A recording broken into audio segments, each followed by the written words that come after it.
The following program is for adult audiences only.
Check, 1, 2, hey, last call for drinks.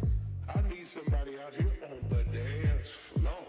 I need you to grab that sexy person you've been looking at all night. Bring your drink.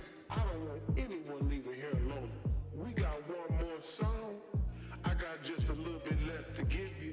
Can y'all give me just a little bit left? Give me just a little bit. Ooh, a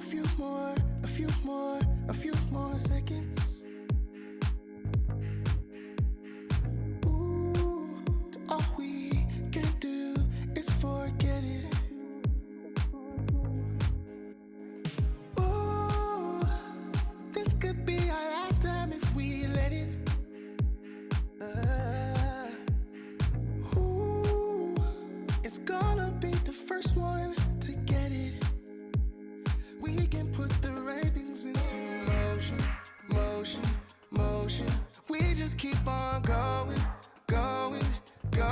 Till someone starts to show it, show it, show it. I know that it's going down when I notice you through the crowd. Give me just a little bit. I got just enough when it's the two of us. Even when I'm down to nothing, I won't give it up. All I need is love. Even when I'm down to nothing, I still got a little bit. Give me just a little bit.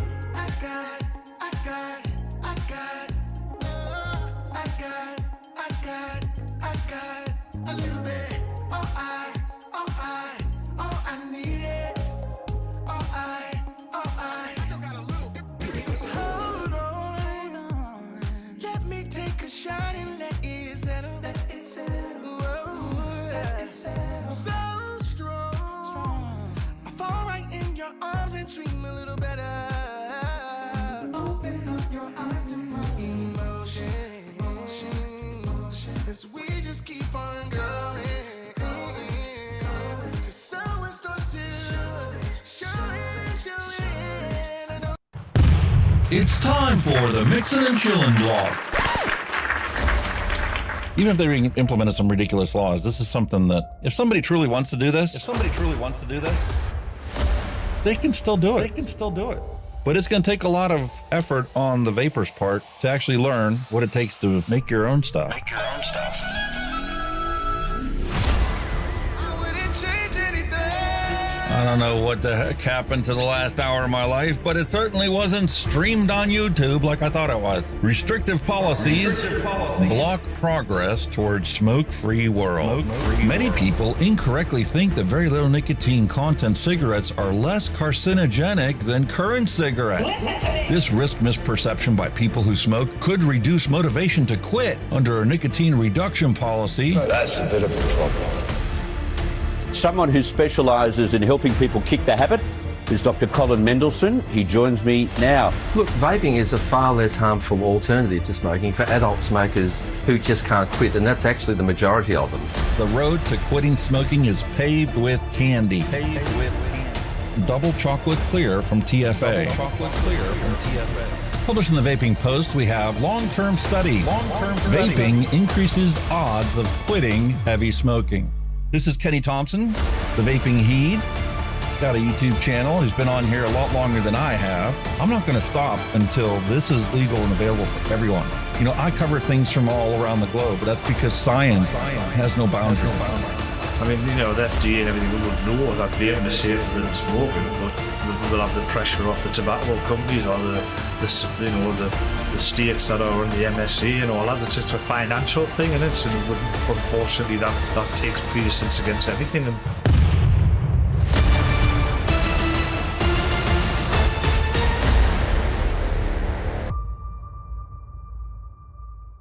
All of the things we went through.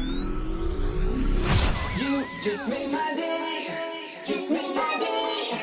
You made my day. You made my day. Grab your juice, grab your vape. It's time to get this party started. It's time for the Mixin and Chillin blog. Long-term study. vaping is safer than smoking. Smoke-free world.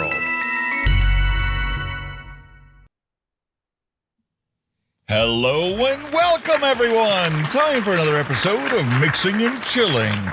I'm your host, DJ Alex from Hunky Vape.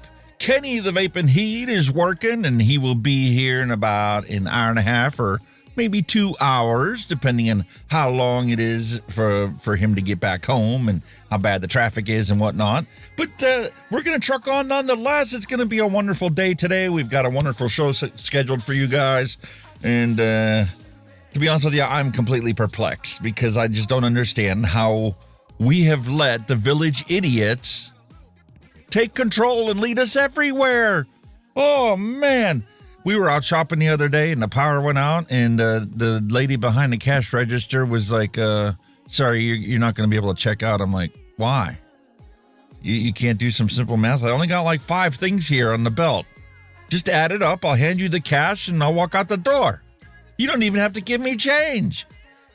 Oh, no, I can't do that. I'm like, why? Why am I forced to stand here in line and wait for the power to come back on when you could just do the math? I'll give you the cash and I'll walk out, and then you can ring it up later if you need to put it into the computerized, system or whatever. No, man, we can't do that. Besides, I don't even know how to, come up with the tax on this. Like, you don't know how to do percentages? No, sorry. They didn't teach us that in school. What? What do you mean they didn't teach you that in school? I know that they didn't teach you how to do cursive. We Gen Xers, we joke around all the time about the fact that we could cripple the entire future generation of youth by simply switching everything over that we do into handwritten cursive. To them, it's nothing but hieroglyphics. They have no clue how to read cursive. And we wonder why the world is the way it is. It's utterly preposterous. Everywhere you look these days, everybody just seems content with everyone else's lack of skills. And it's like the norm now. Like, you cannot question, why it is somebody doesn't know how to do simple math. That just doesn't make any sense to me. And the latest fad that's going on is that the least capable are the ones that are put in charge of everything. As I use the example, cashiers who can't total your grocery store order without a calculator. And we've talked about how doctors don't know nicotine. 86% of doctors do not know nicotine's fundamental characteristics, do not realize that there's very little difference on a physiological level between the nicotine that we consume inside of our lovely harm reduction products, aka our vapes, and the caffeine that we all overindulge in our coffees. I'm more addicted to the caffeine in my coffee, and I probably consume 4 times more caffeine than I do nicotine. Sean Lynch, hello and welcome. But no, man, this is just the way things are. This worshiping of the village idiot has ground societal progress to a fast halt. I'm sorry, folks, but facts are facts. 2 and 2 equals 4. Not 3.3, not 5. 2 plus 2 equals 4. If we can't agree on that, then we have no hope for humanity whatsoever. This is the single most effective way to quit smoking. It should never, ever be demonized to protect profits while millions needlessly suffer a premature death. It's called harm reduction. It's like seatbelts. It's like helmets for people that ride bicycles or motorcycles. This is not rocket science. This abomination that we're living in today is a travesty for humanity. And I cannot wait for my great-grandchildren to look back at this time in history and go, how did society get so corrupt to allow all those people to die a needless death? Drives me up a wall.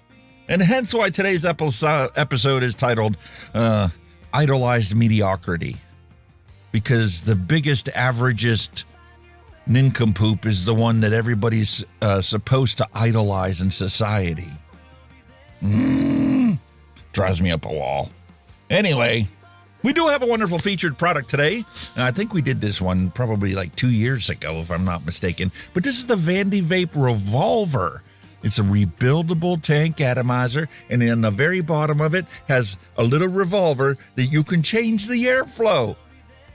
Just like a revolver on a 6-shooter. So that's our retro vape for today. Most of you guys know that on Friday we did a show, and I'm going to do another one on this Friday. Every Friday from now on, we're going to be doing the Flavorist Diary, because I've got over 800 flavors in my repertoire behind me, and I don't know half of them, like, at all. Like, I'd be surprised if I even used them in a recipe. And I need to learn how to, like, what are they? I can't just rely on the fact that, it says, peach on the front of it. I want to know, what kind of peach is it? Is it a sweet peach? Is it a sour peach? Does it give you, like, a very distinct flavor of the skin on the peach and not so much the juicy peach flavor from the inside of it? Well, what's the deal with it? Well, the only way to find that kind of information out is to actually do some experimentation and to, single flavor test them. So that's what we did on Friday. We took a look at our Strawberry Jack. This is our Fanta Strawberry. It's a flavor art flavor. And, we just simply showed people how you can single flavor test. Like, this is a 5% solution of the Pazzo Jack. And it's sitting here waiting for us to try it out next week. And I did make a statement in there that, I put super sweet in everything, so I'm going to single flavor test this with 0.5% super sweet. And the more I thought about that, the more I came to realize, maybe I should single flavor test these things without anything else, just by themselves. Because some of these ones are going to have some kind of sweetness to them. Some of them aren't going to have any kind of sweetness to them, and obviously will need sweetener. But I won't know that unless I try it without it. So we're going to do that. We're going to mix up a 5% solution of that today, and we're going to not put anything else in it, no sweetener or nothing. And I'm going to mix up a 10% solution of that today because it's just really quick, a little 15 mil tester, and then they'll be ready for us on Friday when we go back and revisit our single flavor test and actually evaluate it and write down what we think about it. And then we're going to pick 5 more flavors, and we're going to set those ones up. And those are the ones we're going to single flavor test for the next week. And I think we might as well start with the Bull City flavors order I just got in. And Bull City has their own flavors now. So what are they like? Are they somebody else's rebranded as Bull City flavors? Or is it unique to them? So we're going to single flavor test those ones. So if you want to join us, you can go to Bull City and you can order the Bull City flavor starter pack. I think it's like $25 or something. And they'll send you all 10 ml bottles of every single flavor that they just got in. And that's what we're going to single flavor test. It's that simple. I also got the TFA new flavors pack in. So that'll be the next one that we're going to do. And because I made the statement, I'm like, I'm not ordering any flavors until I single flavor test everything here.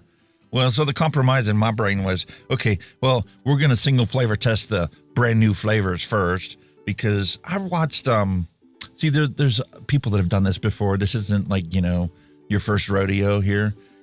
People on Wayne's channel, DIY or Die Vaping, have already done this, right? And there's a group of them that got together and over the course of a couple of years and 13 or 1,400 episodes, single flavor tested all these different flavors. But see, the sad reality is some of those flavors aren't available anymore. Vape Train Australia has gone by the wayside. Yes, you can still get some of their flavors from Canada, but that's no longer a big thing that, you can have ready access to. Hey! I hear Kenny. Hello. Hello. Hey! Made it. You surprised the heck out of me. I was sitting there talking about single flavor testing stuff, and next thing I know, you're talking in my ear, and I'm like, wait a minute. You weren't going to be here for like an hour and a half or 2 hours today. I got away. Awesome sauce. Audio output. Turn on the speakers, bollocks for that. Right, do that. You sound fantastic today. What'd you do? You fix your microphone? Don't even fucking go there. Oh, yeah? Everything uninstalled. Whose fault was it? Microslop? Fucking Windows. Had to totally uninstall it. Uninstall the lot. Put it back in. The only thing I'm struggling with getting ready, it won't find me Bluetooth headphone for whatever reason. Can't get the headphone to work. Hence. So that's me last nickel. Okay. But I got the main stuff, and I thought it was a hardware issue at first because, like I said, nothing was working, absolutely nothing.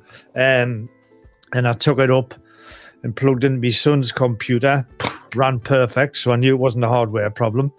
So I just had to uninstall everything and just start from scratch. So I've redone I've took a picture of me screen of me mix. I've kind of getting everything back to somewhere near, I think. I think there's probably a couple of OBS tweaks, but bar that, I'm running. Oh, God. Mate, if you feel better, I'll put my headphones on. It's just really weird talking in a room. It doesn't even bother with them me. being open back, I don't hear myself, and it's just like... It doesn't bother me, you know what I mean? These ones you can hear yourself. If I put my beats on, I'll be going, shouting at you because they're noise cancelling. Well, see, the headphones are also like really cool because they're live. There's no delay. Like when the Bluetooth, you've got, 150, 250 millisecond delay, and it's jarring when you hear them both. One's live and correct timed with your mouth movements, and the other one has got a significant delay to it. I mean, it's in Windows. You connect it. It's there. It's in Windows. It's in Elgato. But when you switch to it, no sound. So I don't know what's going on. And they're fully charged. So that's just another thing I'll probably have to look at another day. But yeah, as long as that was working, because I was fearing the worst. Oh man, you sound wonderful. I need a new screen. I need a new green screen Attention for you, but everyone. obviously it doesn't work. According but to it'll Neil work Hits, if Kenny, you will work, have to if I redo it play to again Windows. next week after a new Windows update. Piss off. Piss That off. is all. No. Have you heard Microsoft is really, really jacked off because everybody is calling them Microslop. Everybody's sick and tired of Windows screwing everything up. So they called them Microslop. And Microsoft couldn't do anything about it except ban it in their own Discord server. They kicked everybody out for calling them I even Microslop. grabbed a quick friggin' beer. I was that annoyed with it. I was going, beer. I wonder if we can send them a doctor's bill for our alcoholism treatments that we need to have. Bloody sure. I've got something to show you. I made it, but I can't play it through thingy yet. But I've got something to show you. I want to be Windows Media's play will work. Hang on. Have I got Kevin that on Hawthorne, here? hello and welcome. Have I got Media Player run through here? Let's Probably have a look. Have a look. Hang on a minute. Scenes. Probably not. You're probably right. Probably not. Probably got the sound running there, but not the actual scene. Never mind. We'll get you there one of these days. I'm sure I had it set up. I could have swore I did. I got a story for you, bud. Remember I told you, I'm like, listen, this year's tax refund and this year's massive purchase allocation budget was dedicated to a graphics card. So the goal was for me to get a 5080 Founders Edition card because the Founders Edition is the only 5080 card that's a 2-slot wide card.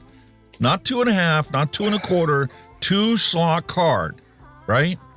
Yeah. Because the third slot has another PCIe card in it. It's a USB to support 2 more webcams. So I wasn't going to lose 2 webcams just to put a new upgraded graphics card. So I bought one on eBay. I messaged them first. I gave them a buy it now offer for $1,100.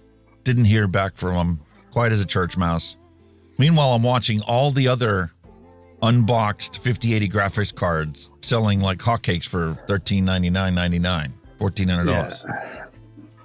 So eventually I was like, okay, I'll just pay your buy it now price of $1,400, your scalpers extortion prices.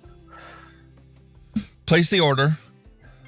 Didn't hear back from. Normally within 24 hours after you win an auction, you get an email from the buyer saying, hey man, I'm going to package your stuff up and it'll be on the way. Didn't hear anything from them. I waited 3 days. I sent him a message. I'm like, any plans on when you're going to ship this graphics card to me? No reply. 5 days after the auction closed, I messaged him. I'm like, are you ever going to ship this graphics card? No reply. So then I'm starting to sweat bullets. I'm like, I know I'm going to eventually get the money back. That's not the issue. The issue is these cards are selling like hotcakes. Yeah. Even though they're $400, 40% over, MSRP retail, they're selling like hotcakes. I'm going to be in a situation here pretty soon where the only ones I can buy are going to be $1,600 or $1,800, which I'm certainly not going to pay because I might as well get the 5090 card for $3,000 at that point. Yeah. So I started doing some, Google Foo and Google Fi and came to realize this guy this reminds me because Kevin Hawthorne's from Lakeland, Florida. That's where this guy was at. He's a Syrian national that's immigrated into the country. I come to find out. He went to a Christian academy for high school and graduated there with a soccer scholarship. And a year later lost that scholarship because he got busted in Florida for having marijuana and a handgun. Really? Yeah. Holy So you can look up God. the court proceedings. You can download the court records, the whole 9 yards, right? I'm like, okay, well, is this guy in the jail? Is that the reason why he's not replying to me? That's a possibility. So the wife came home from work that day after I did all this research and came to find out about this kid. And I'm like, I'm really worried about this. And I explained to her what the situation was. And she's like, all right, well, hold on. I'll put my TikTok aside for a couple of minutes so I can take care of this for you. She got on there. She messaged him on Facebook. Because his Facebook account's readily accessible in the search results. She messaged him on Facebook. He replied back. He's like, are you the guy that's selling this graphics card on eBay? He's like, what? Graphics card on eBay? No, that ain't me. So she had me screenshot the auction with his name on it because he used his real name as his user ID. And the fact that it was already paid for, bought and paid for. She's like, is this your listing on eBay with your name on it? She's like, oh, sorry. I sold that card on Facebook Marketplace. I don't have it anymore. I'm like, well, then you need to cancel the listing so I can get a refund so I can take that money and go buy one from somebody that still has it in their possession and is willing to send it to me for the extortion price of $1,400. What a twat. I hate it when they do that. Like, 'cause there's multiple times like I've looked at something on eBay and I'm like, oh, I can see what the crack is, and then you get into selling it. Oh no, it's gone. I said, well, take your fucking listing down in your tosser. I hate it when they leave the listings up.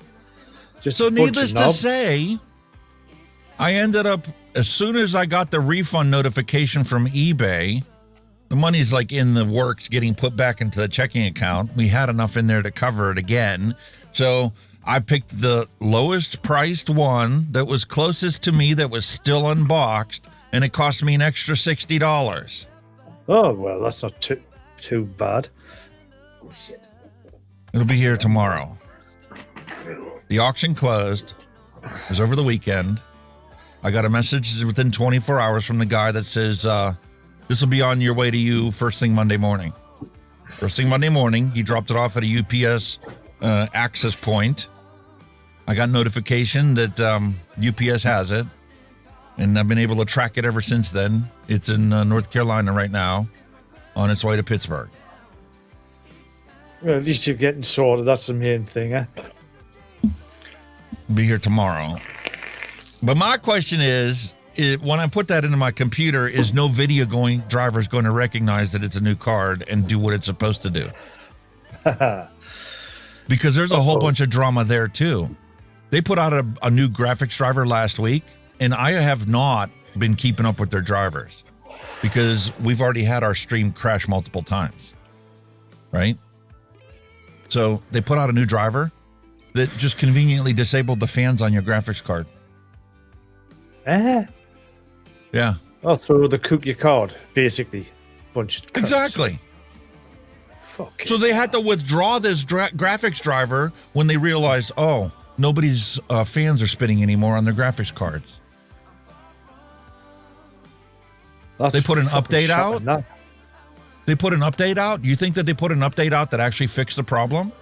Well, your fans spin, but now your graphics card is limited to 1 volt. What? Fucking gets better and better, doesn't it? People that had a graphics card that was capable of 3 gigahertz is limited to 3 megahertz. Jesus Christ, man. What are they doing? So guess what they had to do again? Withdraw the graphics driver once again. Now people are stuck with graphics drivers that are 3 months old because that's the only stable one that is still available. And that's the one we're running today. What are these companies doing, especially in video? What are they fucking doing?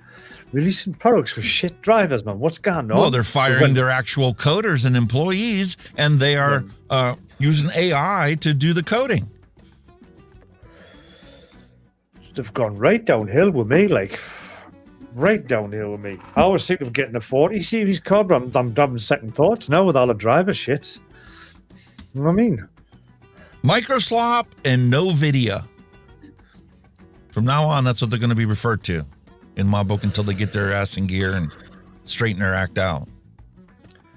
Can I show you what I've done for you? I think I can show you how I've done it. I'll put, hang on, right, I don't know if you'll be able to hear it. I'm hoping you can. Hang on, but you might be able to hear it. I don't know if the stream will. Hang on. Right, there it is there. Picture of you. Hold on. Are you ready? Let me put you on. Are you ready for this? I don't hear anything, but it's still funny. Damn. Drop the file on Discord. I'll play it. I'll play it for the dad jokes. Yeah. I'll drop it on but I made that, and it was a twat to do because DaVinci Resolve would not track it for love and money. It wouldn't track the green screen because there was no markers on it. I was like, it took forever to track it. I was smoking my ears with that, smoking my ears with this fucking microphone. I was, what a week. This thing nearly went out the window, I tell you. I just walked away from it. I was like, Wallace has gone, calm down. I'm going, well, that's like me trying to figure out why is OBS crashing. It isn't just the video drivers. There's got to be something particularly on my installation of OBS that caused that to have that graphics driver. Here it turned out to be Stream Effects. I pay this guy $50 a month, multiple months to get the latest version of Stream Effects to work. Not that I'm actually using it. The only thing I was using it for was your TV. The 3D transform was the only thing I was really using it for. And I ended up replacing that a long time ago whenever I got the 50 series graphics card, and it wasn't compatible yet because the drivers he uses to develop the software didn't support the 50 series card yet. So I already replaced it. So technically nothing is being used from Stream Effects list of features inside of OBS. So just to test everything, I removed Stream Effects from OBS, and I was doing some cleanup on the computer like I normally do, organizing things. You know, you download stuff and then I put them into folders, and the stuff that are like programs that are old programs, I just delete them. So I deleted the original thing that set up this DJ scene. And there was an effect file that was in there that got deleted. Attention everyone.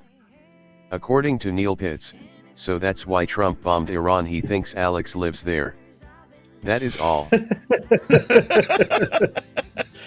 I'll tell you what it is. He's on a right one, him, and he just gone off topic a bit, but he's on a right fucking mission, that cunt, isn't he? Well, I would like to take a moment of silence for the 6 United States service members that have already lost their lives in this whole fiasco. Ridiculous. But why is he doing this shit? He's trying to stop 2 wars, and then he goes and starts another one. What's he doing? What is the matter with the geezer? You know what I mean? And like the UK are trying not to get involved because they weren't going to let him use our air bases, but they thought, well, you know, we'll let him use the air bases, and he's still saying he's disappointed. I said, it's going to turn out to be another friggin' Iraq, man. Everybody's going to be fighting, and it's just going to end up nowhere. You know what I mean? Our entire lives has been nothing but one conflict after another. They don't want to call it a war. They don't declare it a war. But I mean, there's literally hundreds of thousands of dollars every minute being dropped as bombs and munitions in these conflicts already. Yeah, meanwhile, bridges and sewers and water supply lines in the country are falling to pieces and crumbling. But no, we don't have money to fix our bridges and our roads. We have to send it overseas in munitions. But the thing is, we pay for it. Look at the price of oil. It's shot up now to over $100 a barrel. Gas has also just suddenly gone up just because he started fucking playing with these fucking little fucking toys. You know what I mean? Wants to calm his tits, doing wind his neck in, if you ask me. Like, absolutely crazy, man. It's utterly ridiculous. It's just crazy. Like I said, everybody's, cost of living over here, shit. You've got, domestic problems over there, homeless and all that shit, and they can spend millions of pounds going to start a fucking war. What the fuck's the crack? What's going on? You know what I mean? What's going on is these boomers need to get out of office. Put some young kids in there that are a completely different ideology than these old boomers that have been there our entire lives. Fucking need to do summit. Attention everyone. According to Neil Pitts, they are not talking about the Epstein emails now, all about the war. That is all. They're still talking about that, only on social media. But the news has an excuse now not to talk about Epstein anymore. And then where's all your, like, these free Palestine fucking idiots gone? They've gone quiet as well, haven't they? Because they're friggin' in rubbing shoulders with the US now. You know, they're flexing their muscles. Hey, look at us, US, great. Arseholes. Honestly, this world is falling apart left and right. It boils me piss, honestly. You know, you seeing Putin's a nutcase here. Fucker. Putin must be sitting laughing at him now. He must be laughing his head off. I've even seen stuff in social media feeds, you know, trying to predict which country is going to be on what side for World War III. Well, us have got our tails between our legs. Like I said, Storm has been very arm's length with the US at the minute, like with all this shit going on, like. Very nobody wants length. any part of it. Exactly. Anybody with some common sense realizes you need to take care of your own people before you worry about, you know, worrying about the other side of the world. Too right. Right. It's abomination. Yeah. I don't want NATO. I just want to fucking put that up there. Has that worked? But this is what happens when you let the village idiots run the world. No common sense whatsoever. It is, like, honestly, it's just getting ridiculous now, man. It has been for quite some time. That's how we laugh about it week after week. And I think that'll be the segue for this week to get us into the news. You ready, mate? Too right, am I?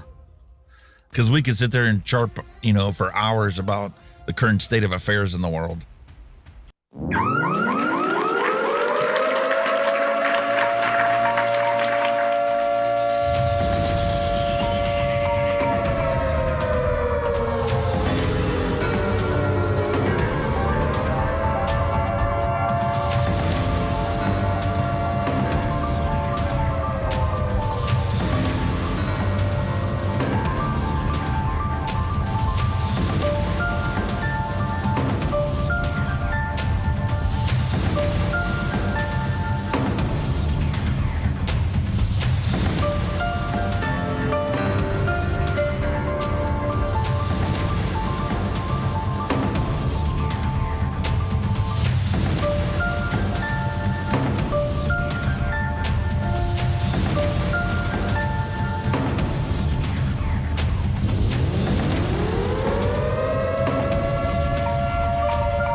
All right, mate, you're going to love this one.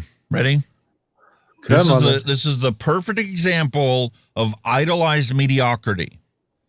We can complain all we want about how the world is doing and about how people that are stupid are running the world and how the education system has completely failed multiple generations of youth, right? Well, these youth are no longer youth. They're now on your school board determining what your new kids, your new generations of youth have to learn to be competent members of society. And their hatred of vaping has gotten so bad that they truly do not understand fundamental science. From Florida, we have Brevard School Board talks sledgehammers, explosions to smash the vape. Blowing up and smashing vapes. Could this solve the nicotine-fueled problem in Brevard Public Schools?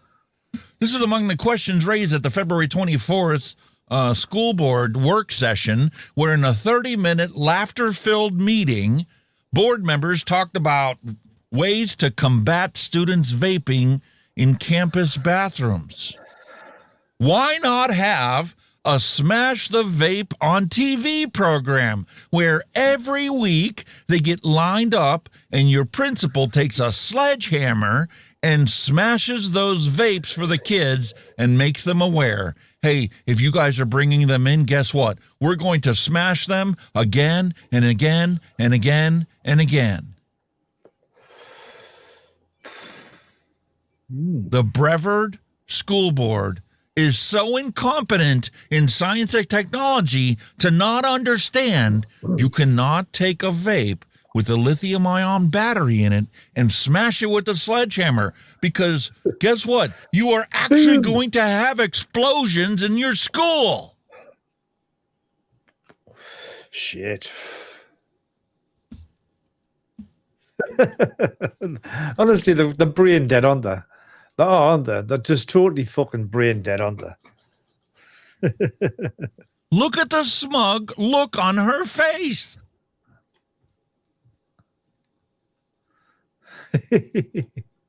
She is so incompetent. This Karen doesn't even realize you will literally be having explosions if this is what you have your principal do. You cannot take a sledgehammer to a vape. You will short circuit them. They will go into thermal runaway, and you will have a Class D fire in your school. Fucking nuts, man. The same thing would happen with your cell phone or your laptop battery or your cordless drill pack. Why you think your cordless drill packs have such hard plastic around the batteries? Because if you smash them, they blow up.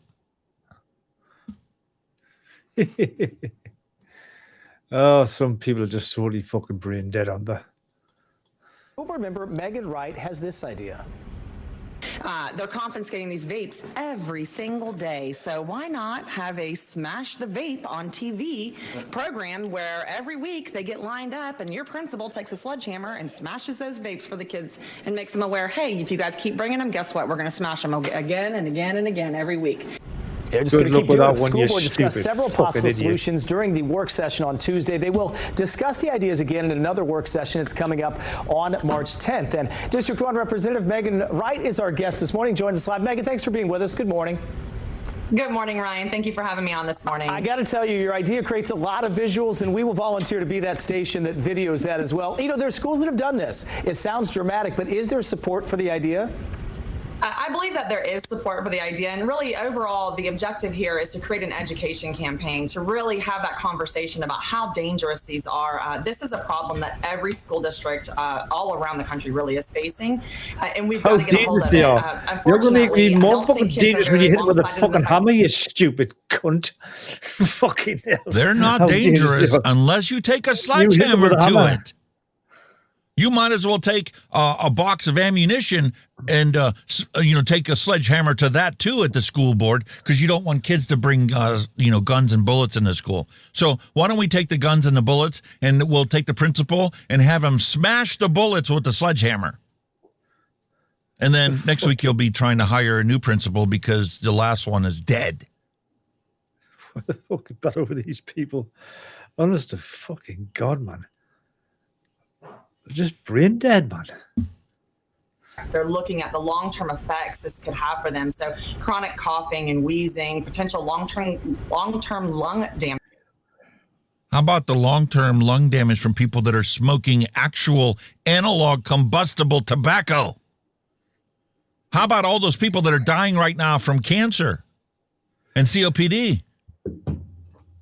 Unbelievable. How about those people that need these products to quit smoking? You daft cunt.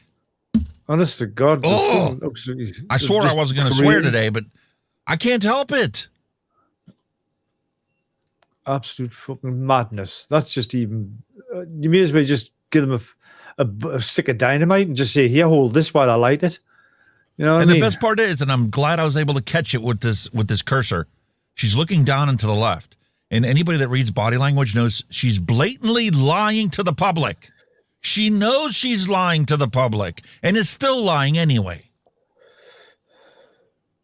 the risk of asthma. There's all kinds of just negative things that can come from vaping. So my thought process was a couple things. Number one, if we confiscate them, that obviously is now out of the hands of a child. If we destroy them publicly, that's going to obviously encourage another conversation, and it'll help our parents be aware of how much of a problem this is in our school system. Yeah, because Megan, speaking as a parent, when I spoke to my teen boys at the time about this, I was shocked how many people in their area were doing this. I think last year it's estimated 1.5 million youths taking part in vaping. And as you know, for schools, it's out of over 28 million youth in the country. One have tried it in the last 30 days. How many of them do it on a daily basis? Can we have that figure? Or are you going to keep lying to the public and ignore the fact that it's less than 1% of the youth that are actually addicted to these nicotine vapes? A blip in the radar. If you were a statistician and I came to you and said 1% of the people are dying from such and such, they're going to tell you, come back when you've got a more realistic number that we can, determine as valid data. They would just chase 1%? You. What are you talking about? Get away. Well, what are we talking about here? Go away. 1%. Over 35% of these kids are going to use cannabis before they graduate high school, but we're going to worry about the 1% who choose to use a vape. Right. Sure. You almost make some sense. If the world wasn't made to be so stupid, maybe they would question these numbers and these statistics that you guys are throwing out there. 1.5 million kids are using these things. Well, are they smoking cigarettes? No. That's a good thing. Why aren't you celebrating it? a lot of resources, a lot of manpower to police this that could be used elsewhere. That's exactly right. And this whole story originated from us having to close down bathrooms because this is a common area where children are going in and vaping. The problem. So we're going to infringe on every person's human right to go use the facilities to protect you because, you know, a couple bad kids that are going to go in there and they're going to use it to vape. Wow. The problem that we have with a lot of the monitoring systems that exist right now is that multiple children go into the restroom at a time. So it's not like when you're on a plane and you have one person in that restroom. So when a detector goes off, how do you tell which kid in the restroom has actually been vaping? So these are some of the hurdles that we have. Not to mention, you know, I've talked to other districts around the state. Some of the kids were flushing the vapes, which caused a nightmare of an issue with plumbing. Huge capital renovation projects that had to take place. So just trying to figure out what's the best way to really combat this issue. Somebody stick a vape up her fucking ass, will it? Jesus, and then hit it with armor. And so, Lordy do. We're fucking the plumbing systems up now. Fuck off. Will you just fuck off, you stupid cow? Here's an idea for you. Okay? We're going to create an OnlyFans page, and we're going to use these vapes that they confiscate in school and use them as a suppository for her until she starts telling the truth. Fucking right. I want to see. No, it is. I'll say, right, you go ahead. You get your head teacher of that school to hit one a hammer and say, blow his head off. I would like to say that. I really would. Listen, talking from a scientific perspective on all the papers I've read, you know, nicotine is a cognitive enhancer. So if we use them as a suppository for her, eventually she'll get enough brain cells active that she might actually realize she's been lying. Too right. Or she's getting paid by somebody like Bloomberg. Obviously. Yeah. They're getting their hands on them somehow or another. Somehow or another, we don't really care how they're getting their hands on them. We just need to make a big scene about this because I plan on running for Senate next year. Shh, hang on. Don't tell anybody. You're saying they're getting their hands on them somehow. Yeah, the black market you've created, you dumb... Ugh. Exactly. We didn't have these kind of problems before Tobacco 21, did we? Nope, not at all. My overall goal was let's take these out of the hands of the kids. Let's destroy them. You've been doing that the whole time, and nothing's changed. Nope. So why are you making a big scene about it now? What's hitting one with a hammer going to do? Your bank account is new. The inflation on your bank account is quite new. Wonder who gave you that cash infusion. Exactly. And the education piece of this on letting them know how dangerous these are for them. Yeah, and as you know, a lot of these schools have gone to putting vape sensors in, but it sounds like that's not really stopping the problem. It's not. Unfortunately, vapes are not as easy to detect, the smell of it. So that's part of the challenge. And like I said, when there's multiple kids all in the same area, it's very, very hard to figure out which one is it that was. You can't smell it. Oh, I can smell a fucking nice cherry donut from fucking 500 fucking yards. Can you? You know what I mean? You have a lemon Jolly Rancher, don't you? No, man, it was just my lemon vape. Yeah. My lemon drop vape. You can't smell it. You fucker. It's like that old little joke, in it, when you get a waft of a lovely fucking custard donut and then you walk around the corner and it's some cunt vaping. Bastard. Actually vaping. I had our district pull some numbers for me to look and see, hey, how much of a problem is this? How many referrals has our district written?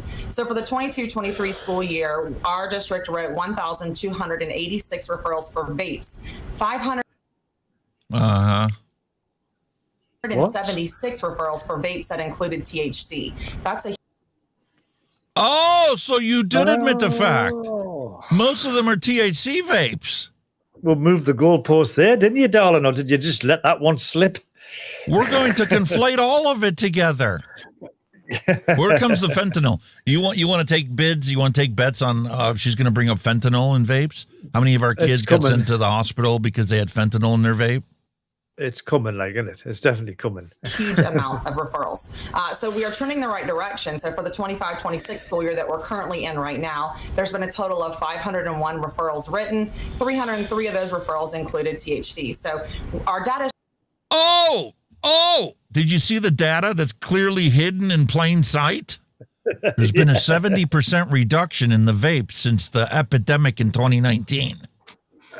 So now we really need to push the thing. We have a third of the kids that are abusing these vapes and stealing them from mommy and daddy and going on TikTok and buying them from their TikTok buddies, right? So we need to make a bigger scene about it now than we've ever done before.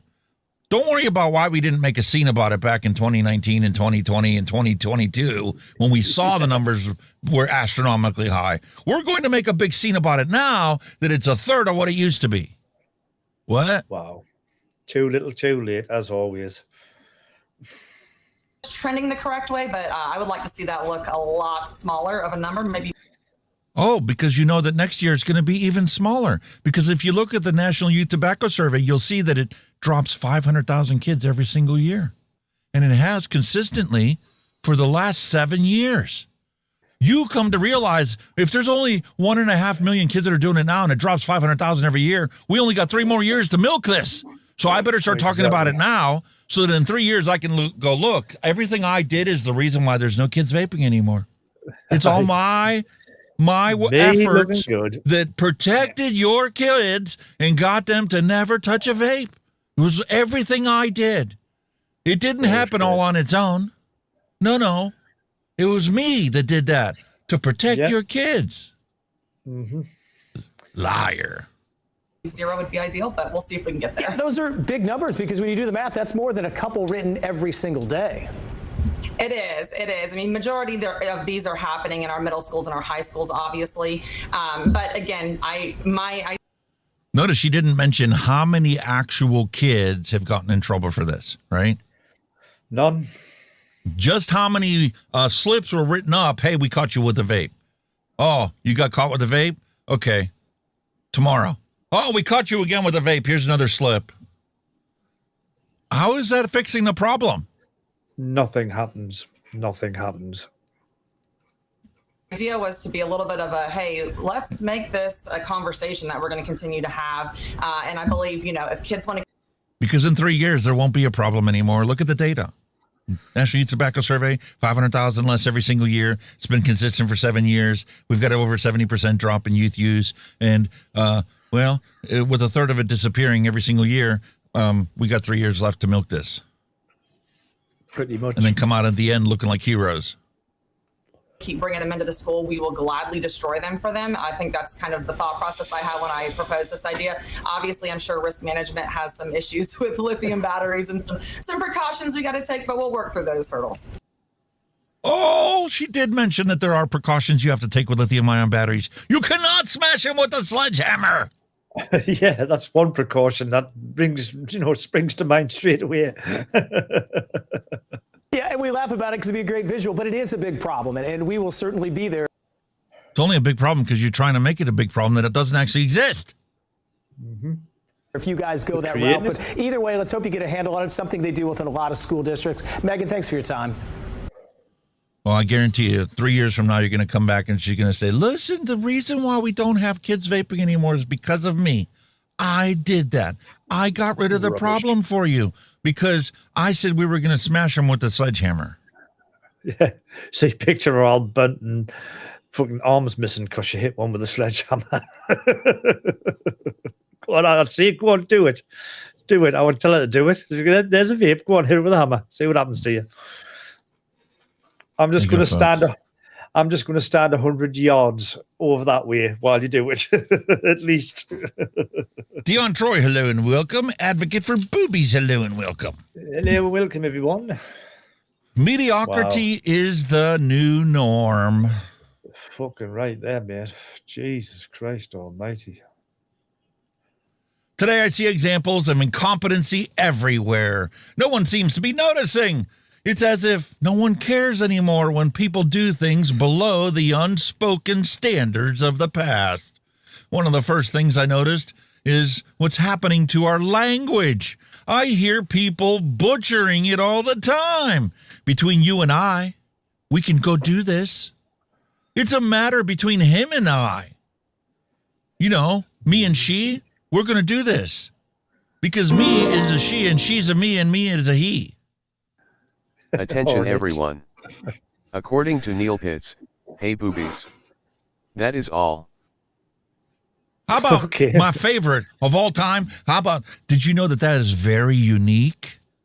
Hey, moron, if you knew the definition of unique, you knew there was only one. It's singular. It can't be very unique if it's unique. It's either unique or it's not unique. Exactly. Why do I feel like George Carlin right now?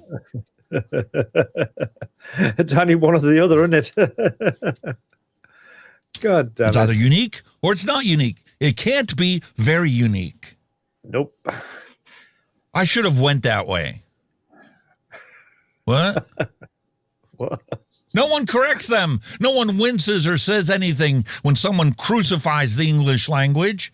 An editor applied for a job at my company who couldn't recognize the difference between there, they are, and there on a simple grammar test.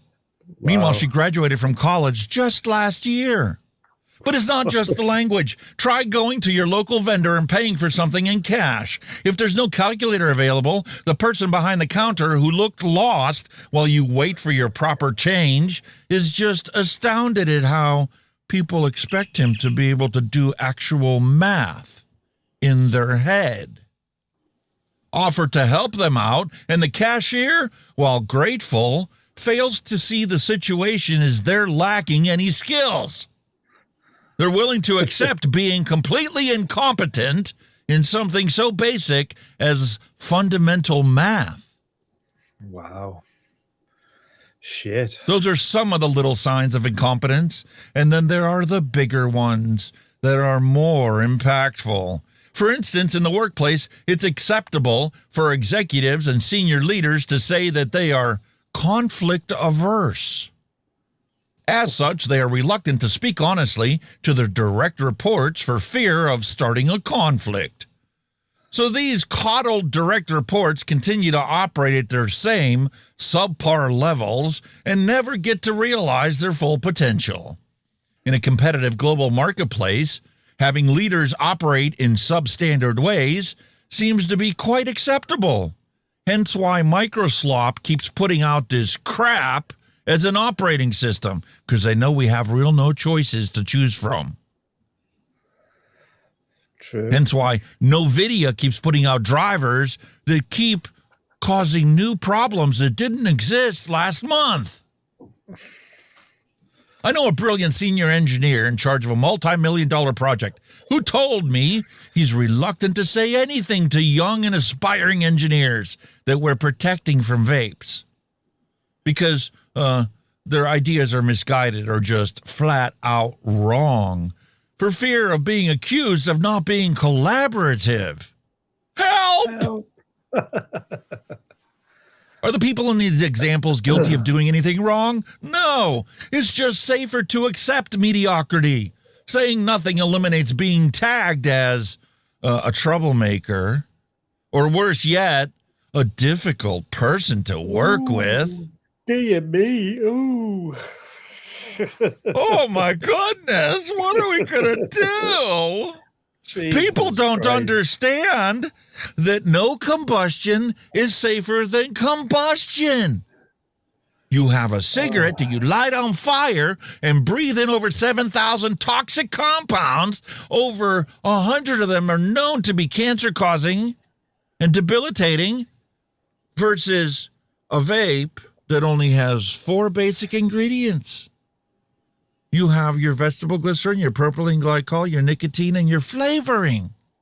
And the flavoring is in there at such minuscule quantities that scientists came to be baffled because it should cause harm. We take and we put these chemicals into a rat and we squeeze the whole bottle of flavoring into their lungs and they die. So it's horrible for you. So therefore, if you're vaping those chemicals, it's going to kill you. Really? Yeah, right. There's 120 million people every single day breathing this in. They're not dying. Nope. Where are all these dying people? Oh, that's right. Mediocrity allows us to accept the fact that this is so bad, we need to protect everyone and ban it. Forget about the logical understanding that prohibition doesn't work. All prohibition ever does is create a black market. Forget about fundamental economics, where we drive the pack of cigarettes up to $60 a pack and then can't understand why the drug cartels all of a sudden are selling cigarettes. Yeah, scratching your head with that, aren't you? Oh, it doesn't make any sense. I can't understand it. Right. Now that we have that fresh in our brains, we can move on to the actual vape news from this week, because this one out here was just the absolute worst of the worst of the worst. I'm doing me math. Mate, you do still have some logical common sense. Math. I do have math. Actions, math. You have math. Let's try this. Let's see if this works. Math. Hey. Let's figure this out. Attention everyone. Oh my God, these people are According stupid. to Mallory Gates, some people don't that the brain cells to power a go-kart around a piss ant. That is all. True. There you go, folks. You got 2 new commands that you can institute.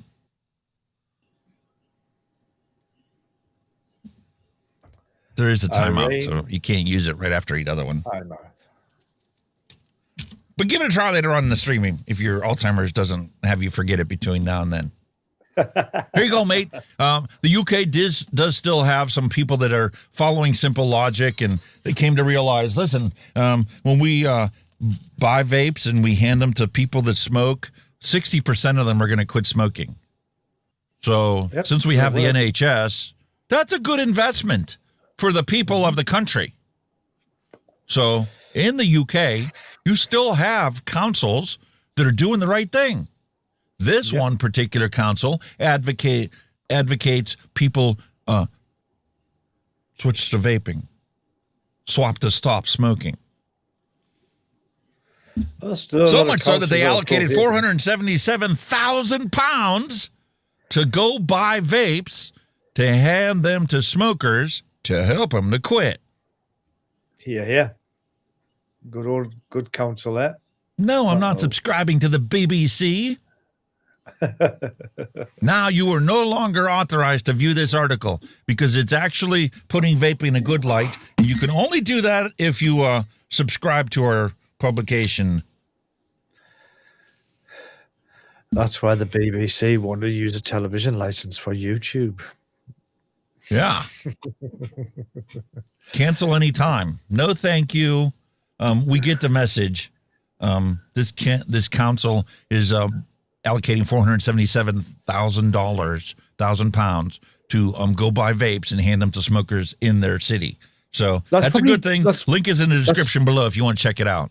That's probably why there's no good news fucking shown, because it's all behind a fucking paywall. They're all paywalled. The good news stories. Yeah. Only the Bloomberg paid for propaganda is out here scaring the shit out of people. Kind of like how stabbing over vape device sends one person to the hospital and another to jail. Oh, God. A fight over a tobacco vape, because, we got to look out for our cannabis smoking brothers and sisters out there. A fight over a tobacco vape device last week prompted one man to stab another with a screwdriver at the residence at Fairview Avenue in Percy Borough on the afternoon of February 25th. The victim was taken to St. Luke's Grandview Hospital in West Rock Hill with injuries that Borough police describe as not life-threatening. He shoved a screwdriver in the guy's hand. Shh, we don't want you to know that part. We need you to be scared that people are stabbing each other over their nicotine vapes. Wow. Right. Holy moly. Yes, all the scaremonger stories. Ready for a new celebrity? Ready to discover a brand new celebrity that is vaping and may not actually be a celebrity in your eyes, but, this is the closest I can come to. We have a budget of $0. If you don't give us any super chats, the budget for this week is $0. Okay? So this is what I got. This was all I can come up with. Right? I'm sorry. This actually came from Australia. You're going to love it, that part, right?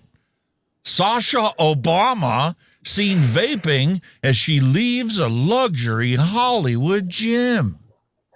In Australia, where the tobacco cartels have taken over the whole thing, and vaping is banished to the idea of cocaine use. I wonder if she got arrested then. It's illegal. Well, she's in Hollywood, California, mate. She's not. She's not in Australia. It's just the Australians who reported about it. But there you have, man. Sasha Obama is vaping. Good on her. Congratulations! She's not smoking cigarettes. Good on her. That's the way I look at it.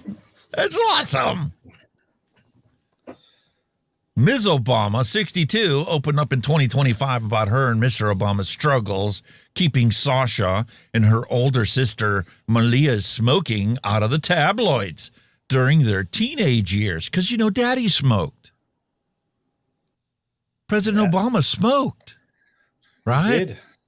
So the fact that their kids are smarter than their parents and are choosing to vape instead of smoking cigarettes should be celebrated. Yay! Exactly. Way to go. Congratulations.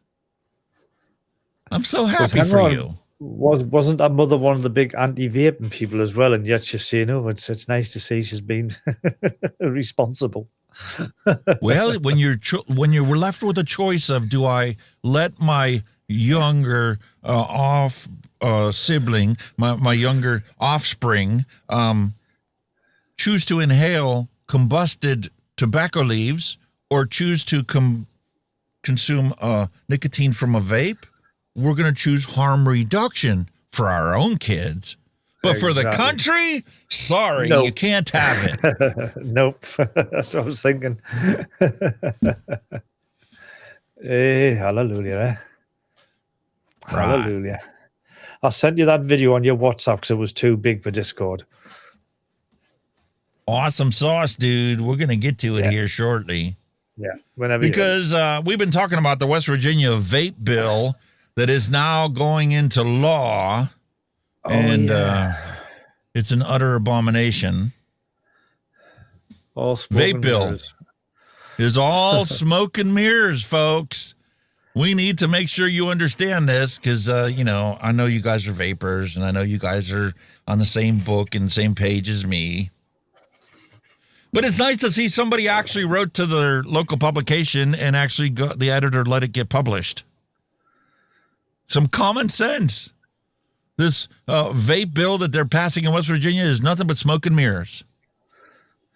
Delegate David McCormick, a Republican from Monongahela, chose a soft target with his Vape Safety Act, which does absolutely nothing to make your vape safe. Zero. Just makes them more expensive. And it makes you a criminal for wanting to use it inside your home. Nah, man, they wouldn't pass laws like that in the United States. Land of the free, home of the brave. Yep.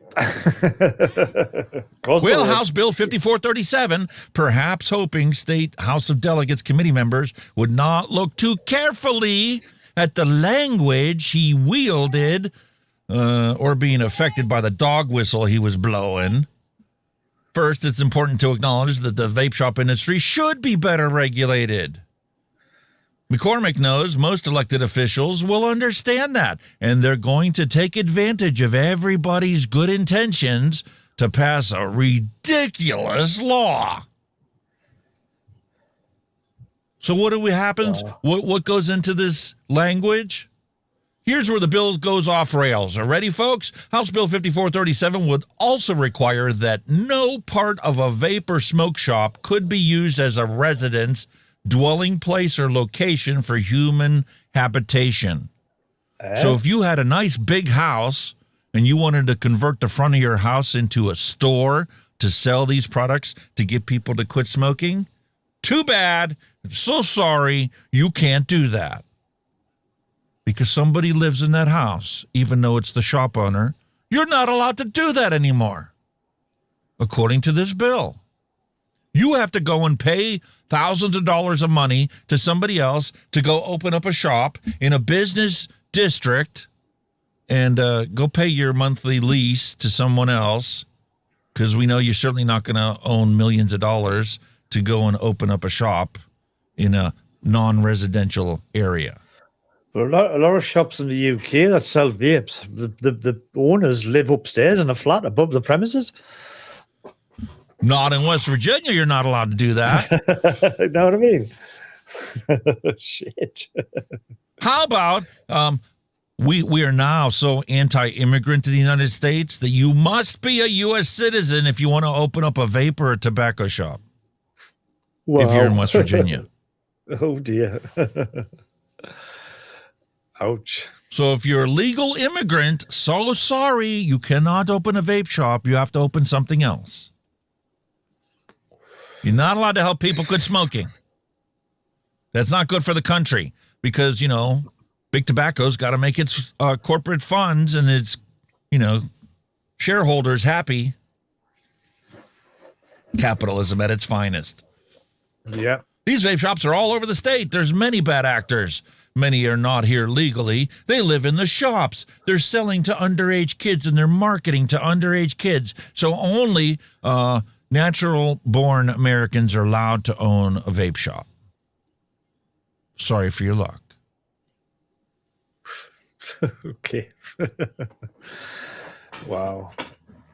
Many of us in West Virginia grew up hearing stories about those in our communities or even our own family members who legally immigrated into the United States, who dragged themselves up from nothing by working hard and perhaps living in a few rooms above their place of business or had a cot in the back while they saved up enough to provide more for their families.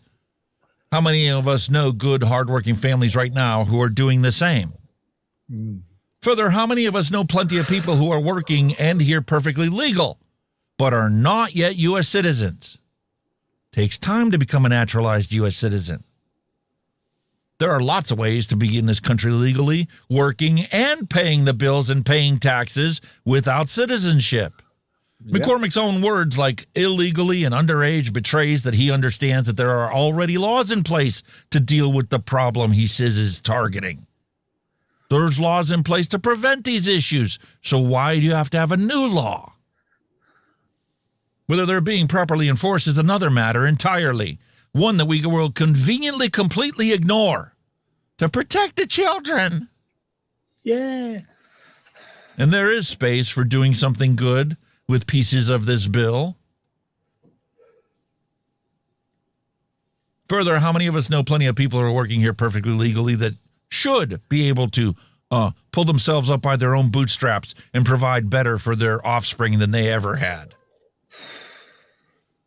Once other members of the House take a closer look, they're going to come to realize that the attempt to score points by adding a political hot topic into the mix is actually going to harm the bill's ability to accomplish anything.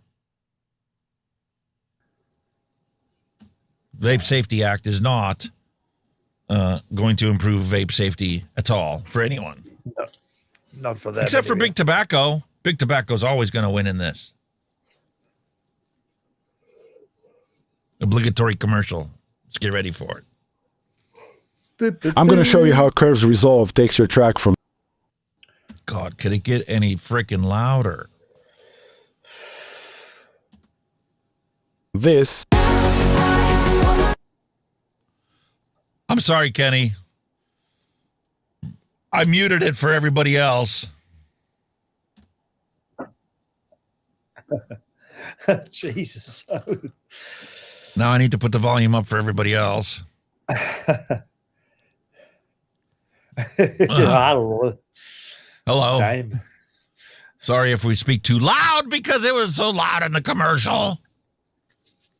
Anyway, now I have to boost the volume up because, you know, we can't abide by a single standard of level loudness. The House of Delegates has passed a bill aimed at keeping vape products away from children. Yeah, it's called the Vape Safety Act. We first told you about it last week. It cleared the House today. The bill would do three things: restrict how vape products are marketed, banning images that appeal to children and limiting where they can be advertised near schools and public parks, require all vape products to be approved or pending approval by the FDA, and charge vape shops a fee to operate in the state of West Virginia. That bill. Good luck with that. How many of these laws apply to cigarettes? None. 0. Yeah. We don't want to touch the cigarettes. They're part of our natural heritage as American citizens when we came over and stole the land from the Indians. And we stole their tobacco leaves, too, to roll into our beautiful cigars that we could use to celebrate when we feasted after we slaughtered all the Indians for their land. Is now moving to the Senate, and if it passes there, it then heads to Governor Patrick's desk for signature. Abomination. Wow. And somehow the link disappeared from my notepad, so I have to put it back in. Anyway, moving on from West Virginia. I think we beat that dead horse enough already. Let's go take a look at Iowa. Are you ready for Iowa? Iowa's been talking about adding a 15% tax on top of the vapes, on top of the tax they already have, because we don't collect enough money. We need more of your money. And since vapes are bad, we're going to tax that. Sorry if you want to use them to not smoke cigarettes. You're just going to have to choose. Spend more money to vape or spend less money and go back to smoking? Well, it's less money as long as you discount how much you're going to spend on your health care on the last days, weeks, months, or years of your life. Mm-hmm. But the governor's tobacco vape tax hikes are in a holding pattern right now in the Iowa House. House Speaker Pat Grassley says that House Republicans are wrestling with the governor's proposal to raise the state tax on tobacco products and start assessing a 15% sales tax on vape products alone. Not on the cigarettes. We're not putting another 15% on the cigarettes. No, we've already taxed them. We need to tax the vapes because people are using them to quit smoking, and we need our tobacco tax money. Tell me this is anything but that. This is anything but protecting the cigarette trade. And who's the one leading the charge in this? Who's the one funding all these advocates that are pushing these legislators to make these new ridiculous, stupid laws? R.J. Reynolds. Who else? Mr. Reynolds. Because we need to protect himself. our cigarette sales. Yeah, they're just looking out for themselves, aren't they? Nothing to do with fucking anything else, you know. We need to protect our shareholders. Yeah. We shouldn't be taking away our rights and our freedoms under the guise of protecting the youth. Zach Johnson, owner of Sports Vape in Fargo, says that he understands the basic motivation behind the proposed ban of flavored tobacco and nicotine products, but that it simply won't have the desired effect. Moorhead did it. Businesses shut down. They moved to Fargo. Businesses. Last Friday, the Fargo Cast Board of Health held a special meeting to pass this resolution, which then goes in front of the City Commission for final consideration, perhaps sometime in March. Johnson is spending that time getting the word out, urging people in Fargo to sign his petition and make their voices heard regarding governmental overreach. Make sure you call them, reach out to them, let them know how this is going to impact you, your business, and your choice and your freedoms. Critics of flavored vape products have long held the belief that minors specifically are drawn to those flavors, a premise with which Johnson disagrees. Liking flavors doesn't stop at 18. Adults like flavors. He also points out that effectively shutting down businesses such as his own would deprive the city of tax revenue at a time when it's sorely needed. There's roughly about $65 million in tobacco sales in the city of Fargo itself. That equates to $5 million a year in tax revenue. I think we'd be a little foolish as a city being $1.3 billion in debt and cutting tax revenue. He says he's all about $1.3 billion in debt. That's one city. Fargo, Jesus. North Dakota. Holy $1.3 billion in debt. Wow. Cooperation and is willing to work to figure out another solution, but in his opinion, this one just isn't it. We need to increase some regulations, so we're 100% for the regulation increase. We want to be a part of the solution. We don't want to be a problem. In Fargo, Gabriel Osler, KVR. Listen, I understand you need to be able to manage debt. You need to have a little debt. Like I was able to pick up this beautiful Rode NTG1, beautiful shotgun microphone by putting it onto a credit card. But I'm certainly not going to purchase $1.3 billion worth of stuff that I got to pay back without having a reasonable way to pay it back. Nope. And I'm certainly not going to cut myself off at the neck and cut any income that is routinely coming in when I'm that far in debt. But no, we're not going to follow logic and common sense because we got to protect the kids. That's what this is all about. Kids, apparently. Okay, so what happens when you ban stuff? We see what happens when you ban something. Oh, yeah. Police are searching for 3 men in a vape shop burglary in Richmond. From Richmond, Virginia, police are looking for 3 men who broke into the Richmond vape shop and stole vape products Friday night. What? We have tobacco 21 to keep these vapes out of the hands of anybody that's younger than 21. Well, that doesn't work. Well, around 9:18 p.m. on Friday, February 27th, officers with the Virginia Commonwealth University Police responded to a report of a burglary at the Green Stop Convenience and Vape. Upon arrival, police determined that the incident had occurred at 8:45 p.m. when 3 men removed a wooden board covering the rear door, entered the shop, and stole some vape products. What? Suspect 1, black male wearing black jacket and silver sweatpants. Suspect 2, a black male wearing black sweater and blue jeans. Suspect 3, black male wearing black hooded jacket. Notify Richmond Police at 804-828-1234 or Metro Richmond Crime Stoppers at 804-780-1000. If you happen to know the whereabouts of these 3 black men. Can I dial that up from the UK, do you think? Maybe. Hello. Good luck. Listen, these vapes are so bad, it's going to be used in a plot to assassinate Trump. What? No. I get to. What? Really? Alleged terrorist explained smoke-out plot to kill Trump by placing a vape on a napkin. How will it die? What? What? What? What the fuck? What's he got to do? Bash it with a hammer? This harebrained assassination plot went up in smoke, even though there's no smoke coming out of a vape ever. In order for there to be smoke coming from a vape, you must be doing it wrong. No combustion, no smoke. Fundamental logic and science. Pesky little thing, isn't it? An alleged Iran-backed terrorist who bizarrely thought he could put a bargain-priced hit out on Donald J. Trump by paying two men just $5,000 up front acted out a wacky plot by placing a vape on a napkin to denote his target. New video released Thursday reveals.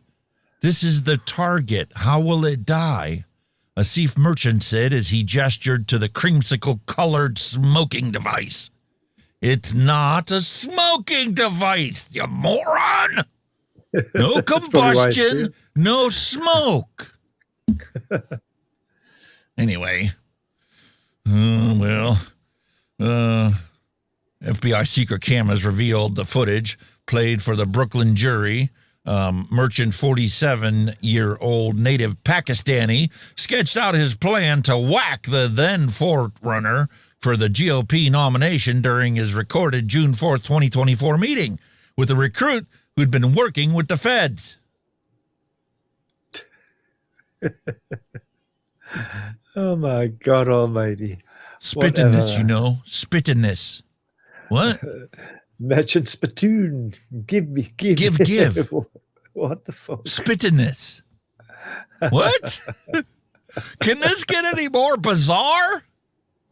Look, to kill this one from here is very easy, Merchant said in the video, pointing to the left side of the vape, where he placed on an unfolded napkin inside the room at a Floral Park Motor Lodge in Queens.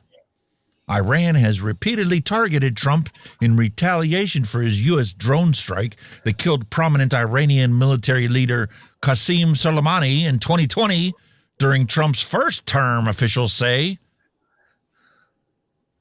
Merchant believed he'd get away with the hit and would then target more people who he said are hurting Pakistan and the world and the Muslim world, according to the video.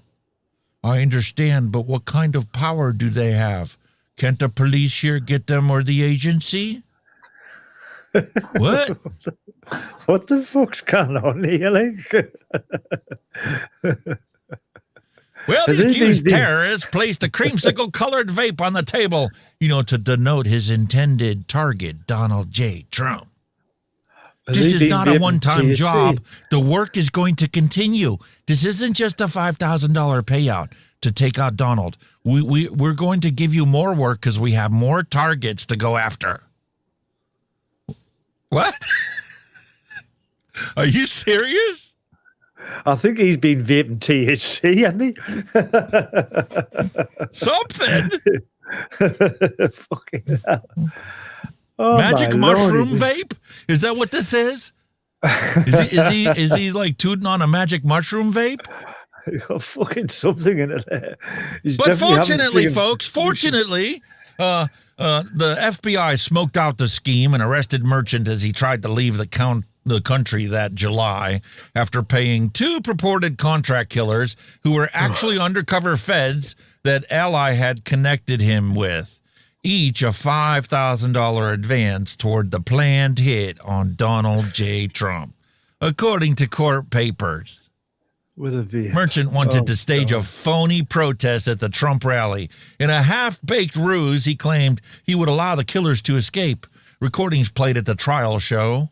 He also spoke to Ollie about separate plans to steal government documents from buildings. According to the footage, Merchant never named Trump himself, but court papers show that Trump was his intended target the whole time, and that he'd searched for locations of Trump rallies online. Ally, a self-described delivery man who came to the U.S. from Pakistan when he was 18 and was stationed in Afghanistan as a U.S. Army linguist, first took the stand on Wednesday at Merchant's Brooklyn federal court trial, where the accuser-plotter faced up to life in prison on murder for hire and terrorist charges to take out Donald. And there's his face on it. knob. Another guy don't like me. Cost of doing business. What a bizarre story that is. That's just, are you going to kill someone with a fucking vape? Well, you know what? We got to wrap this up. We got to tie this back to the motherland where, he was doing this whole thing. This is nothing. This wasn't just him. This wasn't an isolated incident. This doesn't make him a terrorist. It just makes him a nut job. All right. In order for him to be a terrorist, U.S. officials have to have a merchant tied to the Iranian regime. He did not reveal to Ally who he was working for, but implied that his handler was politically connected in Iran and had helped his Iran-based wife with an immigration issue, according to a recording played at the trial. The accused terrorist is pled not guilty. His lawyers have tried to paint him as a family man by bringing up that he has two separate families, two separate wives, and two separate sets of kids. He's a nice family man. He's a bigamist. He has one in Pakistan and one in Iran. Holy moly. The unusual arrangement is perfectly legal over there.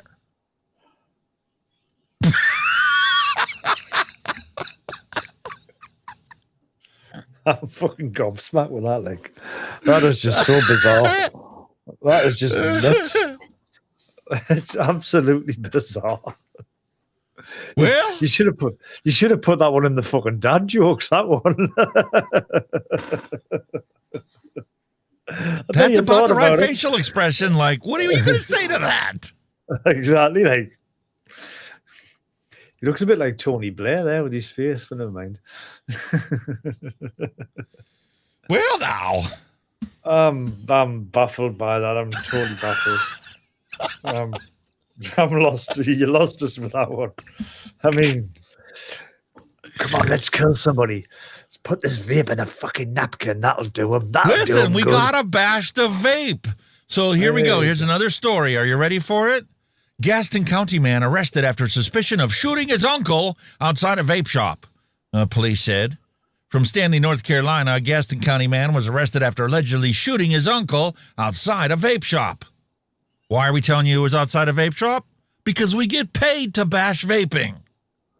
According to surveillance footage in the Stanley Police Department, 31-year-old Christopher McDowell, not of McDowell's Restaurant. That's a 1980s movie. You got to be a Gen Xer to understand that. McDowell's Restaurant, please.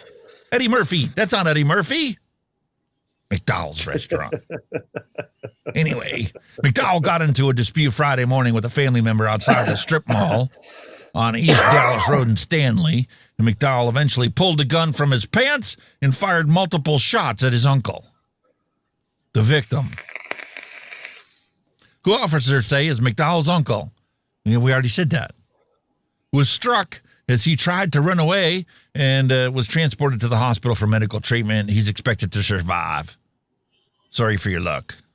Officers arrived within seconds because, police definitely stop crime. That's why they respond to it after it happens.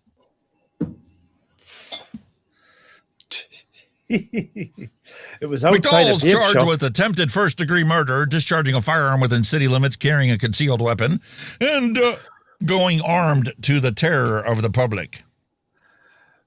But they didn't just bash the vape shops, they said a strip joint as well. So they bashed the strip joints as well. It was a strip mall, not a strip joint. Get your mind out of the gutter. Sorry. Oops. My mind went straight in the gutter there. Oh. Here you go. Ready? Here we are. It's February, and the Springfield police say a man wearing a Halloween mask used an axe in 2 vape shop burglaries. Because, they have bad laws. If you carry a gun into a crime, you get an automatic sentence addition. So in order to not get that automatic sentencing extension, we're just going to use an axe. Because there's no laws about axes. Just chop them. A 20-year-old Springfield man is accused of using an axe to break into the same vape shop twice in January. Why didn't you take what you needed the first time, you moron? Probably sold them and went back for more. Maybe he liked it. Maybe he found a flavor he liked and he wanted to go back and get more. Yeah, he's heard the rest. I want more on that one. Because flavors attract children. He's 20 years old. He's not old enough to vape. Tobacco 21 actually did something and made these people criminals that otherwise would not have been criminals. They would have walked into the shop, gave them cash, and bought what they wanted. And when they found a flavor they loved, they could come back tomorrow and buy another one. Legally. No, not now. It's against the law for him to have it, so he might as well become a criminal and take an axe and smash his way into the vape shop to get whatever he needs. The suspect used an axe with a yellow and black handle because that really matters. You need to know that, right? It wasn't a beautiful solid oak wood handle. He couldn't afford that. He had to buy a yellow and black fiberglass handle. He probably stole the axe off somebody's yard or something. Wouldn't have chopped wood. Wouldn't surprise me. Might be a new serial killer. God, Video from the nearby Maverick gas station showed a silver and gray sedan leaving the area shortly after the suspect exited the store, according to investigators. On January 21st, officers were called back to the same store for another burglary between 3:50 and 4 a.m. The statement said surveillance footage again showed the similarly dressed suspect using an axe to break the window on the south side of the building, entering for a short time and then fleeing with his goodies. Holy moly. Hey, you couldn't fucking write some of this stuff, could you? Okay, now. Meanwhile, we're banning vapes to the public, but Oklahoma prisoners are allowed to sell vapes and nicotine pouches to inmates. Oh. Well, man, they're like, they're going through nicotine withdrawal when they go to jail and they're not allowed cigarettes or nothing. So we're going to sell them the vapes and the nicotine pouches because we're a for-profit corporation and we got to have the commissary open for these inmates to, keep contributing to the local economy, meaning our shareholder profits. Surprise, surprise. Actually, it is kind of a surprise when you think about it. Oklahoma Department of Corrections are going to launch this program, allowing inmates to buy sealed disposable nicotine vapes and packs of nicotine pouches through the prison commissaries. Tobacco's been banned in Oklahoma prisons for 10 years, and cigarettes and cigars are going to remain prohibited items. Wow. So they're doing the right thing. You know, when the FDA had that roundtable with small vape manufacturers, one of the vape manufacturers there only made vapes for prisons. Got ya. It's that big of an industry potential.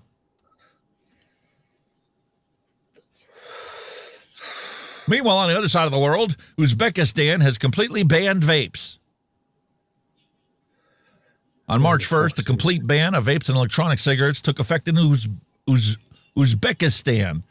President Slavkat Mirziyoyev signed the law last November, from Sputnik Uzbekistan reported.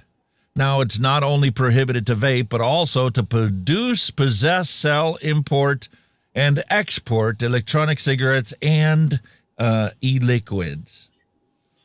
Shit. Violations are subject to criminal liability, a.k.a. jail. Depending on the situation, the sanction may be a large fine, corrective labor, restriction of liberty, or imprisonment up to 5 years. Wow. For not smoking a cigarette. Jesus. What on earth? Holy cow. 5 years. Meanwhile, in the UK, vape shops are shut after selling 5 pounds of illegal cigarettes to children. That's common. That's normal. That's normality over here. It's been that way our whole life. Why would it be different today? Just because you pass 20 more laws doesn't make it 20 times worse. As long as there's a consumer demand in a corporate capitalistic society, there will be somebody that's going to fill that consumer demand for profit. Exactly. I mean, it's never changed. It was like that years ago. Like we mentioned the other week, we used to buy cigarettes off the singles, not the ice cream man, for God's sake. It's never changed. Never will. Well, during this investigation, the council seized 32,000 cigarettes, 1,817 vapes, and 360 packs of tobacco and shisha. Oh, shisha. Well, they went the whole hog at least. The products had been meticulously concealed, and specialist tobacco sniffer dogs were brought in to help uncover where they were hidden. A shop over the road from in the corner, constantly shut down, constantly opening, sells them out these cars outside the door. It's just never going to stop. It's never going to stop. Not until they have a beautiful alternative to take their place. To satisfy consumer demand. Once you satisfy consumer demand, this will all go into the history books. Meanwhile, the Lords debate the latest vape bill in the UK. It's still trudging its way through. Lords debated the tobacco and vapes bill in the House of Lords on the first day of the report stage, with Action on Smoking and Health calling it a significant moment for public health. You lying fat bastards! Yeah, may you rot in hell. They're all freaking just £2.20 per milliliter tax is coming your way. It's absolute horse shit. It is. Meanwhile, Action on Smoking and Health is championing this beautiful bill all the way into the history books as new law. Of course they are. They're loving it then. Because they don't want to learn from Australia. What's going on in Australia? Can we take a look? Has there been any latest tobacco fire shop bombings going on? Well, let's look at our bookmarks. I'm sure somebody's posted something about it. Oh, look at this. Here we go. The threat of being firebombed or raided is driving Queensland's illegal tobacco sellers undercover. A 7 News investigation has identified a thriving black market from the Coolangatta to Burby Island, where illicit vapes are sold from cars and even in a charity shop. In hand, they moved through. Warham Corner Op Shop is the name, charity is the front, but illegal nicotine is the trade. How's it going? Vapes? Yep. What have you got? These people are predators. They prey on the young. They try and get them hooked on vapes. Customer after customer goes in, then walk out. No recycled clothes, just pieces of paper in hand. They move through a public car park towards a black van where they're handed a black bag. Inside, black market vapes and tobacco. When we've seen the nature of stores that have been issued with closure orders, it's certainly beyond stores that would, typically sell tobacco product. The landlord of the business says his tenants signed the lease as a gift shop. He had no clue what they were really selling and is now trying to kick them out. Of course he doesn't. I got a question for you. All right, mate? What happens when you close all the shops that are legally selling other products? Is this behavior going to go away? Hell no. Maybe? No. No. 7 News. Just want to ask what you're selling inside the van. This is my van. Okay, what's inside? My stuff. Including? My 7-Eleven bag, my iPad. Anything in the back there? No. Denying using the op shop for Chop Chop. You selling anything illegal here? Why would I be? Before closing the door to our queries. You're not going to stay to answer our question? Yeah, you've been well and truly from the car park that had brought them so much business. Well, this is just a small part of what is big business here in Queensland. Last year, a crack... So when you shut down the Chop Chop sale in that car park, where'd they going to go? To the next car park, and they're going to open up shop in 5 minutes. It's faster than your local Chinese order. By the time he's finished that report, she'll be in another car park doing business. When you order Chinese, it's 10 minutes. She's going to be back in business in 5 minutes. Yeah. Congratulations. Down found around $75 million worth of illegal nicotine products were seized across Queensland. Those caught selling illicit products can face big fines and have their stores closed for 3 months. People that want to still conduct illegal activity are finding ways around. Mate, what happened to the tobacco shop right around the corner from you that got shut down? He sells Did it stop outside- him selling it? No, he sells it right outside the shop in his car. So, Oh, good. hello. He moved to his boot and is selling it out of his boot. Right. Gotcha. Yep. Okay. Really did a good job, didn't they? Yeah, perfect. But we have full confidence in the government's enforcement of their incredibly strong and effective laws. We tried to ask the tenant if he knew what was going on but couldn't reach him. For now, its doors are shut, its dodgy dealings perhaps too up in smoke. Just a reminder, you cannot stop the black market. Making vaping legal again is the only way to stop the black market. Yep.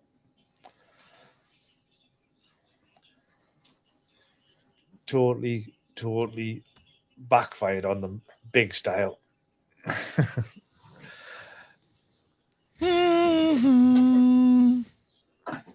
Now there So are even when millions they of people. let the shop run in business, it's still not good enough. We got to move the goalpost. We constantly have to move the goalpost. Okay? We blocked people from seeing inside your store, right? So what did the shop owners do? Well, they shut their windows. They covered their windows. But they wanted to make sure that people knew what they were going to be able to buy inside the store. With vape products, of course. Makes sense. Yes. Store. Yes. Come inside. There you go. You can get Pringles and Snickers and Twix bars and a disposable vape so that you don't smoke cigarettes. If you've noticed, Not there's allowed no to do that. cigarettes. There's no cigarettes on that window either. So, and yet they're perfectly legal. There's no cigarettes on the window. There you go. Town councilors criticize Scarborough vape shop signage. The hideous retrospective application for a shop's fascia signage in a North Yorkshire town centre has been slammed by local politicians and the news. Unique Home Properties application seeking retrospective permission for shop front advertising in Scarborough's conservation area has met with opposition from town councillors. Located at 9191A Westboro, the vape and confectionery shop installed its signage without prior advertisement consent due to the inadvertent oversight and not to circumvent planning. Ask for forgiveness, not permission. All they've done have said, fuck you, I'm just going to stick it on my window. Shite with it. I've got to cover my windows. Okie dokie. There you go. Swivel on that one. Brilliant. 3 more stories, folks, and we're done for the news for today. We don't need more vape shops, damn it. We got enough vape shops killing cigarette smokers' addiction. We cannot have any more. So county councils have no power to limit the number of e-cigarette stores, unfortunately, and we're still going to cry and whine about it. Calls for greater clarity around how vape shops are treated under planning laws emerged at the latest meeting of the Louth County Council, where the Dundalk councillor questioned if the growing number of vape stores can be more tightly controlled. Oh, my God. I'm going to keep collecting Bloomberg bucks and have my British American tobacco and my Philip Morris stocks go up. I need them to go up. I need more money. Exactly. We got to ban the vape shops from killing all the customers of combustible tobacco. I hope that the council might take a look at that. Go ahead and ban it for me so, we can get cigarette sales to go back up again. True. Dumbass, it causes people to die when you do that. Don't do it. I hate it when people don't like it when I simplify things. The Irish independent with its island, what would you expect? Ooh. Man 58 charged with 784,000 vapes. What? 784,000 vapes. And naturally, loose chop, because we're in New South Wales, Australia, because, we don't know any better. 50-year-old man has been charged after New South Wales police allegedly seized more than $784,000 worth of cigarette, tobacco leaf, and vapes during a road stop at the state south. We had his car. Fucking hell. Oops. How did you fit that much into your car? Jesus. Damn. In a statement, New South Wales police said that around 7:45 a.m. on Monday, officers were patrolling the Hume Highway in Bookman when they pulled over the van at Victorian plate numbers on it. Police searched the vehicle and seized 293,000 individual cigarettes. Who counted all those cigarettes? Exactly. How do you know it wasn't 290,000 cigarettes? Maybe you should go back and recount them. We'll come back next week and see what you came up with. Yeah, do it again. 265 kilograms of hard-pressed tobacco leaf and 2,290 individual vape products, with a total estimated street value of $784,950. The 50-year-old male driver was arrested and taken to Yoss Police Station, where he was charged with 2 counts of possessed tobacco 50 or more commercial quantity and possess greater than 100 commercial quantity vaping goods. He was granted bail. He said, right, see ya. I'm skipping that. Wait a minute. 293,200 individual cigarettes, 265 grams of hard-pressed, vacuum-sealed natural leaf tobacco, and only 2,290 vapes. Yeah. Right. Okay. just numbers are plucked from the air, obviously. He was granted conditional bail and is set to appear between the Yass local court on 30th of April. It does make you laugh, doesn't it? It just does. Well, as a Gen Xer, I always love to leave the news section with a beautiful, happy story to make you feel wonderful. So how about the guy, the YouTuber, who decided to power his electric vehicle with 500 disposable vape batteries? Cool. Classic. In a new video uploaded to his channel, DIY YouTuber Chris Dole has showcased his new project, a mini electric vehicle he customized to run on a custom-made battery pack from lithium-ion cells salvaged from 500 used vapes. According to Chris, he undertook this project to raise awareness for the potential dangers... Asshole! The dangers of disposable vapes.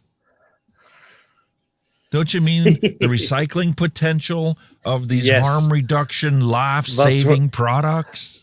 It's probably the fucking editor reworded it. That's probably said originally. I went, no, can't have that. We're going to have a negative impact on vapes. Well, with over 1 million vapes being discarded every day in the UK alone, this project that he built a super fast charging power bank and an e-bike battery pack and a larger battery pack used for home backup power supplies. It is this battery pack that he has repurposed for his latest project, the Reva G-Wiz. That's cool. Good idea, though, but shame about the wording. Yeah. Well, the battery pack managed to keep temperatures under 30 degrees Celsius while delivering 2.07 kilowatt hours of usable energy from the theoretical 2.5 kilowatt hour capacity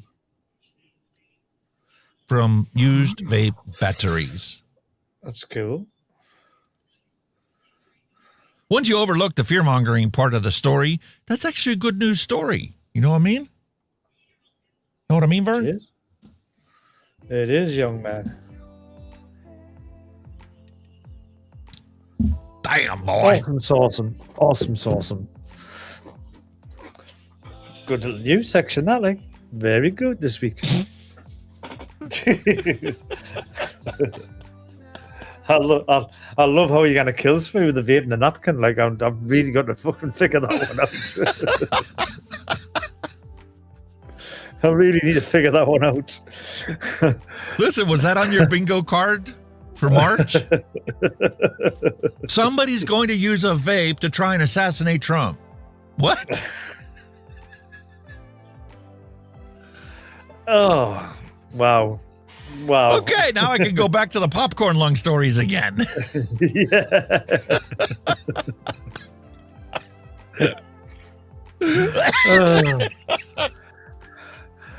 And you've got teachers that want to blow themselves up by hitting a vape with a hammer. That's fucking it's unbelievable. You couldn't fucking write it, could you? You just couldn't fucking write it. How dangerous are you going to hear it with a hammer? A lithium battery, for fuck's sake.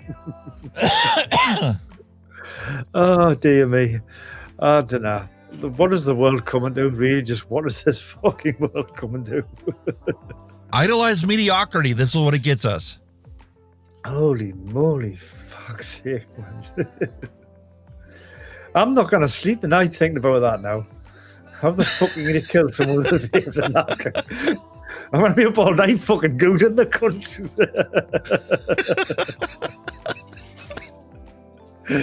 Fuck. Just don't use your microslop computer to do it. No. Fucking, that would probably tell you how to, that actually. You know what I mean? Come up with some bullshit. First, talk about dodgy AI. It teaches you how to assassinate the president.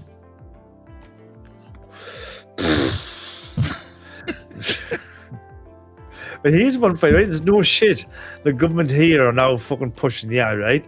My wife, when they're like not working, being on the sick, she had to go like for an assessment and all this stuff at the fucking, you know, the dual bollocks or whatever it is, right? And this just she said, well, you know, I'm bored now, and because she keeps applying for jobs because she wants to get back to work, but obviously she's just not well enough, so she's bored. So the guy turned and says, well, let's do some productive. She went, okay. And says, let's rewrite your CV. She went, yeah, you know, I'm doing admin, I'm good with Word and Excel and all that shit. No, we use ChatGPT. She went, what? You're encouraging people to use AI to write a CV. Yeah. That's actually that's the stance they're doing. A government fucking organisation are telling you to do it.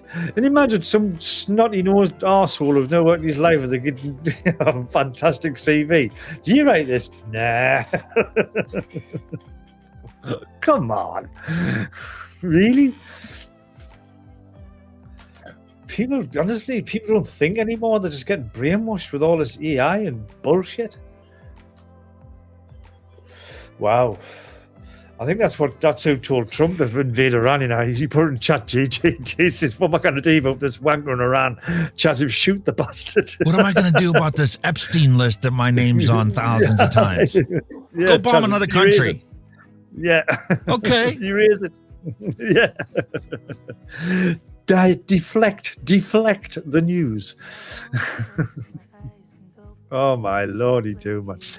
I think on West Wing they had a term for that. It's called take out the trash. Oh, he's definitely doing that. Like, gee, me. Oh, you take out the trash and you have the news cycle move to something else. I think he knows he's not going to get another term, so he's going to use this term to fuck up as much as he can. Well, he's only allowed 2 terms. Exactly. It's in the Constitution. You can only be president twice. That's it. Yep. And this one, he's fucking relishing. He's fucking it right up. Jesus Lordy do, man. Oh, God almighty. Whatever next. Trump bombs Iran with vapes. Well, is that enough to get you to drink? Fucking more enough. It's enough to drive a man to drink.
ready for the drop. Up for your entertainment today is Bolt House Farms Green Goodness 100% juice smoothie. 0.0% alcohol because it's filled with superfood greens. This lovely concoction of a beverage has, let me read this right, boosted with 681 milligrams of spirulina, 39 milligrams of green tea leaf extract, 39 milligrams of broccoli, 38 milligrams of spinach, 25 milligrams of barley grass, 26 milligrams of wheatgrass, plus garlic, Jerusalem artichoke, and other leaves. Ugh. It has 1 6/7 mangoes, 5/6 of a kiwi, 2 apples, and 2 pears. What the fuck was what? What? Trying to get healthy, dude. I'm a fat fuck and I need to lose some weight. The only barley I'm going to enjoy is barley and hops, which make this wonderful 1664 lager. That's the only big green I'm going to use. And this is coming in at 4.6% volume, and it is a 568 milliliter can. So back to the old Frenchy shit. I am. Listen, all this lovely fruit juice in there, you can't even tell it's got that spirulina and grass and all that other stuff. Yeah, but how much artificial sweetener and sugars and all that's in? Is any of that stuff Zero. In? Zero? Wow. Zero. That's a first. Well, that's why they put the fruit in there. That's why they put the mangoes and the apples and the pears in there, because there's sugar inside of all those fruits. 130 calories. Nah, not for me, mate. Actually tastes really good. You guys wrong. I like that stuff, but I wouldn't. Yeah. Oh, hello, William. I can tell he's in. I used to juice my own stuff. I watched a show on Netflix the one time. It was a guy that was heavy and overweight, had a bunch of medical problems, was taking all these prescription pills and stuff. It was a bloke from Australia, came to the United States and started juicing. So all he did was juice. That's all he consumed was juice he made himself for 30 days. He did it for a week at home, and he kept going to the doctor and getting, tests and blood work and check his blood pressure and all this other stuff. And he was good. And then he spent the other 3 weeks driving across America, buying fruits and vegetables from, roadside stands to make his juice. Oh, what? All fresh fruit, yeah. He lost half his weight after a month of just juicing. He got taken off of all of his medications because he no longer ate the normal foods that he was eating before, all that processed food and falafels and everything else that he was accustomed to eating. Is just fruit and vegetables. And when you look at how much actually goes into a bottle of juice like this, which is what, he consumed every day, he lost a crap ton of weight. Yeah. Got off of all of his medications by simply juicing for a month. Well, nature's a natural healer, isn't it? Everything in nature's a natural healer one way or the other. You know what I mean? And it also goes to prove how much your body craves the nutrition it needs to thrive. Yeah. So when I did it, I didn't go to exclusive juicing. All I did was I added a liter of juice that I made myself every morning to what I was already doing and eating. Right. I didn't change what I was eating at all. I just juiced in the morning and drank that throughout the course of the day, and I lost weight like crazy. Free ride vapor. That's the first time somebody zapped both of us at the same time. That's pretty cool. Swines. Humbug. Well, good luck with it, mate. No. It helps. Freaking delicious. Oh, don't get us wrong. I like fruits and all that. Without a doubt, fruit juice. I love fresh orange, but I wouldn't entirely live off it solely. Like, you know what I mean? You'd be shitting Tiffany. You're not fat like me. Well, I'm not ish. I've got a kite. I could do with getting rid of a kite, but that's it. I probably weigh as much as two of you do. I think the last time I weighed myself, I was about 15 stone. Whatever that will be in pounds for you American guys. William Dobson, hello and welcome. 14 pounds to a stone, something like that. Can't remember. Tim and Z, hello and welcome. Darren D, hello and welcome. Darren, I did add that thing to the Discord server. It's right underneath the daily chat or whatever. Icon's a little strawberry for the Flavors Diary. Bull City Flavors is what we're going to be testing. For the next 2 weeks, probably. I got their starter pack. Oh, did you get some of it in, did you? Yeah, I got the Bull City Flavors pack with all of their new flavors in it. And I got the TFA pack with all the TFA flavors. They're just like starter packs, yeah? Yeah, so they're 10 mils of each flavor that they just introduced for sale. All the new flavor packs, got you. So that's what we're going to be going through. That's going to be the single flavor testing of all of them first. And then once I get done with the stuff I just got, then we'll start diving into the stuff I already have here that I haven't tried yet.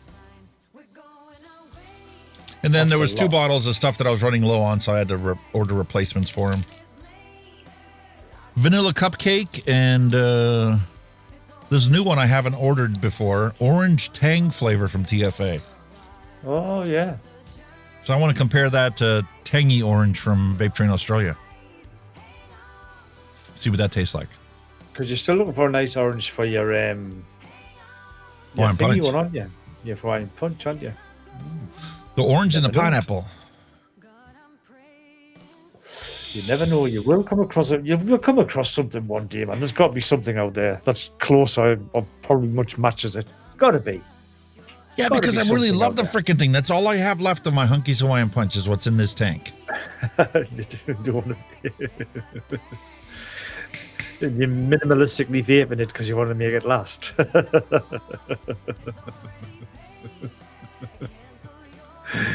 You're only taking a toot every week.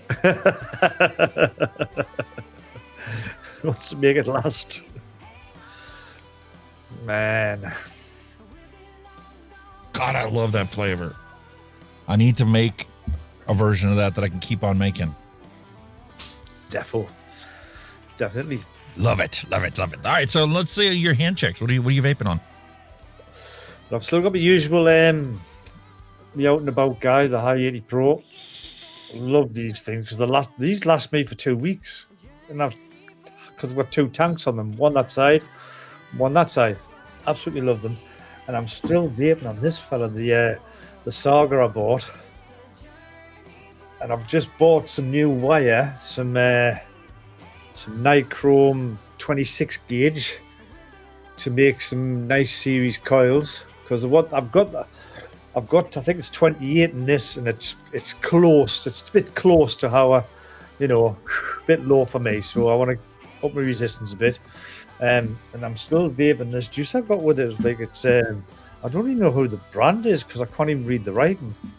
It's raspberry lemon cookie, but I can't say the brand because it's like all squiggly, and it's just can't make the brand out. There's something on the back there, like I don't know what that's. I can't read it because my fucking eyes are going. I don't know who that buy whatever that is. I can't make the writing out. But for a commercial juice, it's really, really nice. I'm quite loving it. Very raspberry like, but yeah, man, it's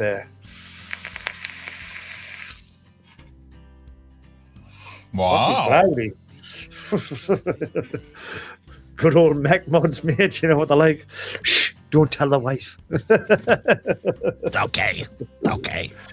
And that's about it for the moment, mate. Because like I said, I've been cleaning my desk, so I put a lot of stuff back on shelves and stuff that I'm not using. So I need to have a good clean up. I've got no worries. I've been cleaning up my desk too. I got a handful of tanks and stuff and drippers that are laying in front of me that I need to sort and put away where they belong. I still need to get my video uploaded. This is the Hyperion mech mod. Oh, it's nice lovely. But what I'm actually going to do, I'm going to go through, all the old sub-ohm RTAs that you just can't get coils for. I'm just going to bin them. Just going to chuck them out. They're only sitting gathering dust. Or maybe if we search, cloud chucking heaven. Delicious. See if there is like any other coils that'll fit them, but if there's not, they're getting binned. I love them, like they're gorgeous. These are fantastically gorgeous, and with 70 or 60,000 puffs, this is definitely enough to get you through over a week of vaping. This is a strawberry kiwi ice. There's still 25% left in it. I can't seem to kill it. I'm going to have to do the review on it. I'm just going to do a quick review on it the one day because I've already gone through. I didn't go through. My wife went through 2 other ones. And I just love the design. You're just not going to throw them away, are you? Just because of the beautiful design on it. No, man. I'm going to have to pull the batteries out of them and throw them on the shelf. It's a pity they couldn't get some refills for them, so you could keep using them. Those are absolutely gorgeous looking mods. And they're still working bloody fantastic, even though it says there's 0 liquid left. These are the same. When you look at your window, there's an out there, but you're still zapping this stuff out with the sponge. Attention everyone. According to Neil Pitts, delicious. Alex, I heard through the grapevine there might be a black Hyperion coming soon. That cool. is all. Black one. Very nice. I need to find the box for this one so I can change the coil and upload the review video for this one. This is the Geek Vape Z Nano tank. This was sent to me by SourceMore. I was impressed because they emailed me and they were like, would you be interested in reviewing a couple stuff? I'm like, yeah, I don't care what you send me. I'll do a review on whatever you send me. So I did the review on the one product already, but I still got to put this one up. I need to find the box for it, clean the coil, and fill it up with some new liquid. But this is a beautiful mouth-to-lung stock coil sub-ohm tank. Somebody just brought a new MTL out. Is it Mike Vapes? Somebody just brought a new one out. Yes, he did. And guess what I ordered? I ordered and got in for myself. The Blaze Solo. Paid for my own cash, not sent to me. I also have, once I get done with these other ones, the Bonza Pro. That's a nice. I'm going to do a review on. That's nice, that. Like, I've got one of them. They're nice. And I still have... Oh, it's on my headboard. I don't even have it here. I ordered in the Team Single Coil to compare with the Recoil R3 on the Republic. So I'm going to do a comparison between the single coil and the dual coil version of it. And I'm even going to compare it against my single 4mm coil inside the dual coil. Is he not selling the single coil kit? I'm sure he's selling the single coil kit, the one where you can just put in your one you've got. Is that the one, is it? Yep. Got you. I was going to get it, but I'm not a single coil vapor, so I thought, nah. There's the Recoil R3. So if I start from scratch and do a side-by-side comparison of the two, that's going to kill 3 birds with 1 stone and get those uploaded and reviewed. And then obviously I still have... Did I drop it? My side-by-side one. Oh, the one everyone's coming out with these new side-by-sides. I saw Geek Vape put one out. Mark Fagan did a review on one. And we had one. We've got one called the Click. Been out a while as well. Oh, there. All you do with. I'm like, where is it? I've been chuffing on it. So this is all I have left of the liquid. I already filled this tank up twice, and I've only got about 2 mils of liquid left in here to top this off. And the coil's still just as good as it was when I first got it. That's what I can't understand. The ones we've got, they're like just a pod, you just hide the pod away and order a new one, click it on the battery pack. This one came with 2 bottles of liquid. So the tank was full to begin with, plus they give you 2 bottles of liquid to refill the tank. That's cool, And right? I figured the coil was going to kick the bucket before you got through all the liquid, but it's not. Still going. Yeah, so Mrs. Lindemuth is the one that has been using this one. Lindemuth.r, that's her name before she got married. And yeah, so she's been trying those ones out. And that's pretty much the only hand checks that I use on a regular basis. Every once in a while I still pick this one up, the Taste Flex. This is my coffee one I bought for the cruise. Oh, yeah. I love the coffee flavor, but if I'm drinking coffee all day, I don't want to be vaping coffee too. I love that contrast. Yeah. So this is going to take a long time before this is used up. I have a habit of doing that. I had that with the first one on our first cruise. Remember the first cruise I took this one along on? That's right, yeah. That's still good and all. 10%. Jesus. 10% still. Doesn't leak, still works. Just can't kill them. It's 50 milligram nicotine, so it's like, how many chuffs can I take on it before it just goes back on the desk again? And if I'm not carrying it with me in my pocket, it's not going to get used up. Nope. Oxbar emailed me. They said they're going to send me their latest one that they just came out with. Everybody's going to 60,000, 70,000 puff devices now. It's literally going to get to a point where you can buy a disposable and use it for an entire month. Pretty much. That's what their goal is, I think. They're getting that way. You know, the technology's moving at a phenomenal rate, isn't it? Yep, their coil technology is advancing. They're putting 2 and 3 sets of coils inside them, and then the chip automatically cycles. You take a drag, this time it's this coil. Next time you take one, it's this coil. Next time you take one, it's this coil. Yeah. Which means that the whole time in between, these ones are just sitting in the liquid, staying perfectly clean. Whatever you build up on there gets dissolved back in your e-juice. Pretty soon you're going to end up with 1,000 Attention everyone. puff devices. According to Neil Pitts, Alex, someone sent Mark Fagan a bunch of vape gear to find new homes for, so keep an eye out on his Facebook Fagan's World page for some nice items. That is all. Awesome. Yeah, so you can check out, he just uploaded a review on the Geek Bar version that's like this, where you have a mod battery pack and then you have a separate vape that's got actually a little tiny battery in the bottom. And this was the first one that never worked. But you hook the updated mod up to it. And it works. Works fantastic. It's a beautiful iced apple. And then you can switch it over, and now I've got a strawberry. Awesome. So, I mean, you can like flop around and have like 2, 3, 4 different ones and just swap out to whatever flavor tickles your fancy at the moment. Very nice. Beauty of them. Beauty of them. Awesome. Awesome sauce. Cool. Let's roll the bumper and see what you guys submitted for this week.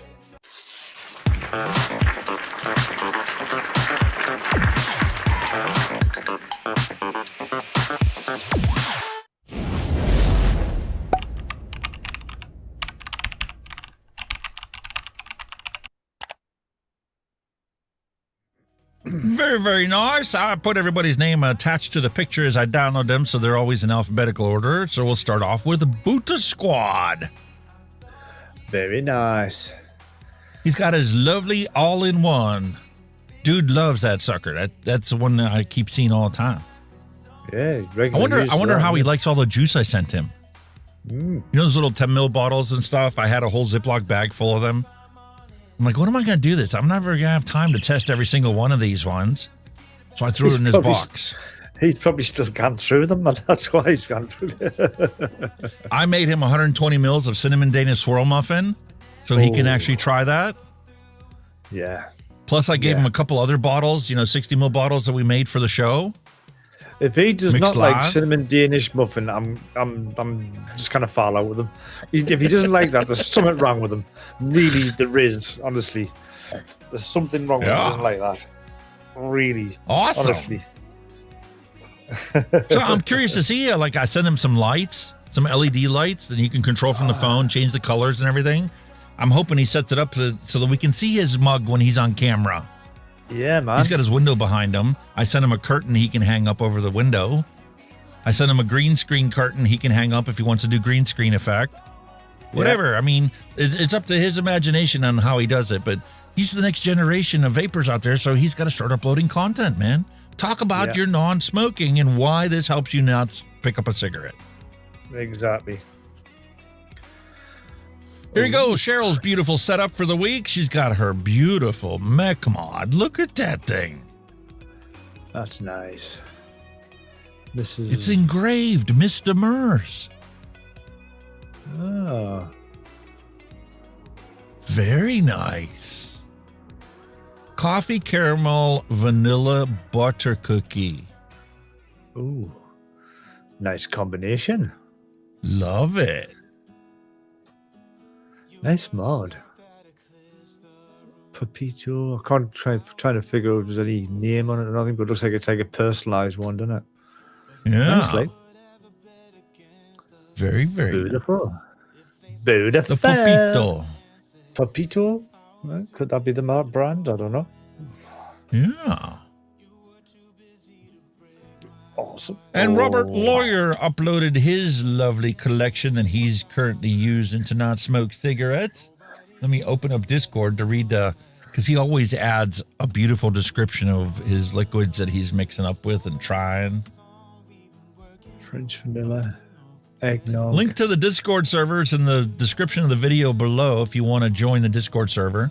You can upload your own hand checks and your pet pics and your dad jokes for the week. All right, so here we go. Dear Alex, this is the flavors I mixed up. Chocolate mint with a boost of TFA mint candy. Oh, very nice. Yeah, right there. I feel that the first batch that I made was with super aromas and is a little to my liking. On the left is the Flavor West eggnog with a little boost of Capella French vanilla to give it that certain flavor that I'm looking for. Yeah, I have Flavor West eggnog, and by itself, it's just kind of lackluster. Like, you get the eggnoggy spice notes, but it's a whole lacking on the milky, caramel, creamy, buttery mouthfeel. So he chose French vanilla flavor with his eggnog to try and spice things up. And here we have, what's that, the Pyro V2? Yeah. I have that one right there. A Pyro on top of his Drag 3. Very nice. RDTA. Matchy colours as well. Yeah, very nice. And that looks like the Osiris. Yep, and he's got a matchy drip tip as well to go with his mod. Very nice. Love it. He's doing very well. Absolutely loved it. Cheryl's like, Oscar engraved it. It's a tribute to my son who passed away last March. Oh, my condolences. Sorry to hear that.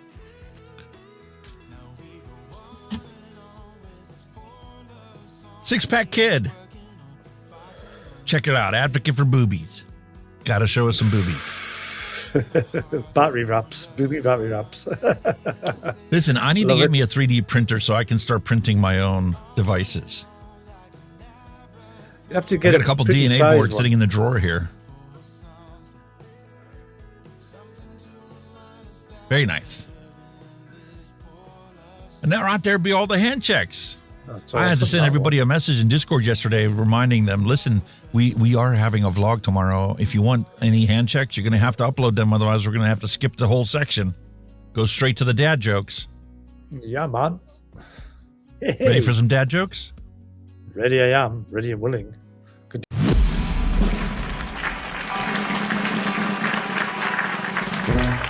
No more despair. I have paid more than I owe. Now what you see is what I give you.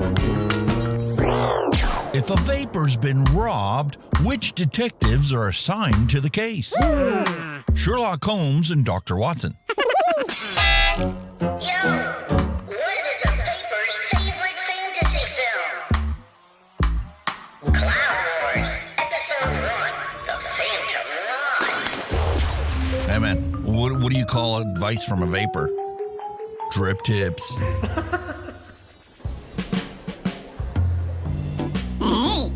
is that a mechanical mod in your pocket? Or are you just happy to see me? Hey, don't throw your mod at people, or else it's battery.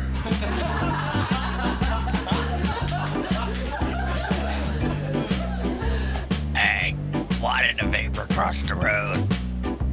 To chase them clouds. And they told me vaping was cheaper than smoking. Nope, I don't care. What are you talking about? Did you hear about the guy who doesn't pay more than 1 cent per mil for juice? Shut that baby up! Yeah, we get it. You DIY or die. Gotcha. What are you waiting for? Let's do this. It's go time! Ladies and gentlemen, please use your fucks wisely. You're born with a ton of fucks to give.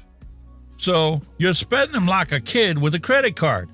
You give fucks about your friends, about your grades, about your fashion sense, about strangers' opinions. You give away too many fucks about the way too many things. You have so many. Then as you get older, you have maybe 10 fucks a month. So you learn to budget them. You allocate fucks wisely to your family, to your career, but there aren't enough fucks to give about the newest fads. So someone at work has something they need my help with. That's outside my job title?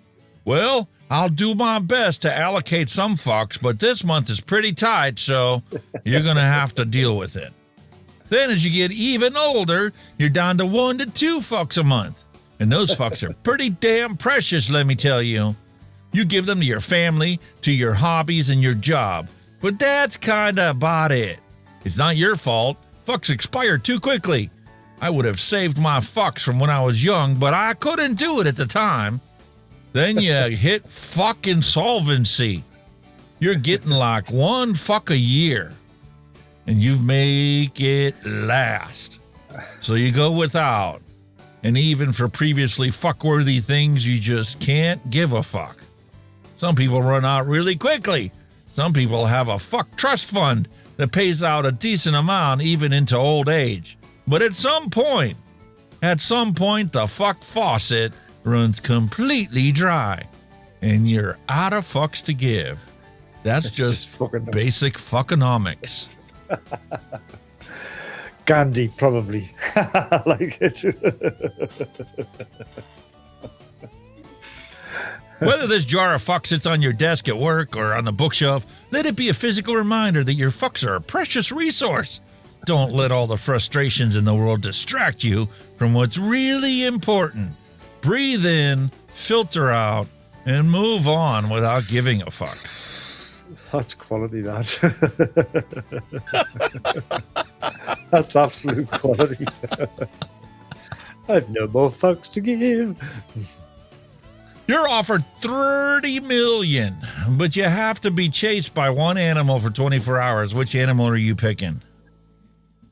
A tortoise.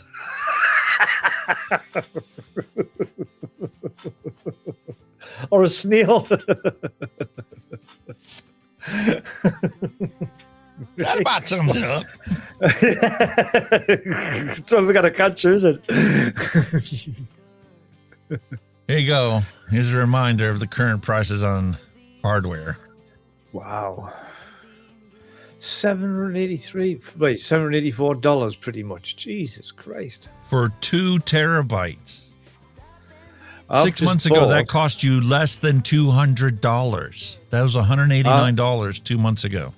6 months ago. I've just bought an external hard drive for my phone, 4 terabyte. Just a normal external hard drive, 12 quid off AliExpress. Bargain! 4 terabytes. Hope it shows up and it's actually 4 terabytes, not 4 megabytes. It's two. They do a 2, a 4, and the 6. I was going to get the 16, but the 16 just sold out. The 16s for 16 quid. Brian Ferguson, hello and welcome. Mrs. Hunky Vape, hello and welcome. I'll wait for them to get some more because I've got like a 1 terabyte hanging out the side of this, so I might buy a 16 and just replace that one when they get them back in. This is the reason I don't have a new computer built this year. This is the reason why I have a 5080 graphics card coming tomorrow. I need to wait around and sign for. Which means tomorrow's laundry day. Getting all the laundry sorted and folded. But for 2 terabytes, that's scandalous. You would expect something like at least, 10 terabyte for that kind of price. You know what I mean? Not back in the day. I was hoping to maybe, if I wasn't going to build a new computer, I was going to upgrade the hard drive in this computer to a 8 terabyte hard drive, which would have been that price right now, 6 months ago. Yeah. An 8 terabyte hard drive, if you can find it, is like $2,000. Fuck's sake. Just for a hard drive. Jesus. That's this big and it has 8 chips on it. That's it. Yeah. What's the price of memory now? But that's fucking scandalous now, is it? That's just as bad. Yeah. You know, this guy is probably the butt of all jokes. Manhole assessor. Oh dear. Asshole assessor, manhole assessor, yeah. Georgia police ask parents to check lunches after a child comes to school with a martini in the lunchbox. Hey, what do you want for you? What do you want for drink? Some lemon juice, Mom. Yeah. I got one of those. I got one of those in my refrigerator downstairs. It's pretty good. It really is. Not for a child. Lemon drop martini. Shaken, not stirred. Yeah, as Mr. Bond says. Give a brief explanation of the meaning of the term hard water. Ice? It's simple, isn't it? Yeah. It technically is hard water, isn't it? It's technically, yeah. It's technically hard water. That's not what they were looking for. Is it scientifically accurate? Yeah, but not for the teacher, won't be. Nice. Here you go. Ready? Quadrilaterals. Perimeter. Name the quadrilateral. Well, Bob, Sam, Tedison, Kate, and Harry. I love it. Remember what I said the title of the show this week? Idolized Mediocrity. True, right. Damn. That's not a square. That's not a rectangle. That's Bob and Tedison. Yeah. My dog is a circle. Okay, circle. Hero, companion, worker. Well, maybe he's all three. Or maybe he's none of the three. He might just be a lazy fuzzball. A little brown shit stain that lays on the floor in random spots. Mm-hmm. Now we need to justify it because he is round. Oh, so this is true. Because my shit stain is round, he's neither a hero nor a companion nor a worker. Definitely not a worker. Just a snorer. Oh. All right. Use each pair of words correctly in 1 or 2 sentences. You're mine. Your soul is mine.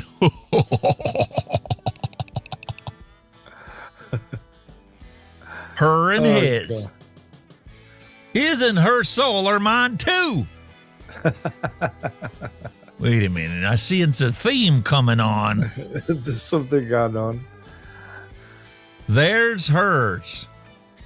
Theirs is mine, and so is hers. A bit dark, isn't it? Oh, I'm a little afraid to call your parents in to have a conversation about this. Because you had to have learnt this behavior from someone. Holy shit. My and yours. My soul is mine, but so is yours. That's quality. Well, now. You need to have a chat with your parents, matey. Overall, how would you rate your experience in this course? Fair. In the space below, please write my overall comments about this course or the instructor not covered above. If I had 1 hour to live, I'd spend it in this class because it feels like an eternity.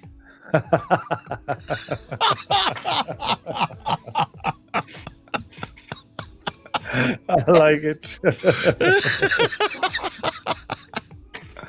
That's brilliant. It feels like an eternity. Name, Frankie. I earn money at home by... I don't. I'm a freeloader. Hey, the truth can be so hard, but yet so funny, can't it? Yeah, I'm a freeloader, simple as that. Draw a picture of what you look like in 100 years. And in 100 years, I will be blank years old. True enough. Fair comment. In 100 years, you're going to be in one of them. Wow. Shit. I wonder if that's the one who's got everybody's soul, who drew that one, the same person. Shit.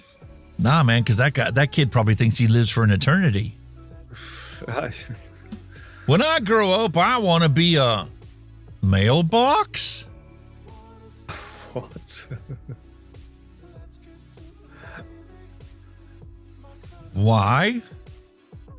That's so odd. A mailbox. Okay. When I want to. Of all the things on the world, in your imagination, the best you could come up with was a mailbox. Well, idolized mediocrity, you'll do that to a generation. Yeah, set your sights really high on that one. Your lifelong goal is to become a mailbox. Fuck. Why are there rings on Saturn? Because God liked it, so he put a ring on it. Oh, God. Saturn was not a single lady. If you liked it, you should have put a ring on it. Oh, God. Mel B is laughing right now. Sedimentary rock. What is the strongest force on Earth? Love. Why not? What's wrong with that? Exactly.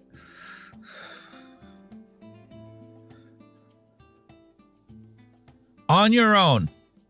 Saturn, Uranus, and Neptune have at least 3 things in common. List those 3 things. They are all planets. They are all round. And none of them have McDonald's.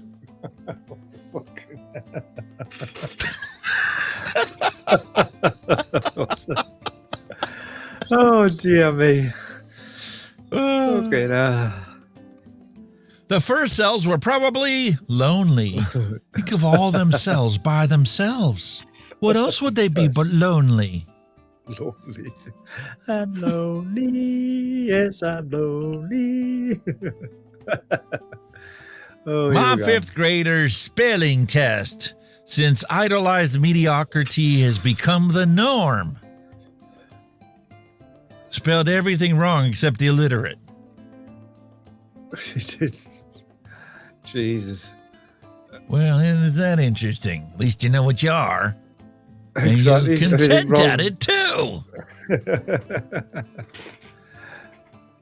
Oh, my Lord. Figuring out taxes worksheet. Why do we pay taxes? so we don't get arrested. Kind of truthful, isn't it? Well, listen, if you want me to be your tax advisor, I'm going to tell you so you can get money back at the end of the year. Let the government be your piggy bank that you save money. And at the end of the year, when you file your taxes, you're guaranteed for them to send you a check that you get to go and become baller for a day. Hell yeah.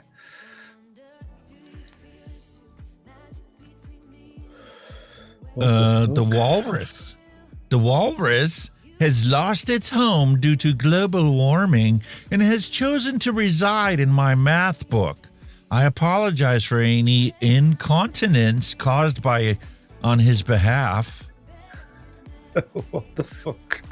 What? Oh, sorry. Inconvenience. That was my bladder talking, not his. What the fuck?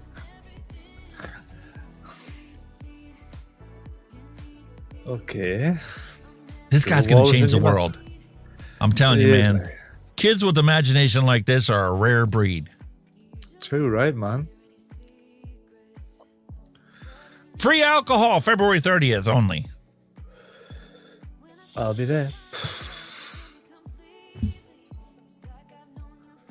How are you going to be there? I would be there, I should say. If I was there. You mean if February 30th was actually a day on the calendar? Yeah. Yes. I gotcha. I know what you mean. That isn't obviously, but I would be there. I would be there, but I wouldn't. All right, here you go. Cool tattoo until you realize that Mario will be jerking you off for the rest of your life, too. Oh, God. Oh, dear. It's a cool tattoo. Interesting view of things these people have. It's a cool tattoo, though. I got banned from eBay. Apparently, a brick on a string cannot be sold as a penis enlargement solution. I wouldn't even like to try. No, but you can. You can list it on eBay and then cancel it a week after the auction closes without any retribution or consequence.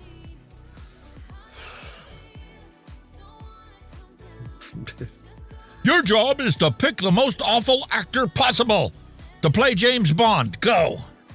Epstein.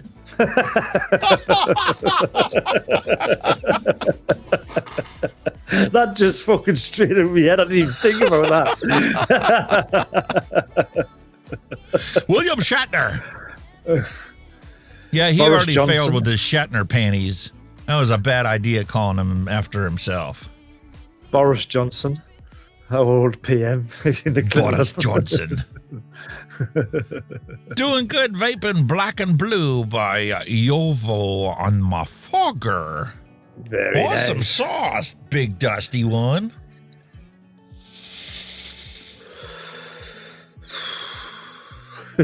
So my Aspire Odin and that lovely blackberry lemonade I made do not like to play nice with each other. Look at the color of this thing. Oh, it's very dark. That's the color of the liquid. This is a coil killer. Looking that way. 3 days after I put that blackberry lemonade in here, I had to change the coil. Coil killer. I'm worried I may not be able to finish this liquid in that without having a dead coil again. Looking that way. Mallory Gates says Gary Busey. Can't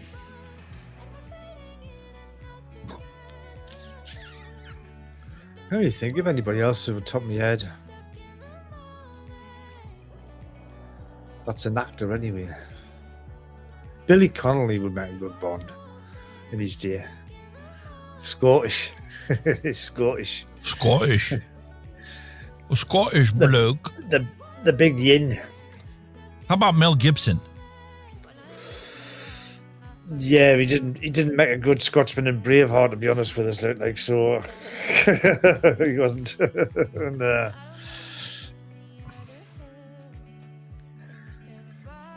Iranians are threatening to kidnap our president. Will Americans unite and help pay the ransom if he's captured? Hell no. Asking for a friend. Just say keep him. I think a lot of people would like to see the butt of him. Well, we've already had the lovely, terrorist captured and put in jail trying to kill him with a vape.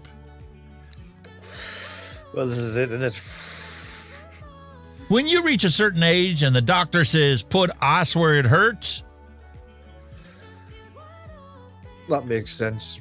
Everywhere. It fucking hurts everywhere, you cunt. Mate, I'm going to tell you a little story, okay? I was doing some laundry yesterday because the wife had a pair of jeans that she needed washed. So I'm doing laundry yesterday, and I switched to laundry, and I come up the steps, and I did the splits. Oh. I'm a 55-year-old man.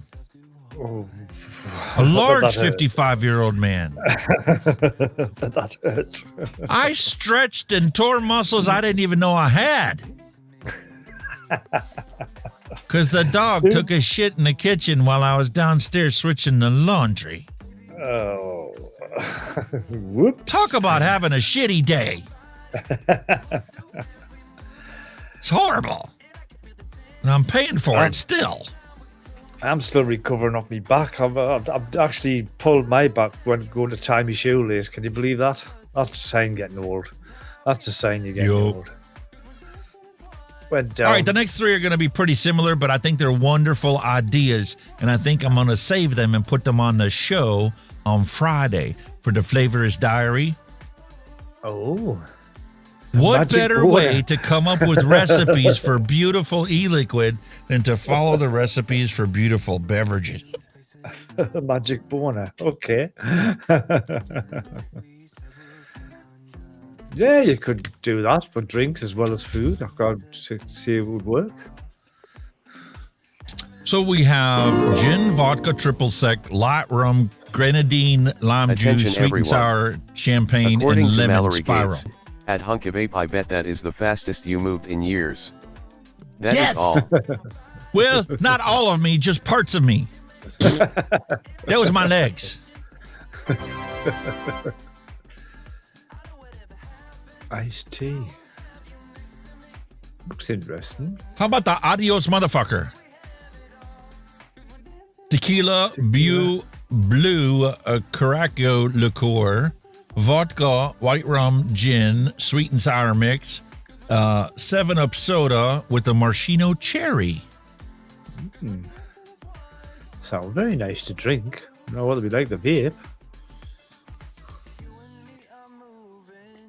Sex on the brain. Sex on the brain. Vodka, melon liqueur, peach schnapps, pineapple juice, orange juice, grenadine, and maraschino cherry. I'd have that without the melon. Thank you very much. That's my wife 24/7. You lucky man. And there's me wishing that she wanted a butterface. Butter shots liqueur, tequila rose strawberry cream, and a half ounce of whipped cream on top. They're two pretty looking drinks, then. They look bonny, don't they? Yeah. Very eye catchy. Well, if you like them, we got more. Pain in the ass and mango booby. Tequila rum. I would have a go with that, like. Melon liqueur, Bacardi 151 rum, coconut rum, sour apple schnapps, pineapple juice, and maraschino cherry.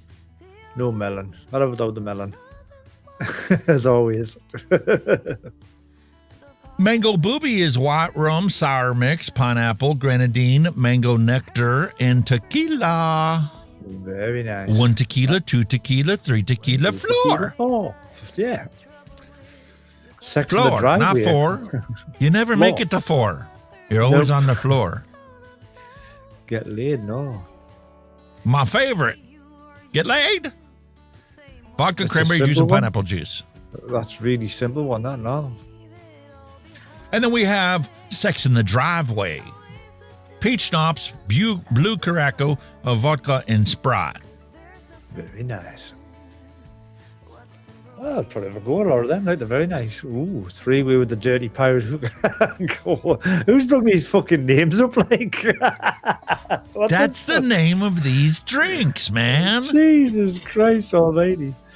Ooh. So you look at this and you find the one you love and you remember the name of it, so the next time you walk into a bar, you can ask for it. You might get a slap in the face if you ask for that one, though. Number 3 with the dirty hooky, mate. Can I have some creamy sex on the beach? Creamy sex. Creamy? Vodka, coconut rum, peach schnapps, pineapple juice, heavy cream, splash of grenadine, and 1 cup of ice with strawberries. Very nice. 3-way with a dirty pirate hooker is spice rum, coconut rum, light rum, pineapple juice, grenadine, maraschino cherries, and a black cherry sandwiched in the middle. See, rum and pineapple, they just go hand in hand. Great head! 1.5 ounce whiskey and a half ounce of apple schnapps. Wow. And last but not least, balls deep. Coconut rum, blue Curaçao, peach schnapps, sweet and sour mix, splash of Sprite, whipped cream, and 2 maraschino cherries. Very nice. That was literally the last of it. That's it. That's all. We're done. Let's do the dad jokes. That would be an interesting flame. Just go thing there: a rum, a pineapple, and coconut. I wonder how that would come out. Hey, we could make a drink like that. Yeah. Rum, pineapple, coke. There are 3 good ingredients with the rum. Like the 2 good ingredients with the rum's pineapple and coconut. I already have it. I've got the rum flavor. I've got pineapple, a bunch of pineapple flavors. I got a bunch of different kind of coconuts. I don't know if it would probably have to be a proper coconut, not a desiccated. Could you get away with desiccated? Like the sweet coconut, you know what I mean? Desiccated would be a lot better than toasted coconut. Yeah. It would. Desiccated, yeah. Yeah. I wonder if I have a coconut cream. Yeah, something like that, yeah. Food for thought. Because you could take some desiccated coconut and put some dairy flavor into it. Either Vape Train Australia or you could use Flavors Dairy. And it would be like a sweet coconut milk. With rum and pineapple. Very nice. Have you played the video yet? Some Have you looked at the video yet? And some rum.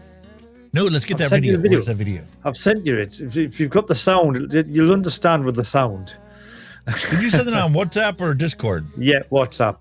It was too big for Discord.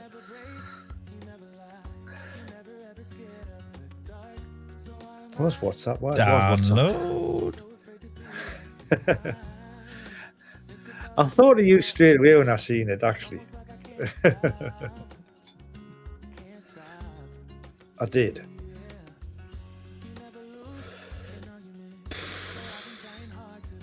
I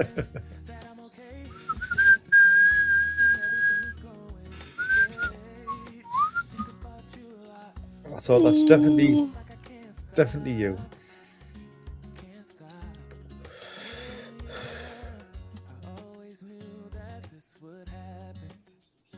No sound. Bollocks. Why is it not playing the No sound? Why is it not playing sound? I don't understand. No sound to the video file. Sorry about that, mate. I'll have to have a look. I'll have another look when I get over to you. Donald! Man, this is why we're bombing Iran.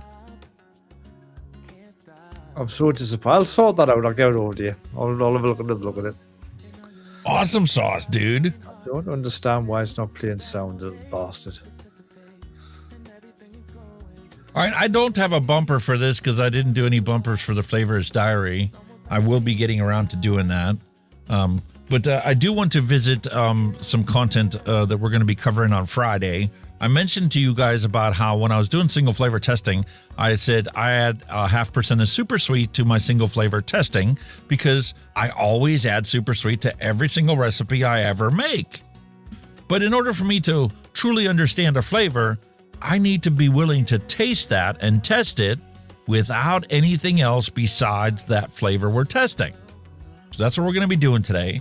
I'm going to bring up our little Google Chrome and I'm going to bring up the recipe for the single flavor test we did. And I'm going to get rid of the sweetener so that we can create the little bottle and it'll be steeped and ready to go on Friday. So, Pazzo Jack, 5%. Let me show you it.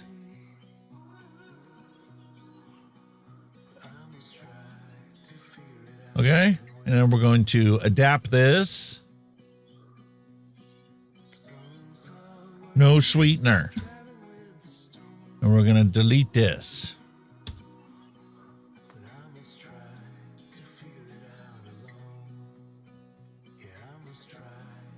So it's just that.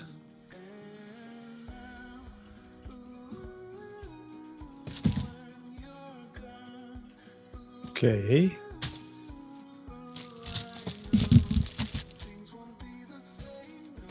Move the flavors off to the side. Give me a bottle.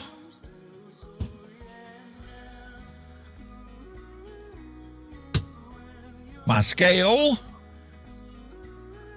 Why is that not working?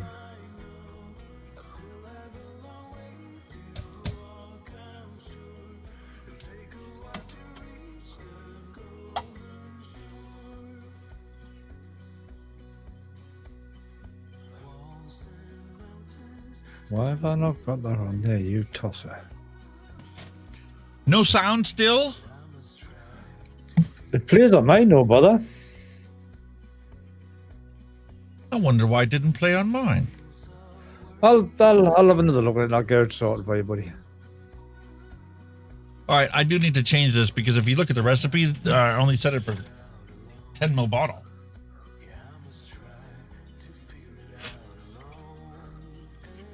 That's wrong.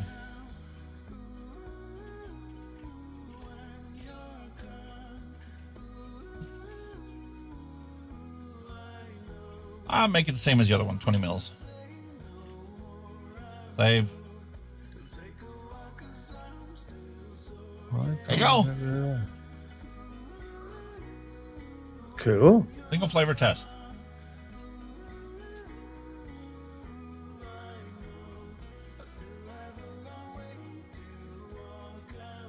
Why isn't that not working?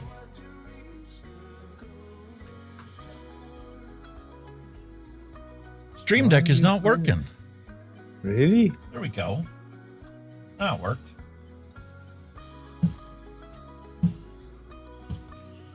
So there's our strawberry Fanta. We need 1 gram of this for 20 mils.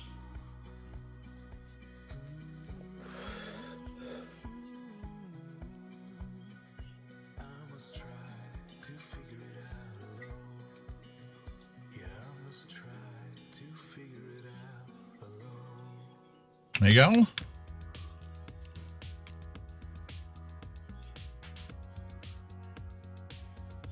It certainly doesn't smell as good as it does taste. It does taste like a strawberry candy with that strawberry jelly filling inside it. Yeah. Smells like a candied strawberry. Candied. Yeah. Okay. Now we need a little bit of a secret sauce in there. The secret sauce. 1.24.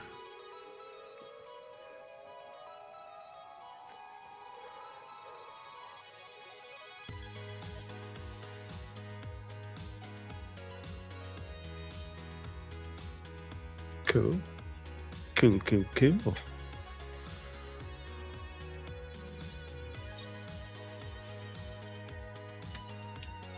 Should have gone under, not over. Very good. Now I need 3.94 PG.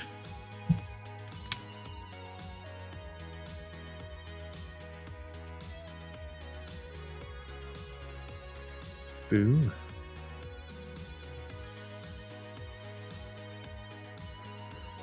Looks cool. Very good. Nearly there. Ooh, nearly there.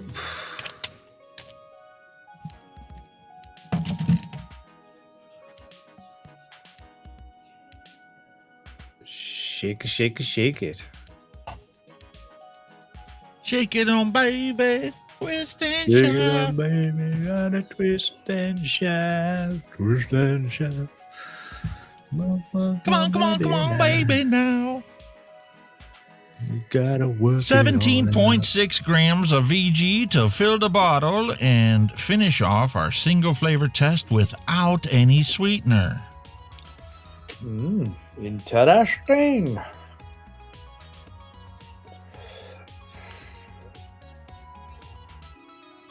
That looks pretty much there for me, yeah. The math doesn't math. Something ain't right here.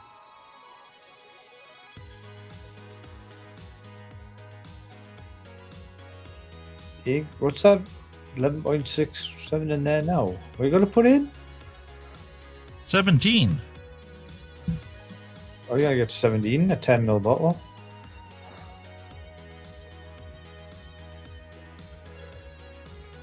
I thought this was a 20ml bottle.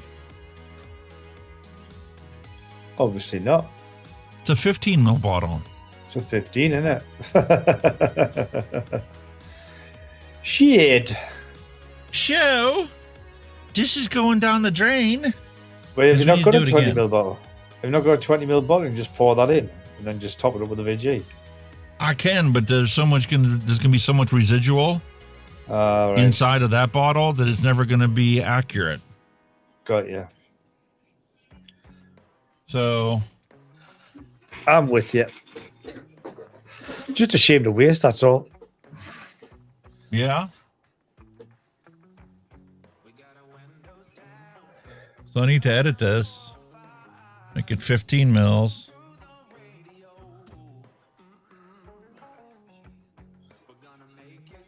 We try again. There you go.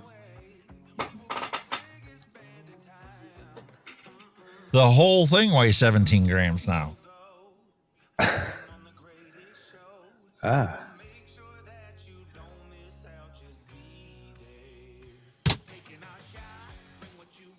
I could actually just throw this in the round file.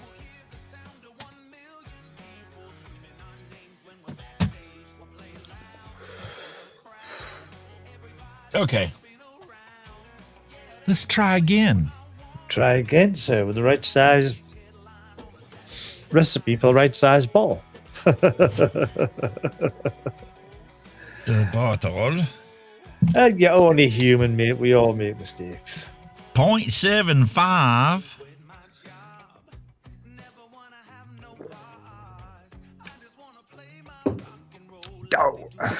Don't.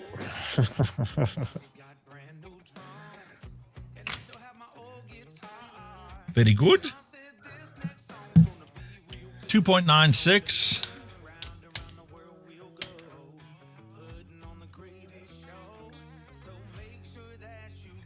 Two 96, and you go. Get that shit in there. Sure, what am I vaping on? Vaping heat. I'm vaping on that. It's raspberry lemon cookie, but it's a brand that I can't read because the name's all fucked up. Well, that's in that one, but in this one I've got blue raz is in that one. That's a blue raz one.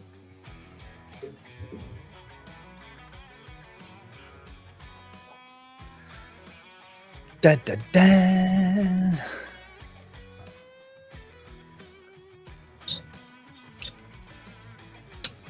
Very good. There you go. Robert Lloyd's made a good point there, mate. What's that? If you tasted one flavour every day, it would take over 2.5 years to taste over 800 flavours. Nobody says I won't have enough content. Listen, how many years did it take for the guys on DIY or Die to test their 1,300 ingredients? There was 5 of them, and they were doing, 10, 20 each episode. 15 or 20 each episode. Wow.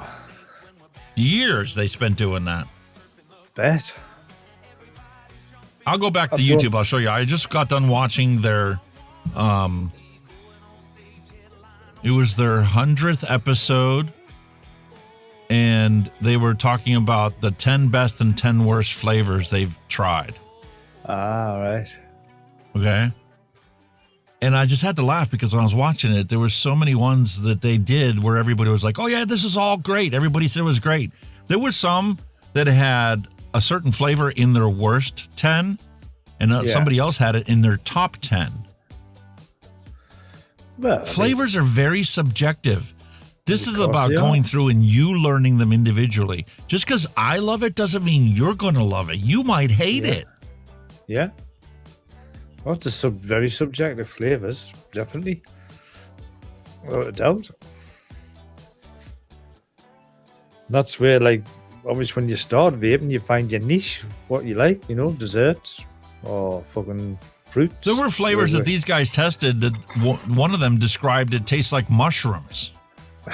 Mushrooms, Jesus. The other guy said it tasted like dirt.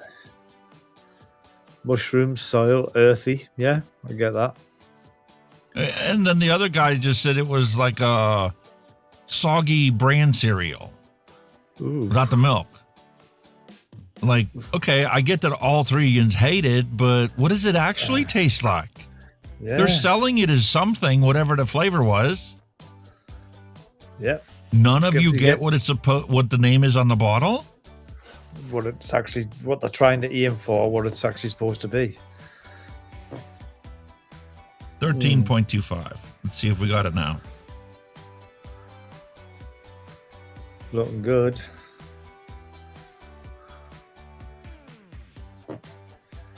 Yeah, you're looking good.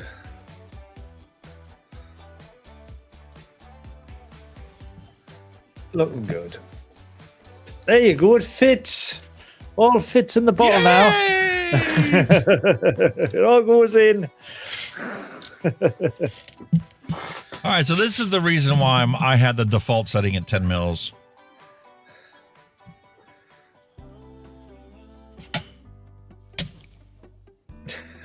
Put a cap on it, dummy. Yeah, you just splattered your face. Straight in your face.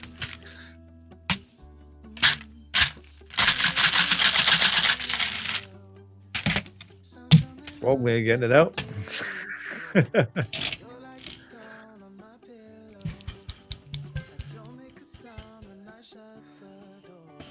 So there you go. Single flavor test. This is the one with the sweetener, and this is the one without.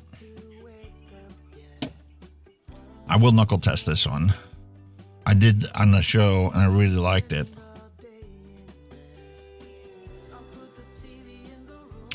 Way more complex than it was when we mixed it up last Friday.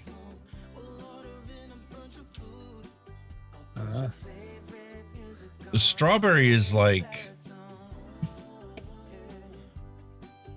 You ever get those candies that have like that jelly filling in the middle?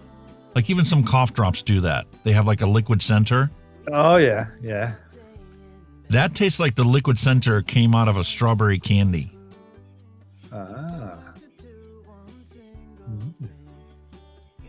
Which means even though some people, when you look at the notes that they have for this flavor, say that it's a perfect strawberry candy and they get the hard candy on the outside and they get the creamy liquid strawberry filling. Yeah.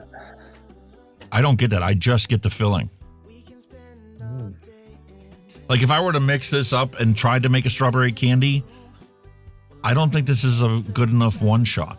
Could somebody do it? Yeah, but I would want to try and develop some other strawberry characteristics to it. to truly sell it as a strawberry candy. Yeah. Now, this is the one with the sweetener in it. I'm wondering what this is going to taste like Friday without the sweetener in it. Does this flavor have inherent sweetness by itself? Possibly. I know that there's some flavors out there that have sweetness built into it. It probably will have, but not as prominent as when you add super sweet or when you add sweeter.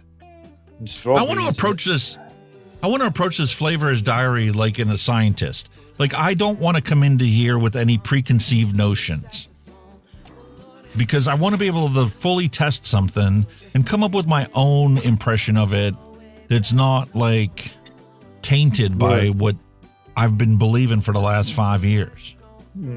Like, I'm under the impression that you cannot make a DIY liquid recipe without adding sweetness.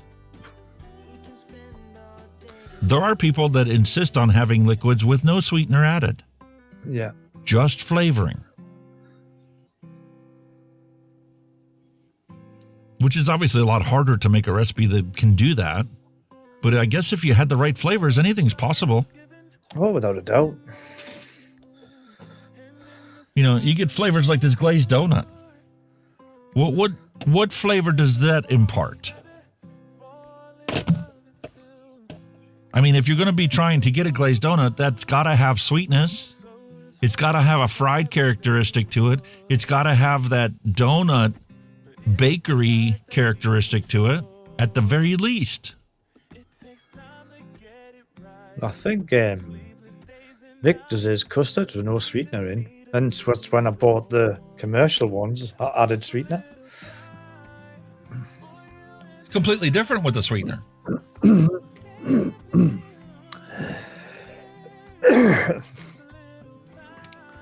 When I made that, sweetener is not just something that makes something sweeter. Sometimes it helps blend ingredients. So now there's like another side of the argument for it, isn't there? When I made that Vic's custard, the peach custard, and sent it to you, I already put sweetener in it. You had to add sweetener to that recipe as well. Yeah. To truly sell it as a bright peach custard. Yeah. Without it, it was like lackluster, not interesting, not an all-day vape. There was near custard. It was more of a peach. There was near like creaminess. It was you could taste the vanilla, but it wasn't like a custard. It was like a peach and vanilla. So the sweetness kind of brought that kind of custardy feeling in it. It gave you that pudding or custard characteristic and the mouthfeel that went with it. Yeah. But everyone's to, like you said, everyone's to their own. You know what I mean? Everyone's to their own how they like their liquids. You know. And it's also going to be based upon what you normally eat during the day and drink during the day. Yeah. There are people that only drink black coffee, never put any creamer in it. Nah. And you know yourself, if you ever tried just black coffee, that is very pungent. It can be very bitter, depending on the coffee that you have and how dark it was roasted. Yeah. But for some people, they never use sweetener in anything. No. So I could understand why they would want recipes without any sweetener in it. I personally, I have a can of soda every day, just about. Usually with dinner. So I have a different expectation of sweetness than somebody that doesn't drink soda. Maybe you drink your own iced tea that you make at home with just lemon. Yeah. Some people put milk in their tea. Some people put lemon in their tea. It kind of comes down to your palate as well, you know. How good is your palate? You know what I mean? There's a lot of things to go into it. My palate's terrible because I've got a denture and I wear a denture anyway, so it just totally kills. I just taste my tongue. Period. You know what I mean? Well, it's like Neil Pitts just brought out. One-on-one cornbread to him tastes like corn chips, not cornbread. Yeah. Acetylpyrazine to me tastes like corn chips. It's supposed to be a nutty characteristic that people add to the recipes. I don't get any kind of nutty characteristic to it at all. I get corn chips, bran cereal. That's how I would describe it. But some people say that it's supposed to add a nutty characteristic to recipes. And that cornbread, when I tasted it, I got cornbread. A beautiful, rich, buttery cornbread you pull out of the oven in a cast iron skillet. Yeah. But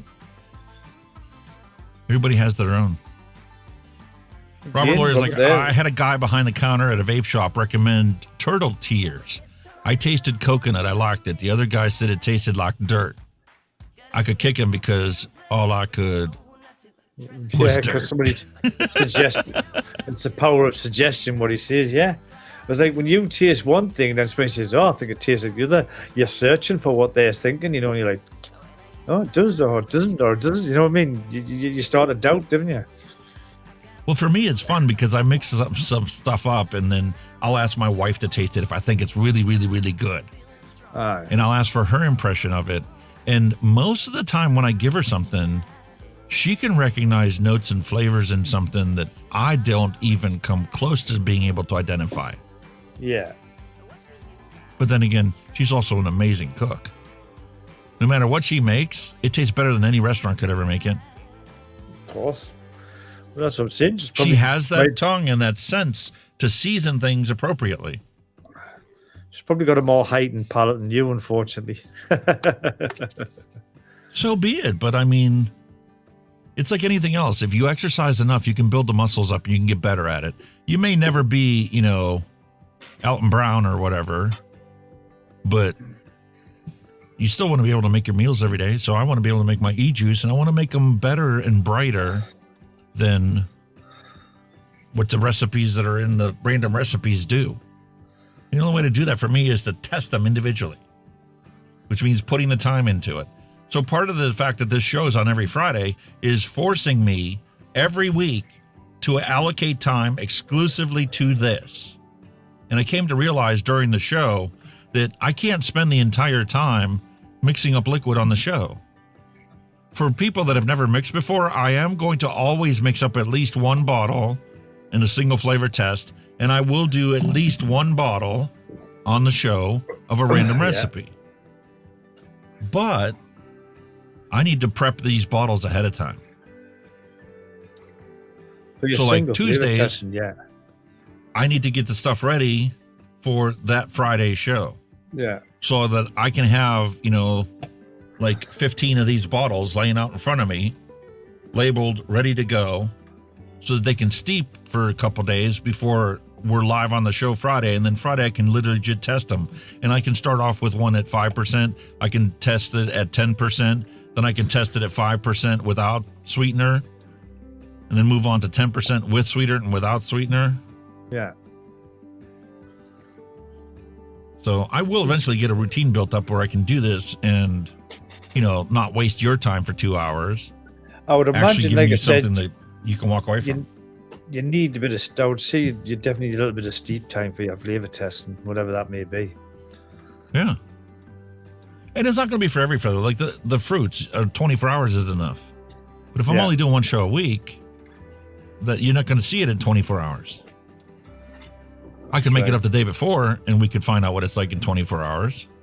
Which there's going to be shows that are going to be dedicated to that. I'm going to make a batch of them over the course of an entire week so that I can taste it on Friday with a 1-day steep, a 3-day steep, and then a 5-day steep, and then a week-long steep to see how they taste different for the things like the custards that I know need a long time to develop. Because like anything else, it's going to constantly change. And the perfect example is for the show, we mixed up a recipe. It was called Unicorn Milk, Mother's Unicorn Milk. And because I looked at the recipe and it was an old school recipe, it was at 26.5%. And I'm like, I don't want to vape 26.5% flavoring. Not in 2026. That's a 2015 recipe. Back when flavor sucked on these drippers and tanks. Yeah. Now, everything that we have is just amazing flavor representation. You don't need 26% flavoring. So I made the statement. I'm like, listen, we're just going to mix this up at 15%. Same recipe. I just changed the percentages, and that's how I mixed it up. But to be fair, I mixed up another bottle at the original recipe at 26.5% because I don't want to have preconceived notions about these flavors. That's the original recipe. I want to test it on Friday, but I'm going to test it at my 15% first, and then I'm going to test it at 25%. And what is the real difference? You know? I see where you're coming from today. Is it really an overkill, or is it just cranking the volume up on a flavor profile that's already existent and maintains its way as you thin it down more and more? But like you said, back in 2015, you know, the devices you had probably needed that amount of flavor to get, you know, a flavor out of it. Like you said, the modern devices now, that would probably be a coil killer, that, you know, 20, 25, 76% flavoring. You know what I mean? Yeah, without knowing what's in it. Yeah. That's the other thing, you know. Companies that do this professionally end up getting with the flavor wholesalers and the flavor houses to actually get a list of the chemical compounds that go into each of these flavorings. So they can have the chemical analysis and the breakdown of what compounds make up this flavor profile. I mean, they'll probably, you know, the juice makers will keep an eye on the technology as well. Obviously, you know, the hardware, you know, and see if they can make a juice that will accommodate that device or multiple devices, you know what I mean? And then the other realistic characteristic is, you know, you got this at 26.5, this one's at 15, and there are people that legit go out and they will buy a 6 milligram bottle of this, pour half of it into a brand new empty bottle, and then just top it off with VG and have 2 bottles of 3 milligram. Yeah. That's what they've done the whole time because they don't want to spend, you know, all this money on vape gear, but they don't want to get into DIY. So they buy a commercial juice and they just thin it down. They still get the same profile. It's just weaker than it is coming out of the bottle. Yeah. But people originally loved that, especially back in the day when you had this much flavoring in there, because it meant that your coils last longer too. Yeah, you could get away with it back then, yeah. Hence why this one, at the percentage I mixed up, is a coil killer. Look how dark that is. Yeah. Fortunately, I don't have any off notes. I don't have any burnt coil taste. There's no burnt cotton in there yet. But I can't even get 60 mils through one coil.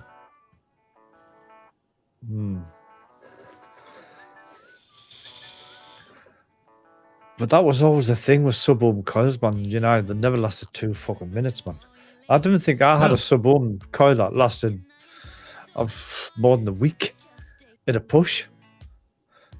Because you know yourself, the ironic part is, you know yourself, if you get a flavor that you're just loving as an all-day flip, and you chain it and chain it and chain it, you just cook your coil. We have amazing tanks nowadays, and because of how much surface area is covered in the liquid, I can go through this an entire bottle and not taste any burnt notes. No problem at all, yeah. But I guarantee you, when I open this tank up to change it and clean the wicking, clean the coil, put new wicking in it, it will be blacker than black. Yeah. Cammy Vaker, hello and welcome. So that's the advantage of stock coil tanks. Yeah, it looks dark, but that's a good thing because it tells you that your coils are building up crap. And you're breathing that stuff in. DIY mixing lets you change the flavoring ingredients in here so it doesn't do it. And then you can have a liquid like this one, like my Hunky's Hawaiian Punch. That thing stays clear, always. It's not a coil killer. I can go 2 weeks with Hunky's Hawaiian Punch in that tank without having to touch my wicks. Yeah.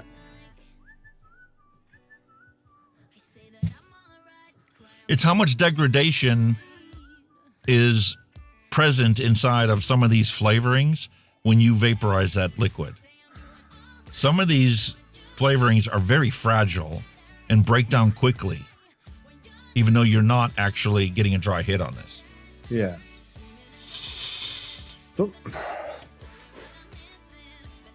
There were stories of people that used to crack the tanks with some of the liquids that were on the market. Well, fruits used to crack your what do you call them tanks? Your not your glass ones, your other ones. But your fucking Perspex tanks, your fruits used to crack them. The Perspex wasn't Perspex. It was something along them lines. It wasn't Pyrex. It was wasn't Perspex. It wasn't glass, but it was like a plastic, obviously plastic based. It was tank. that plasticky. Yeah. Amber colored. Fucking name it again. Oh, but fruits used to crack them for whatever reason. I've got some tanks that have that in there too. Some of the drip to it wasn't Delrin, was it? Might have been Delrin. But some of them were clear tanks as well. Some of them looked like glass, but they weren't glass, and it used to crack them as well. I'm trying to think of what the fucking hell they were. Oh God,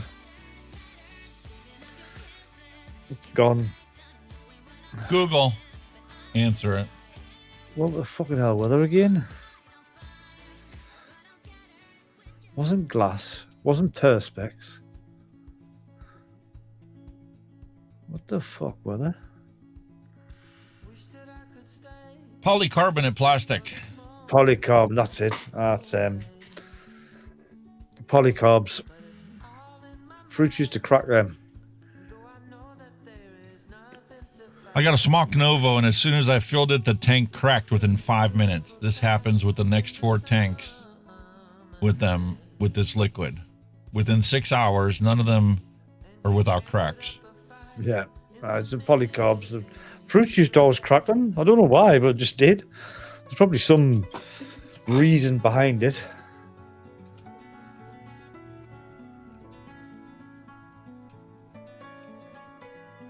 Or for whatever reason it did.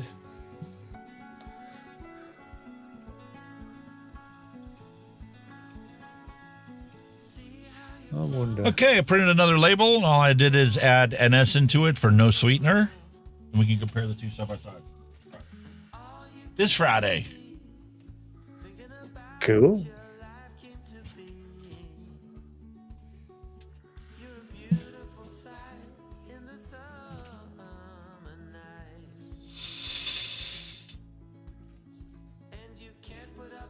God, I love that blackberry lemonade.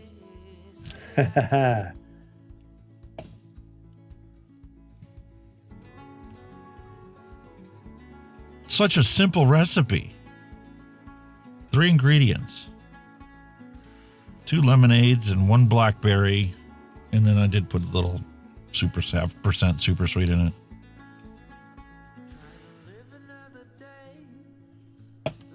But there we go. We got the non-sweetened. And then we have the single flavor test with the sweetener. And then after the show today, I'm going to mix up the same 2 things, but I'm going to mix them up at 10%. So I can compare them on Friday. We got that to compare. We have this to compare. This Mother's Milk, strawberry milk, at 15% and at 25%. And it was ironic because when I mixed that 26% up, it looked like this when I mixed it up. 24 hours later, it's the same amber color that the other one was. After sitting for 4 days. 3 days. Ah. There you go. I've just another reason to that. Steep or ripe your recipes. Just done a quick Google there. Why did the fruit flavors crack polycarbonate tanks? And it just depended on the flavor. It was basically saying acidic components like many fruit flavors, particularly like citrus, lemon, lime, grapefruit, banana, pineapple, grape, adds high in citric or malic acid. Sorry, malic acid or citric acid. Yeah, which obviously done a chemical reaction with the plastic.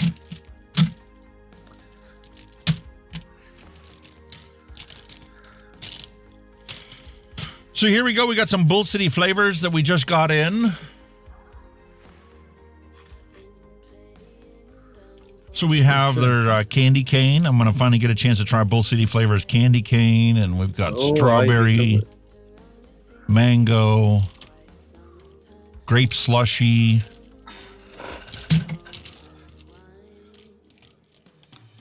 This is all the ones that just come out with peach, blue raspberry, rich vanilla, blueberry, Baja flavor. Okay. Coffee candy. Coffee candy. Ooh. That sounds good. Well, for a coffee lover. I want to try their cherry flavor because all the cherry ones I have are medicinal. I don't like any of the cherry flavors I have. Yeah. I also ordered that watermelon Canadian from Wonder Flavors. I didn't order the Wonder Flavors pack. It was like $68 or something. $60 for the Wonder Flavors. But I did want to order this one because Neil submitted one recipe, and that was one of the ones he had already tried. So I ordered a little 10 ml bottle of that to test and taste that one out. Yeah. These are other ingredients that I needed to order. I have Sweet Crunch from Flavora. I have Grapefruit Blend from Flavora. And then look, Root Beer from Bull City Flavor. Root beer. You've been talking about that one for a while, haven't you? Root beer. It's been a while since I mixed up root beer. That was what got Grim Green to quit smoking, was root beer e-liquid. Root beer, yeah. I've heard he said that. Aye. Root beer e-liquid, Jesus.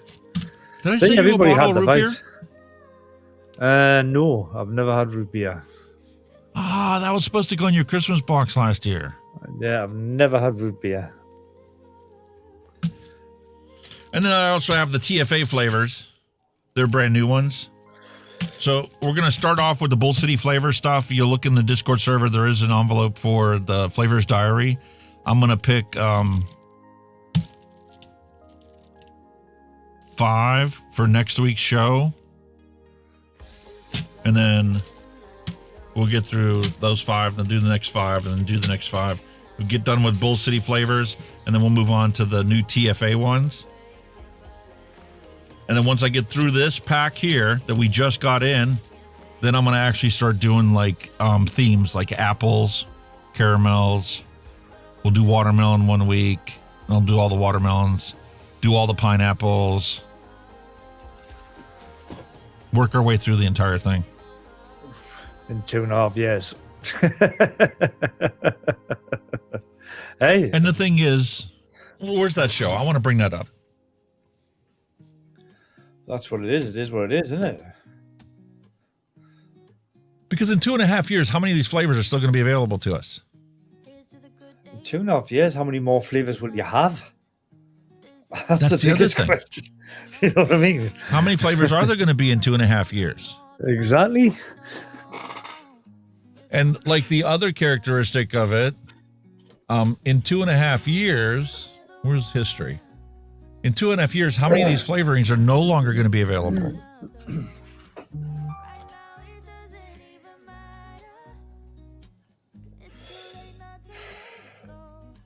I think they might start selling them as combinations, not so much a single flavor. They might have like, I don't know, a rhubarb, like a concentrate. I think they might start pushing that way.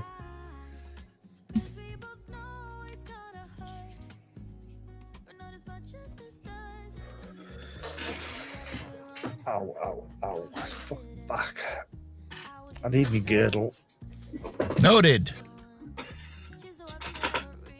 This was episode 100 of Noted DX. That's all these guys did. Week after week after week, they all got together. They all single flavor tested ingredients. Yeah.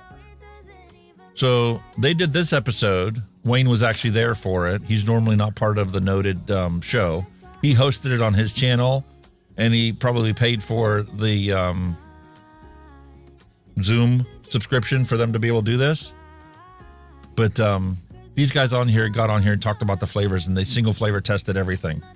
And it was kind of interesting because, like I said, I was listening to them talk about it, and there were some flavors that, like, I think he had it on his best 10 flavors, and he had it on his worst 10 flavor list. Yeah.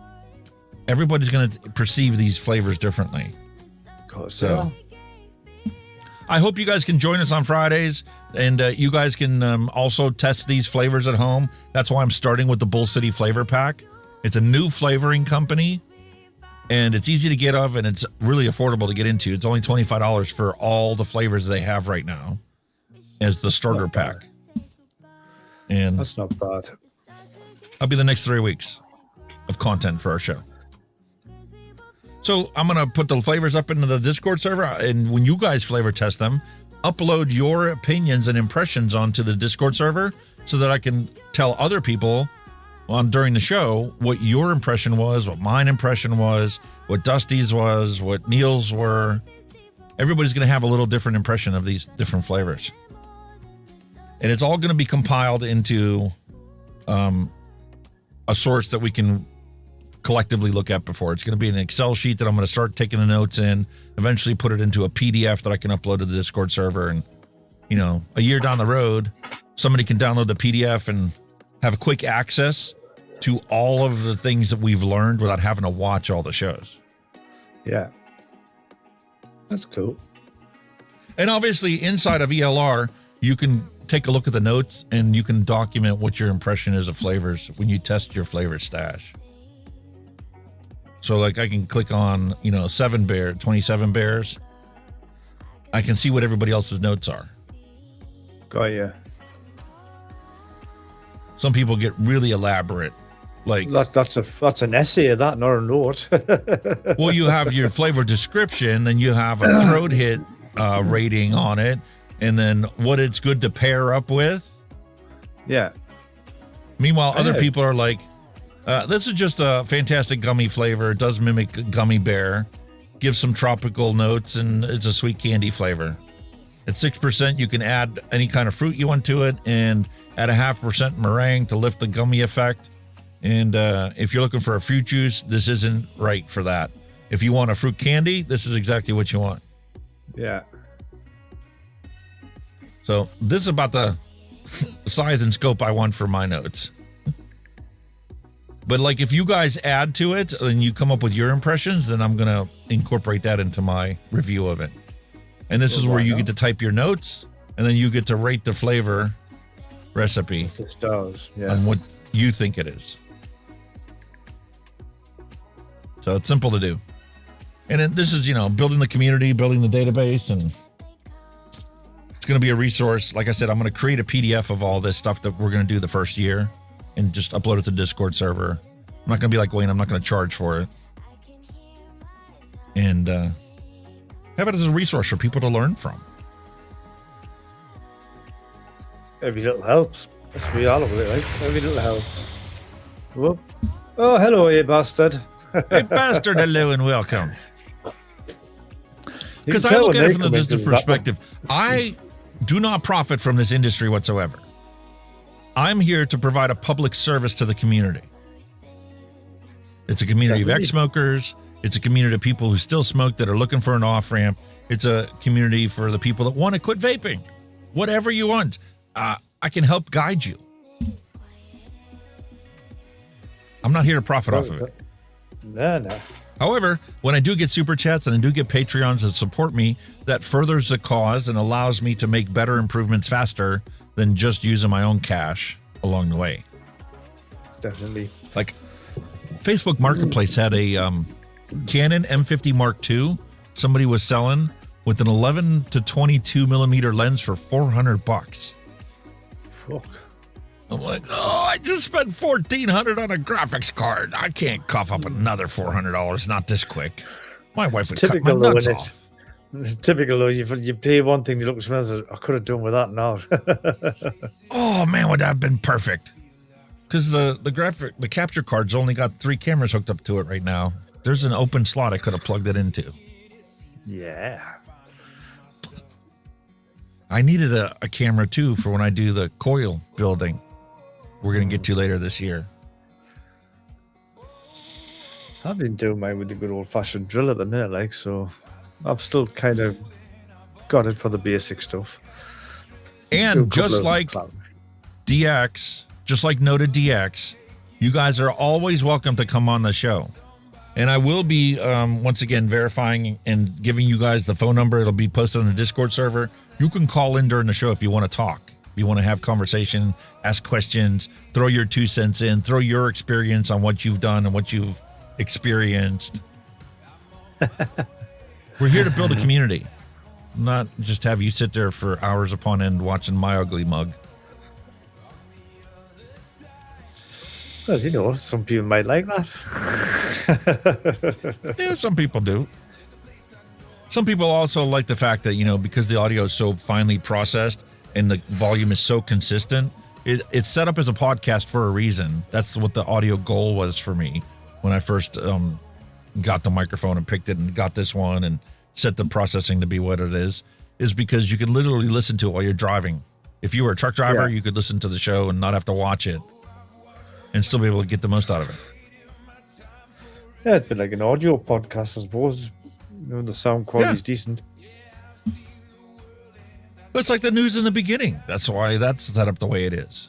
And that's why the news is at the front end, because if you're working late, I can do the news by myself, no problem. Yeah. It's more entertaining when you're here to laugh along with the ridiculousness, but... Well, you know. I think that's what I'll do. I'll say, Alex, I'm on my way home. Save the news till I get in. I literally went back this morning and I'm like, okay, when you sent me the message, you're going to be an hour and a half, 2 hours late.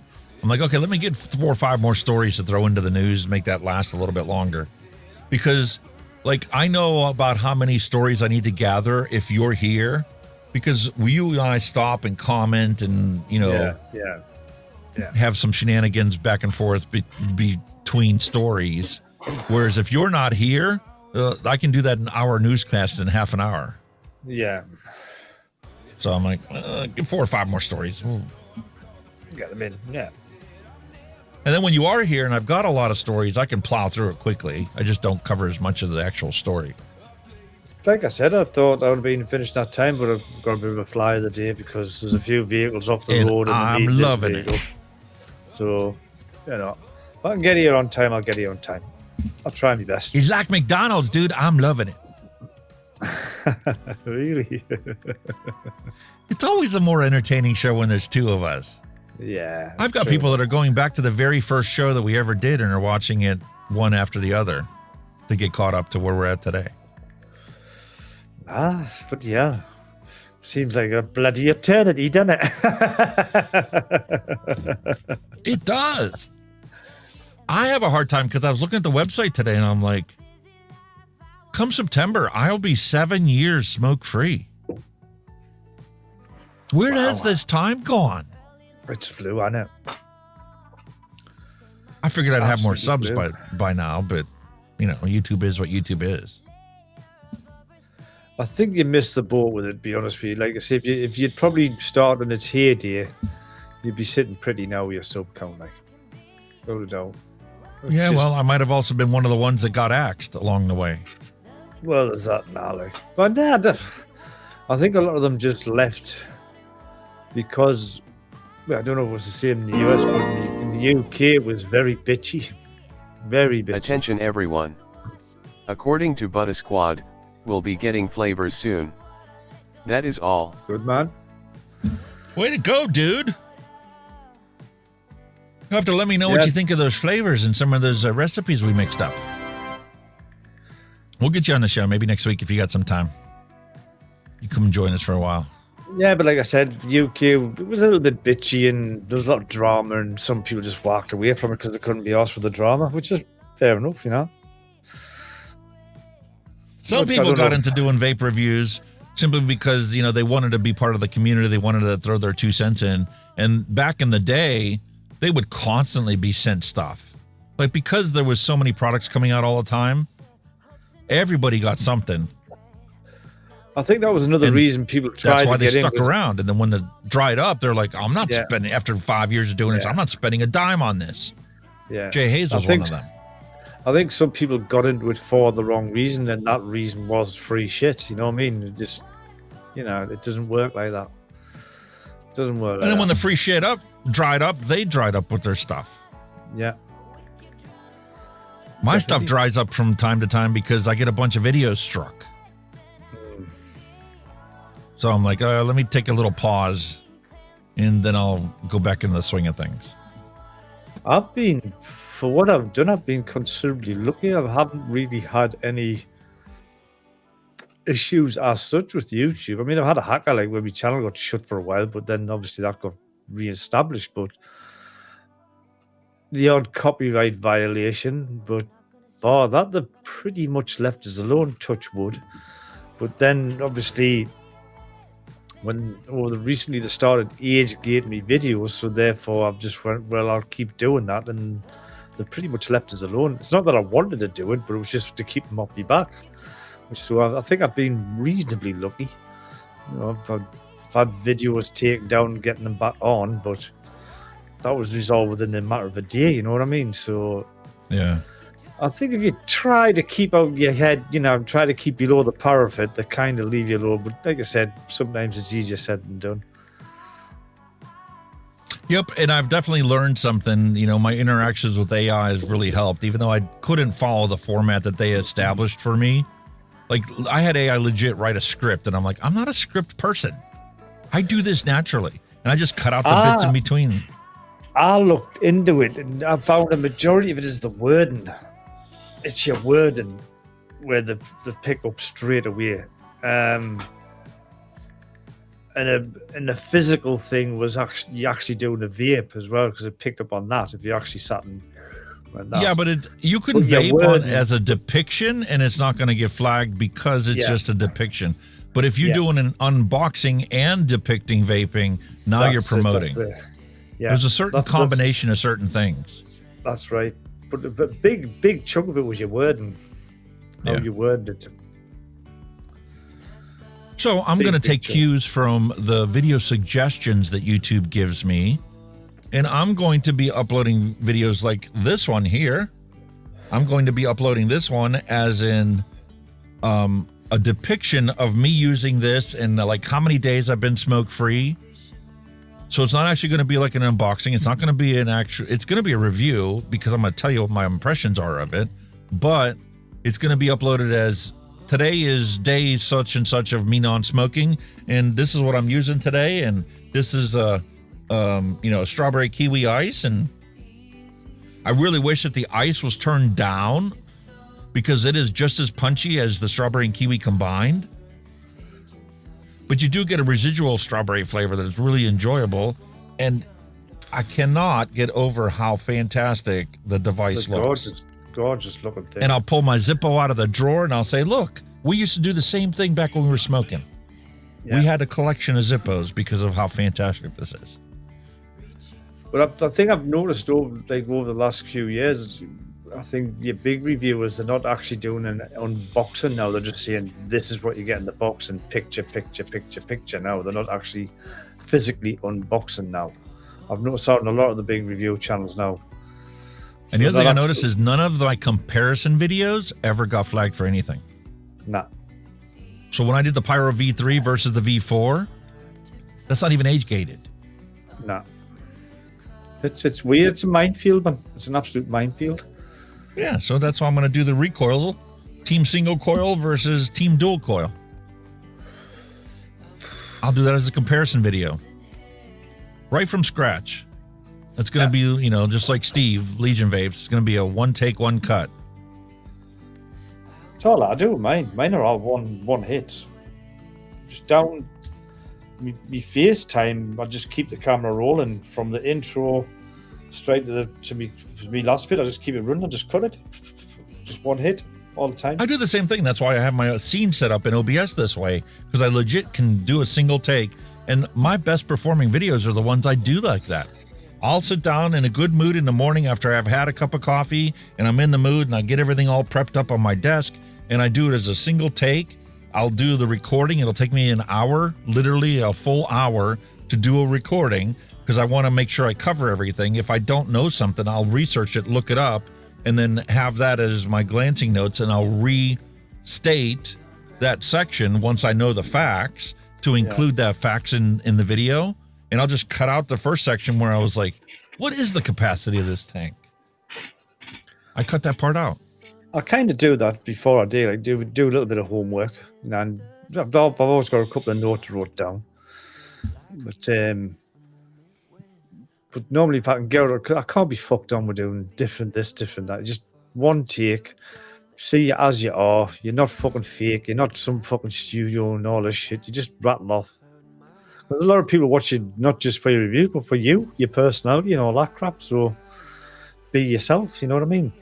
If you fuck up, you fuck up. And quite honestly, it can take me an entire day to find music that fits with the recording. I'm not too fussed on that. I mean, I've only started putting music just recently, but I mean, it's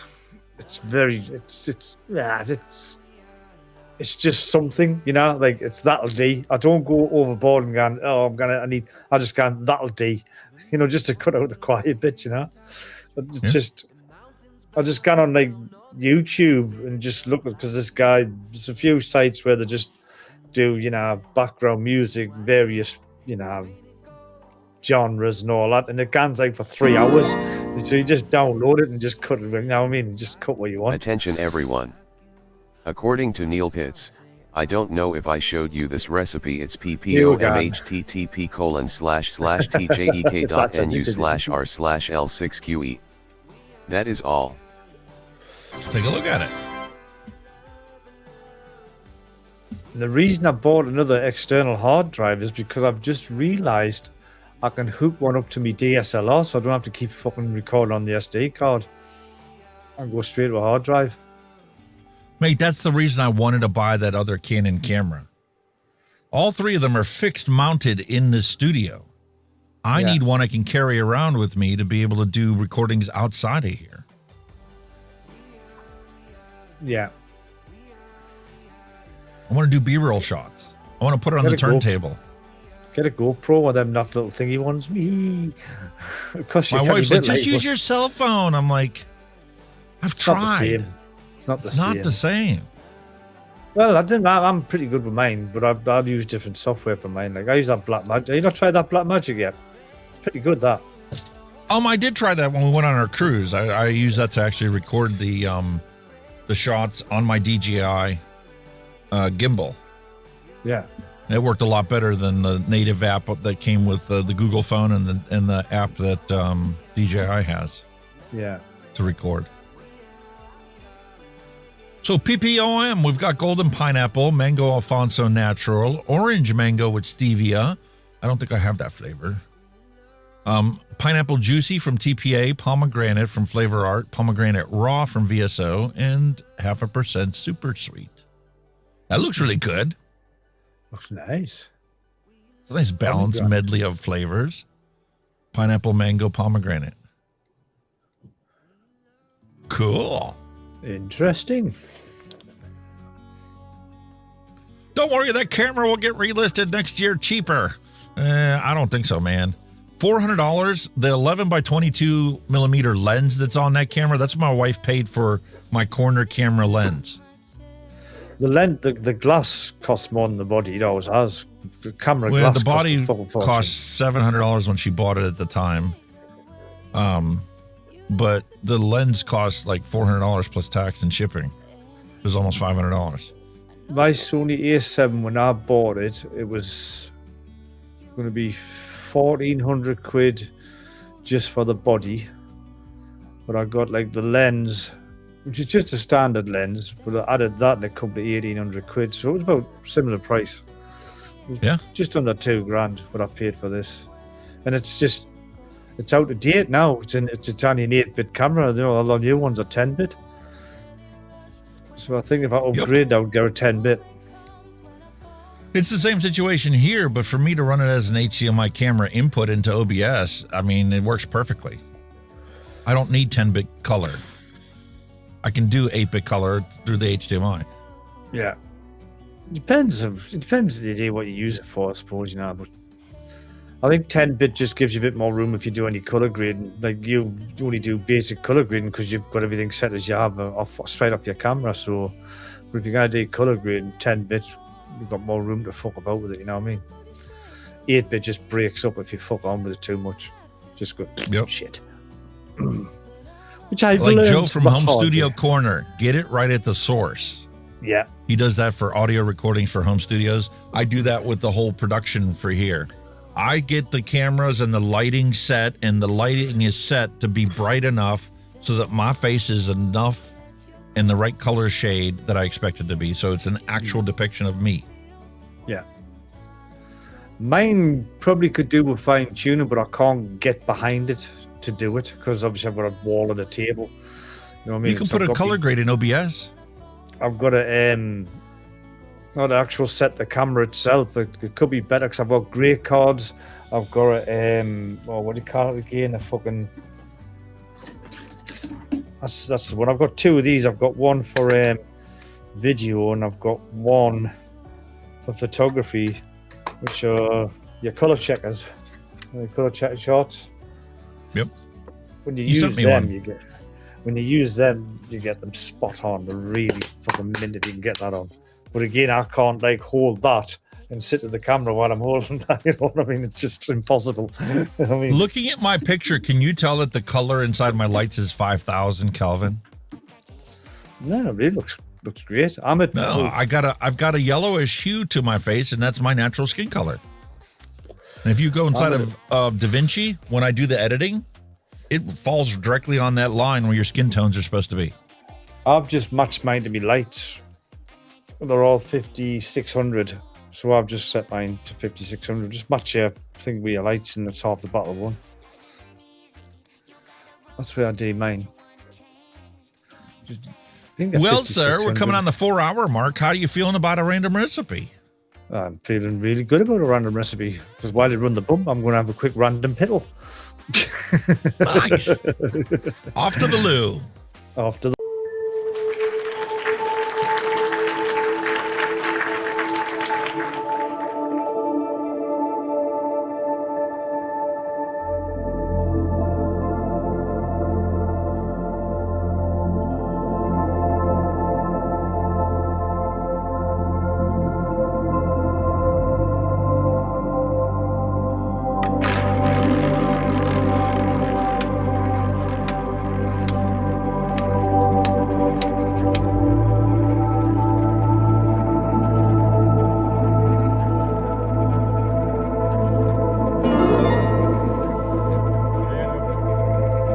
Attention everyone.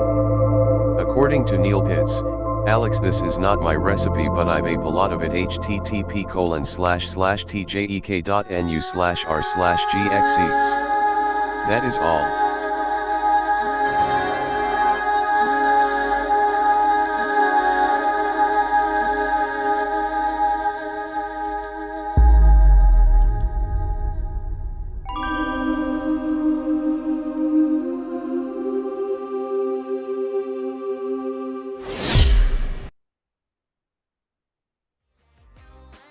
All right, Neil Pitts, this is the recipe you just put on there, so let's take a closer look at it. This is the flavors I do not have. Strawberry gummy candy from Wonder Flavors, French vanilla thick from Wonder Flavors, and berry crunch cereal from TPA. I think that's in the TPA new flavor pack. I can pick up the other flavors that are in there. But this looks really cool. 4% berry crunch cereal. That was one of the ones that they had on that 100th episode that they didn't agree on. I'm not sure if that was one of the ones that we were talking about. One said it would taste like dirt. The other one tasted like mushrooms. Neither one of them said that it tasted like crunch cereal. But yeah, so that's one of the flavors you have in here. We got the sweet blueberry from Flavor West. That was one of the top 10 that they had on their charts. Is one of their best flavors. French vanilla thick. That's what Advocate for Liberty uses in his milkshake. Ice cream vanilla from SSA. Milkshake from Capella. Strawberry gummy candy Wonder Flavors at 2 and 0.75% super sweet. We're going to adapt that and save it so I can order those flavors later. Let's see what Sherlock Holmes picked up for our list for today. Cara banana. What's a cara banana? Banana caramel. Very simple.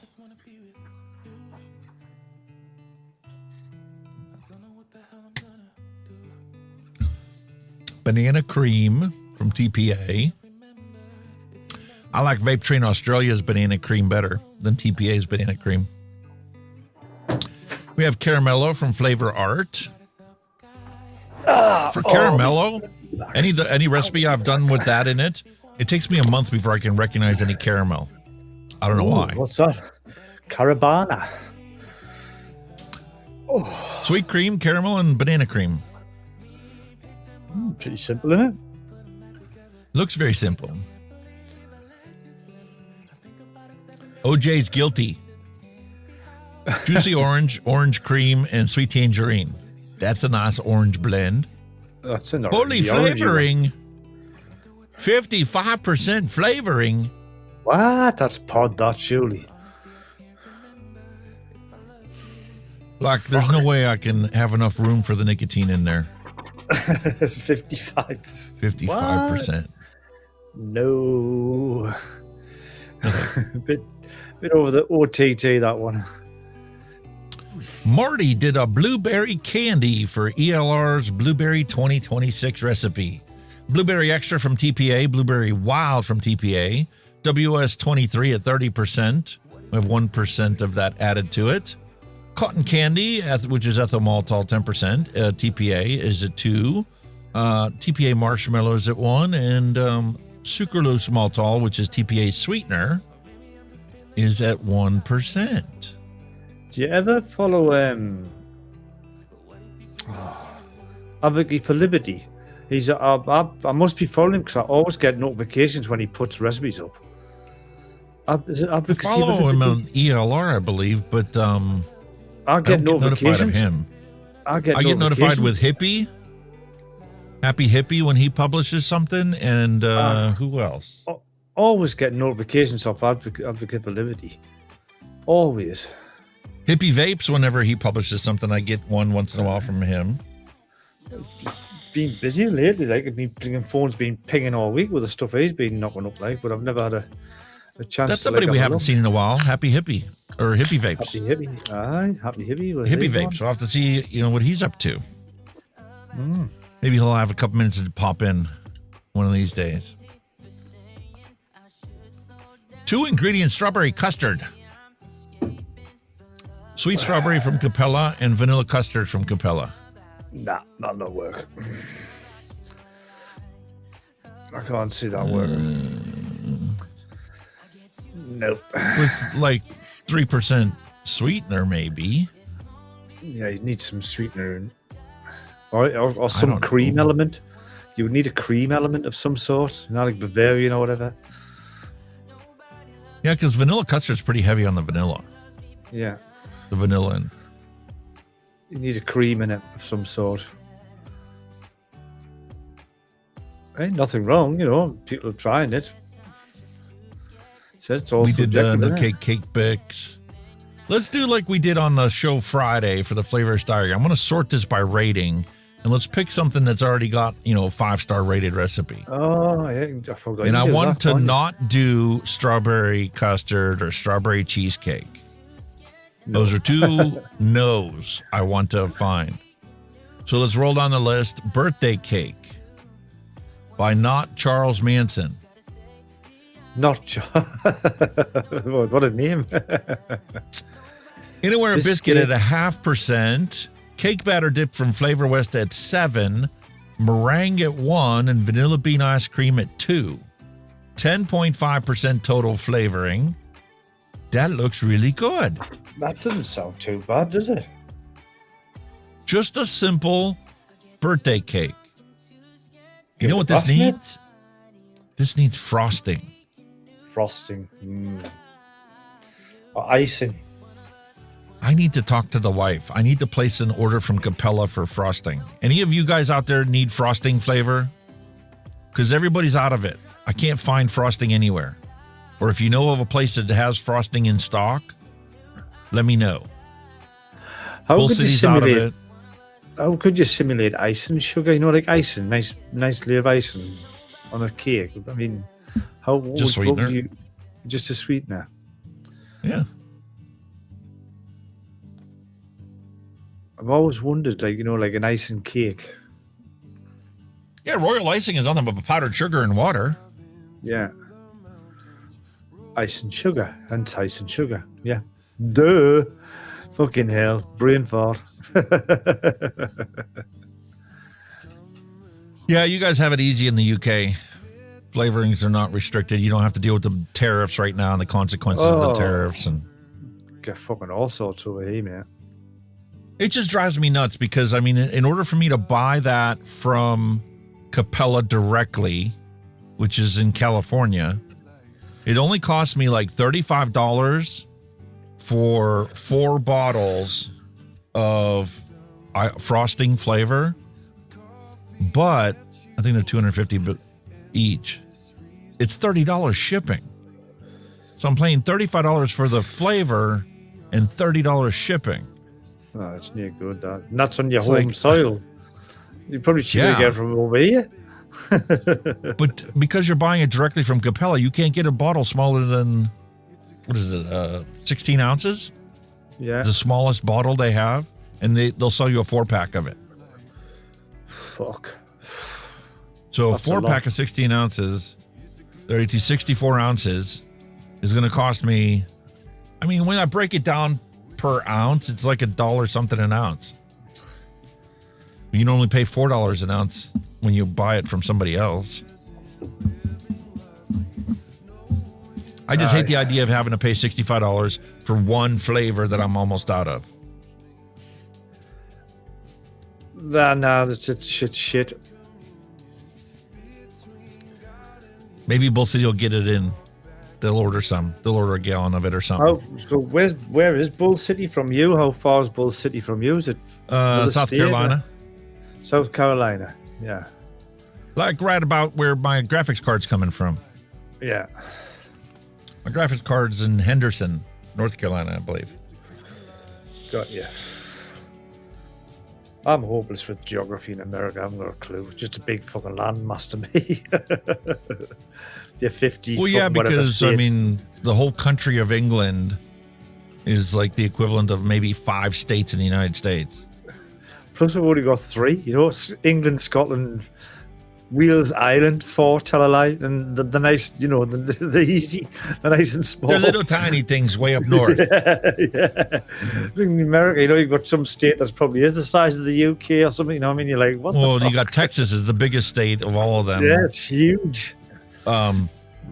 Alaska looks to be the biggest state, and if you were to move it from where it's at to down here, they blow it up. So they say it's technically bigger than Texas, but landmass, Texas is bigger than Alaska. They're 2 big states in their own right, aren't they? Alaska and Texas. Jesus, they're massive. That are equivalent of the entire country of the UK. Pretty much. Each of them. See, you seem to forget that we're just a little fucking island, us. You know, we're nothing massive. We're just a little island. That's all we are. Just a little island out the way. You know what I mean? Yeah, you can keep talking while I'm gathering up these ingredients. Flavor West cake batter dip. He's getting the ingredients from his big, huge, massive country. Oh, we're just a little island. Nice, petite little island. That's all we are. Oh my God Almighty! So, well, what? What have I thought about now? I was thinking something out of the box there. My brain fucking kicked in before. My mouth engaged gear before my fucking brain kicked in there. As per usual. It happens to the best of us. I was thinking something that just totally said something totally different. Now I forgot what I was thinking. It's been one of them days, mate. I'm just glad to be done with our taxes. Well, I've had 2 flies because, like, we've got an issue at work. We've got a few vehicles that have broken down. Yesterday, I was over a place called Rollins Gill. You know, it's a nice enough place. I was working over that way, and we'd only done like half a shift then. I had to pull the bus in for another shift, so I got sent home early yesterday with pay, apparently. And then they kind of done the same thing again today because I'm on the same run all week this week, so I think I'm covering somebody on holiday. But the only thing is, the run is a bit later the day because we had a road closed this morning because there was a car accident, so the police closed the road up while, you know, recovery and all that, took the vehicle away. So the run is a bit longer, and then obviously they wanted the bus back for another run, and that's how I got another earlier finish today, because I thought I would have been getting a full day, because normally on that run you finish about 20 to 6, something like that. And then by the time you travel back to the yard, you know, catching traffic, maybe it's 6:30 by the time you get to the yard, and then from the yard back home. So that's kind of why I was like forecasting the time, you know. But hey, I've got an early finish, so I thought, I can get in. I'd literally, your timer, it just went to 0. You just went live when I come and sat and started switching things on and praying everything would work. And I'm very grateful that it has. Oh. All right, so this is going to be the perfect opportunity for me to mix it up and not follow my preconceived notion of adding sweetener to it. I'm going to do this one just the way it is, just the flavoring ingredients, and not add any flavors to it. Because I was looking through these notes that people were putting in under here, and the one guy said, this is an awesome shake and vape. I'm like, wait a minute. Really? How can that be a shake and vape? Like, I understand, like, from my experience, Inawera biscuit can easily take over the recipe because it just keeps getting stronger and stronger and stronger. But if you do that as a shake and vape, with the primary flavor being cake batter dip, maybe this is good enough to be a shake and vape and get the flavor profile. But you've got a vanilla in there as well. Like, even that's a bit of a steeper flavor, isn't it? Vanilla. Ice cream, yeah. And look, I ordered some cutesy little 10 ml bottles so that, you know, when I send flavors out to people, I have 10 ml bottles to put them in instead of always forcing me to send 30 ml bottles at a time.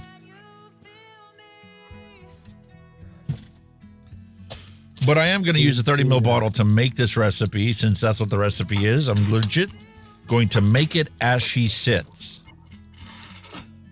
I mean, you can still always add super sweet afterwards anyway if you needed it, couldn't you? You don't have to actually put it in. So it's just something you can add afterwards. You don't have to religiously put it in. It's just something I've always done. Why? No reason. That's an idea. That could be a way for you to save on a bit of juice when you do your flavors. Do your flavors as the ingredient and then add the super sweet afterwards, and then you'd only have to have one bottle, wouldn't you? I mean, it's just a suggestion. I mean, that's a really good idea. Yeah, you could add it after you've done it. I could legit do all these single flavor tests without any sweetener in it ever. Yeah. Just and then once I've tested it, I can always add, if like half a bottle's there, add 0.5% for 7 mils of, which would be like 5 drops of super sweet. Yeah, we'll just save you a bit of, save you a bit of juice. You know what I mean? Rather than having 2 bottles, just a penny just dropping it there. Well, it's like Dusty doesn't put nicotine in his single flavor tests. No. But technically, you kind of don't need it. If you're just testing a flavor, you don't really need it as such, I would have thought. No, you technically don't. But it does change the flavor. It does, doesn't it? So if it's going to change it, then use it. And that's the same thing. I could make up, a 15 ml bottle of it with no sweetener, no nick, single flavor test it. And over the course of 3 days of knuckle testing it and, dropping it in a dripper, you're going to use half that bottle up and then go about putting super sweet in it, tasting it, putting your nick in it and tasting it, and then write an evaluation how much it changes it, if it changes it. Yeah. That's a good idea. If you can add them 2 ingredients after you've made the recipe, then you're going to save a lot of fucking liquid, I would think. And time. Yeah. That's the other characteristic of it. Yeah. Why overcomplicate it? So you could just do 15 bottles of each flavor, job done. Then when you're testing them, blah, blah, blah. Right, I'm going to add a bit of this, add a bit of that. Test again, job done. You could do that actually live on the show. 15 bottles a week. I can do 5 bottles a week. Whatever, you could have them 5 bottles just made basic, nothing in them. And then add your shit on the show, just say, right, I'm going to put a drop of this in, see what it sounds like.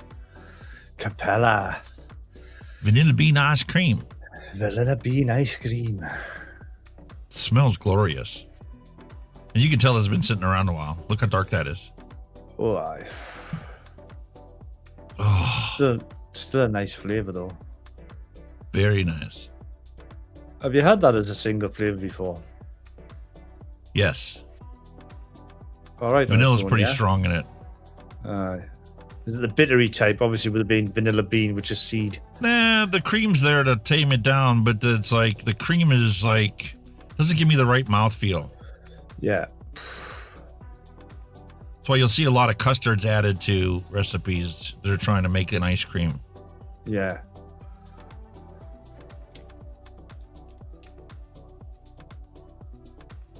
That's cool. Flavor Art meringue.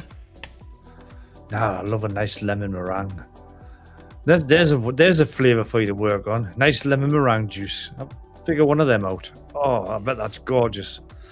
Love lemon meringue. Dynamite. I've made one for I went ages. over, which sucks because Flavor Art is so powerful. One drop will change its profile. Oh shit. All right, it's all right. Now we come to 7% of cake batter dip. Another nice long steeped flavor. Haven't used a lot of. Because the original recipe I did for that strawberry crunch bar, it was supposed to be yellow cake, and I ordered cake batter dip instead of yellow cake. Got you. So I'm like, oh, I can't make that because I got the wrong flavor. So I ordered a nice 60 ml bottle of the yellow cake, and everybody, even on that show for Noted DX or 100th show, everybody says that that is the best cake flavor ever. It's Flavor West cake, yellow cake. Really? Wow. They say single flavor testing, just that does taste like a yellow cake. And this cake batter dip, single flavor test, does take like cake batter. And one of the comments I read on this recipe is that Anywhere biscuit at 0.5% changes this from a cake batter to a baked cake. Really? Wow. That's how this recipe works. And it's nice reading through the notes and the reviews that other people put in there, because you can start to understand why some recipes work and why other ones don't. So 2.18 grams. Yeah, like I say, it's a very, very subjective thing, in it. So, well, that's the beauty of DIY. You make it how you like it. At the end of the day, might not be everybody's cup of tea, but as long as you like it, that's all that matters, isn't it? That's why it's hard to learn DIY and become an expert at it, is because it's like the English language. There are so many exceptions to the rule. Yeah. Like, I remember the rule was never would you ever make something with 15% of a flavoring in there. And then Nevins did that with the whipped cream from SSA and pushed it. And because he pushed it, not only did it not mute out the flavors or anything else, but it made it like feel like real mouthfeel of real whipped cream. And it was shaken vapeable. Yeah. I never would have thought of using a single flavor at 15% until that recipe. And I tried it and I'm like, shit, that does work as a shake and vape. And that whipped cream is the best one I've got. Yeah. Anywhere biscuit. This is going to last me my whole lifetime. I ain't never going to use it all. Because everybody just puts the tiniest drop of it in there. 0.15. It's such a strong flavor. It's just a strong flavor, isn't it? Well, if you think about what a biscuit is, a biscotti from Italy, it's a piece of sweetbread that is dried, hard as a rock, like a pretzel. Yeah.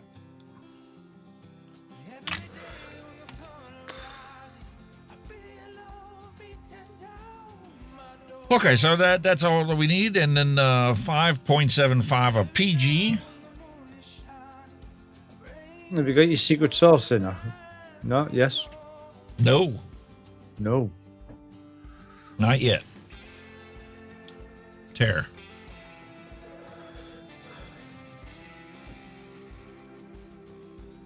Oh, yeah, you're trying it straight off the bat, weren't you? That's what. Hey, God, it's been a long day. I don't know how. I slept like shit last night, dude, so I feel you.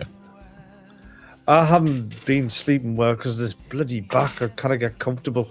Just you sit there, you think, that's a nice position. Then 30 seconds later, oh no, got to move. Tossed and yeah, turned I did the like splits yesterday, so my muscles were sore. And then 2:30 in the morning, the dogs had to go out. Well, obviously the one had an upset stomach. That's what caused me to do the splits. I think about 3:30 in the morning, I had to go out for a tinkle. Okay, I do need to modify this recipe because the one thing is wrong. This is a 1% Nick recipe. I'm going to do this up as a 6%. Yeah. It changes slightly when you do that, doesn't it?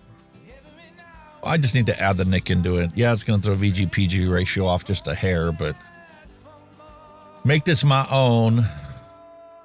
So we're making 30 as we were before. I'm going to make it as a 6. And that's all I need to change. Yeah. So technically the PG should be cut back a little bit to compensate for the extra 1 gram of Nick that's in it. But I'm not worried about it. So 1.86 of our secret sauce is what I need. Yeah, PG's back just a touch. Have you seen the new Stream Deck that brung out? No. It's got hundreds of buttons on. It's massive. It's mental. There's a guy just reviewed it, and he said like the one he's got suffices. He says he probably would only need an extra button. This thing's got shitloads of buttons on. Looks really good, but I bet it's not cheap. Well, I know my 32-button Stream Deck was $200 when I bought it. Now it's $50 off. This has got more than 32 on. Jesus, has it not? Looks like a friggin' control deck for the PBC. You know what I mean? They would bring in a control deck for a friggin' YouTuber. Well, the thing is, most people don't realize this. You don't need to buy the 32-button one. You can buy the cheapest one Elgato makes. And once the software is installed on your computer, you can make virtual buttons on your screen. Now they've got a virtual one now because unlimited number of buttons. I have that for the Chrome volume control. I've just got a little tiny 3x3 thing on my window that I use to adjust the Chrome volume so that you and I hear it and the stream gets it at the same volume that my microphone and your audio comes in at. Yeah. So, but I did order this Chinese knockoff of Elgato. Oh, Chinese knockoff.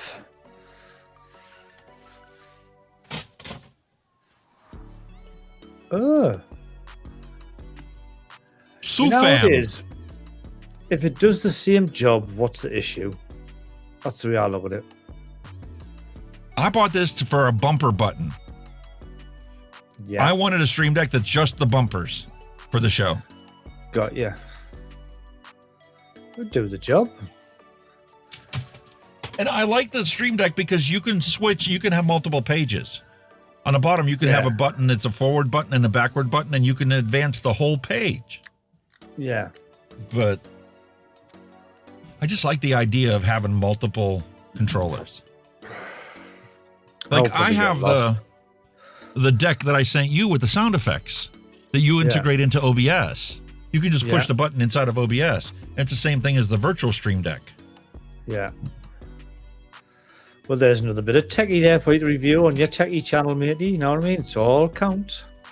I'm going to put it all on here, dude, because I always said in the beginning that whatever I use to make this show, make this platform, make this content, is going to be evaluated on here. The only exception being is microphones. That's going to have its own channel. This is the Rode NT1 I just picked up, used off of Fleabay. So I can compare it against my Sennheiser MK600. Well, that's what I'm saying. Do all that on your mic channel, all your techie stuff, and it'll sharp tech off. Trust us, sharp tech off. I can almost guarantee that. It's an in thing. And my thing for the Hunky audio is, number one, It's going to show you how to process your stuff. I'm not just going to be like Banjo, where everything is raw, straight into the digital thing. No effects, no nothing. I mean, you could just call it something like, I don't know, Hunky's Tech, and just hide everything in. Now, all the OBS stuff. I already have it reserved, Hunky Audio. Yeah. But the thing is, when I introduce this microphone at the beginning, you're going to hear it processed. And then you're going to hear it raw. And then I'm going to show you, I'm going to give you the history of the thing, not just give you the statistics, but give you like the history of it. How long has this been in the marketplace? Is this a commonplace thing that a lot of people use? And if they do, who are the people that use this the most? And then I'm going to try and make it fun by doing a bunch of unusual things. Like you want to record sound effects? Let me take this microphone, let me put it in my engine bay and record what the motor sounds like running. I'm going to let my dog fall asleep, and I'm going to put it on a boom pole. I'm going to listen. I'm going to do an ASMR of dog snoring. When you do your engine bay, make sure your tappets are nice and warm, because we want to tap at the engine. Yeah, the oil change. It needs an oil change. The tappets get loud right before you need an oil change because the oil's so thin and broken down. But I can legit take and put this one on a boom pole and put the Sennheiser MK16 on a boom pole, and I can let you listen to what the ASMR would sound like recorded with the Rode NT1 versus the Sennheiser MK600. And you can listen to the dullet sounds of my snoring dog.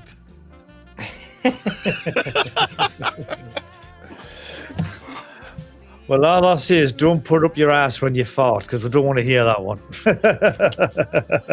No, that would be my other dog.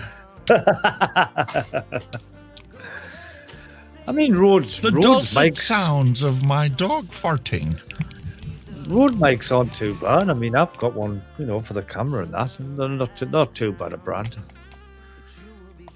And see, then the best part is one of the reasons why I'm like going to do all those odd, funny type recordings is because people always need sound effects. Yeah. Right? There are legit places that'll sell you a subscription, $200 a year, just for sound effects that you can use on your videos. I'm going to upload them as a separate video on that audio channel. Yeah. No copyright. Use it as much as you want. If you want the sound effect, there's a link in the description. Hide up on whatever, your online storage somewhere, and let them download it. It's a quick and easy 1-minute video. Yeah. And it's stuff that I already have. Just do multiple recordings of the dog snoring. Really? And then just loop it. Oh, hang on. Give us a second. The daughter needs some bus fare. I'm going to dig her some bus fare out for work. No worries, mate. Bargain these bus. All right, so this is supposed to be good enough to be a shaken vape, so let's knuckle test this.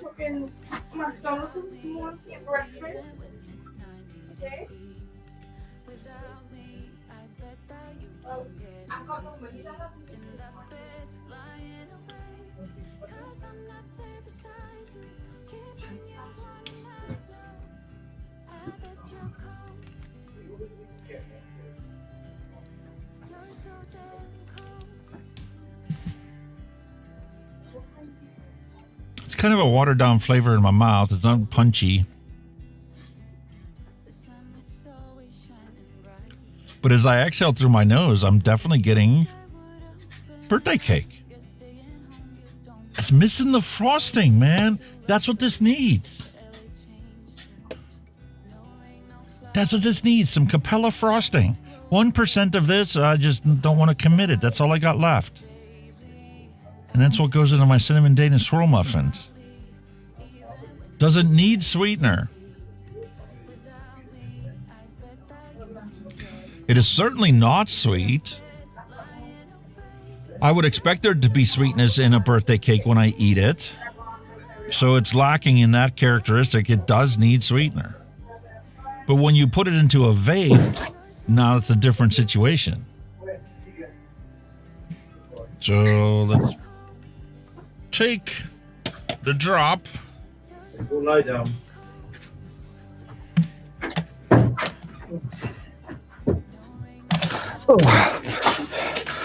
Sorry about that. I had to go to me secret stash to go and get the band some bus fare. She's going to work, bless her. When I was growing up as a kid, there was a Hungarian word for that's called doogie pins. Doogie pin. Pins is money in Hungarian. Oh, right. Doogie is hidden. Yeah, your hidden money. So that's your hidden money. Everybody's got their secret stash. Everybody's got a secret stash somewhere. Everybody has.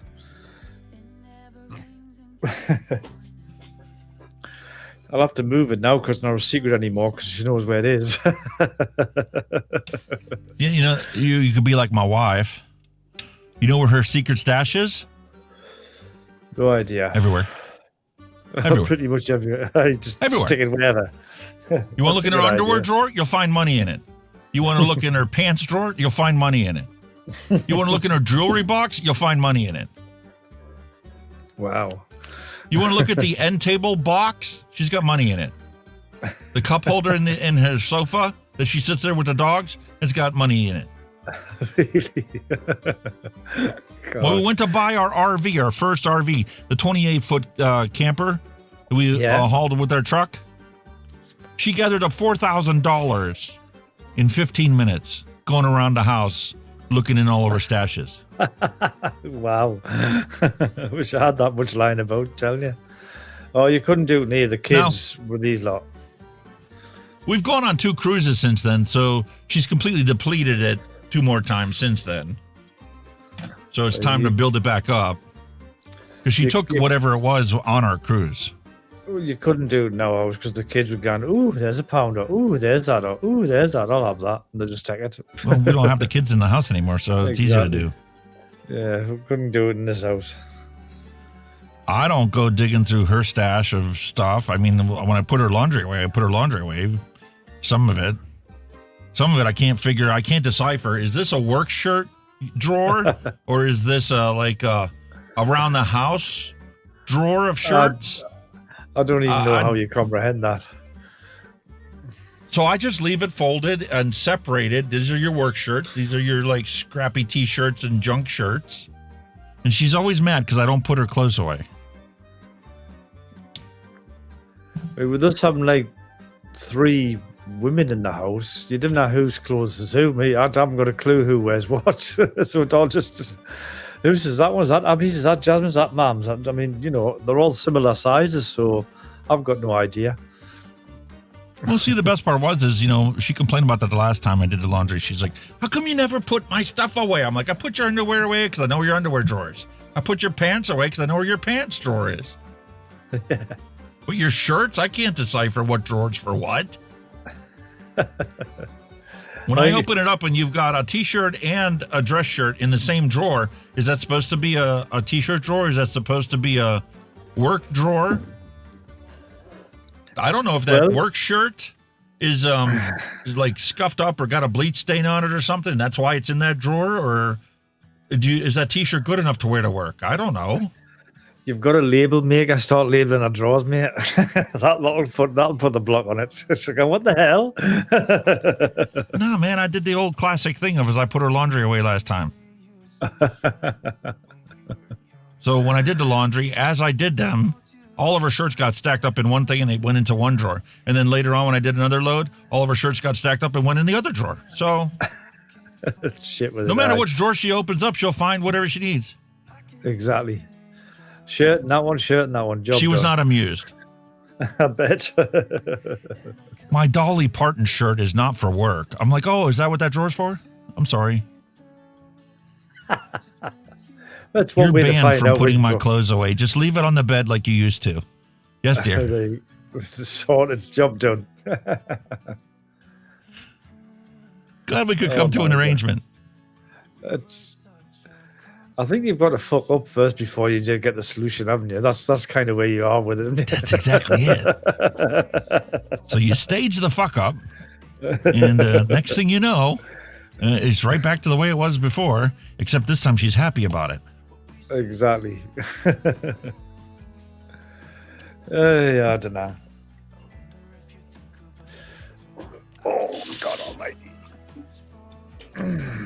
60 watts, single coil. What the hell is this at? 0.28 ohms. Oh, that's a little high, don't you think? 0.28, yeah, a little high. A little high. Give it a big eye. Give it a watt of that. Yeah, baby.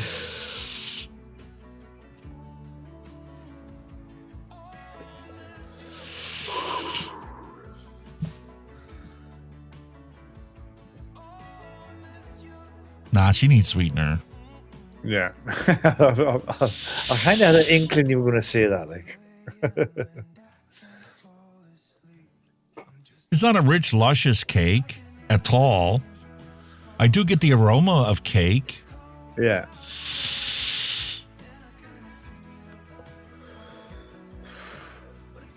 Nah, I can't even say it's cake. It's just the bakery. It's some kind of bakery. But, like, it's got nothing. It's just flat bakery. Like, there's no, like, jam, strawberry jam with it or something. Or yeah. There's no frosting to it. There's no sweetness to it.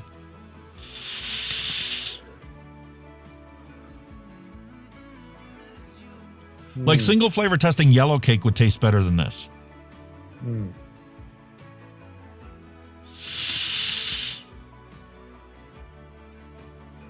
A shame.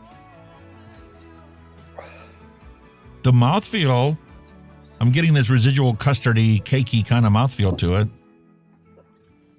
Because you know how, like, when you vape something that isn't, like, super wonderful in flavor, super punchy in flavor, it takes a while. Like, you'll get, like, half a tank into something before you get the full flavor profile in your mouth. Yeah. Yeah. It's like you wish the percentage was cranked way up. But eventually you do get that flavor profile.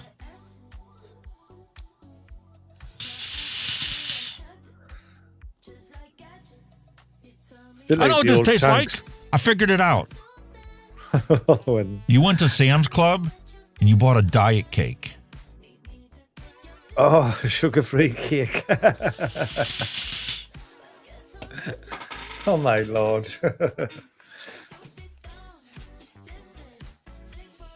The texture is like too light and fluffy to even be... Now, you know what this needs? Here you go, right here. Buttercream. Yeah, I also want to maybe put a drop of lemon Sicily in there. Make it a lemon buttercream. Oh, on cake?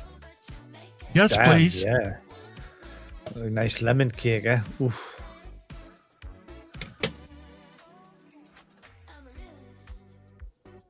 Cake batter. That was one of the ones that they were bashing. Or you could take some cinnamon swirl. Turn it into a cinnamon muffin. Yeah. Now, let's go back and let's add a 0.5% super sweet to this. And let's retry it. See what it does, eh? Best thing ever. A bottle opener.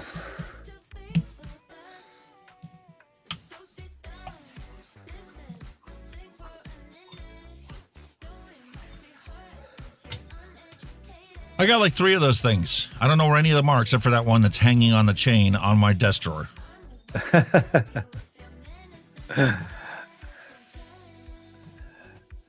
The thing is, though, every time you use one of them, you're thinking of beer, because like a beer bottle opener, so you're like, ooh, I'll have a beer as well. Beer bottle opener's over there, but it doesn't work for opening flavor bottles. No. All right, let's adapt this. And we're just going to add a 0.5% super sweet.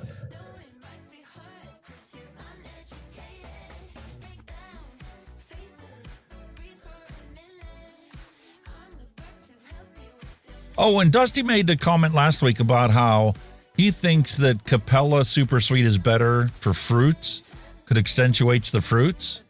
Oh. And the reason for that I figured out over the weekend because I looked up the ingredients for it. Citric acid is inside of Capella Super Sweet, but I don't think it's in Pure Elm Super Sweet. Ah. So that's why it's better for the fruits because of the citric acid. But you can add your own citric acid into recipes if you need to brighten them up. Anyway, we save that addition in there. We go back in. We look at 0.05 grams for a 0.5%. Job done.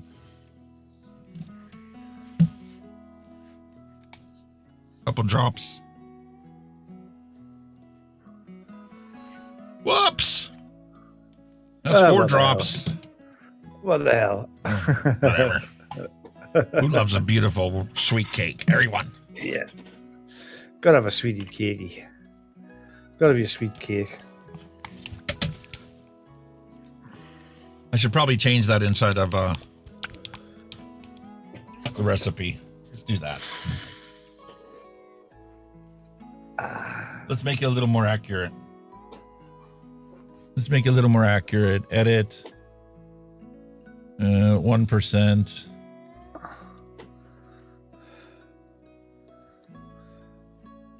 .10.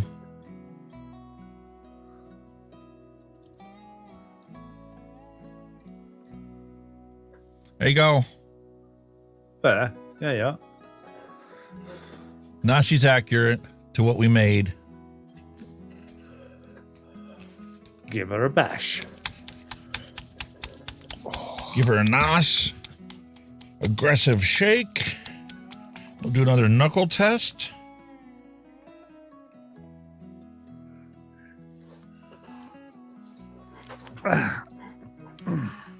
Wow, did I get super sweet right off the bat? Like it was in the nipple.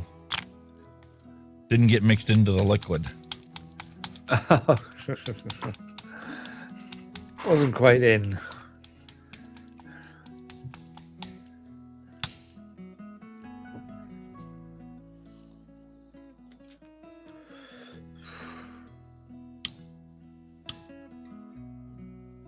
That's a lot more like cake. Better.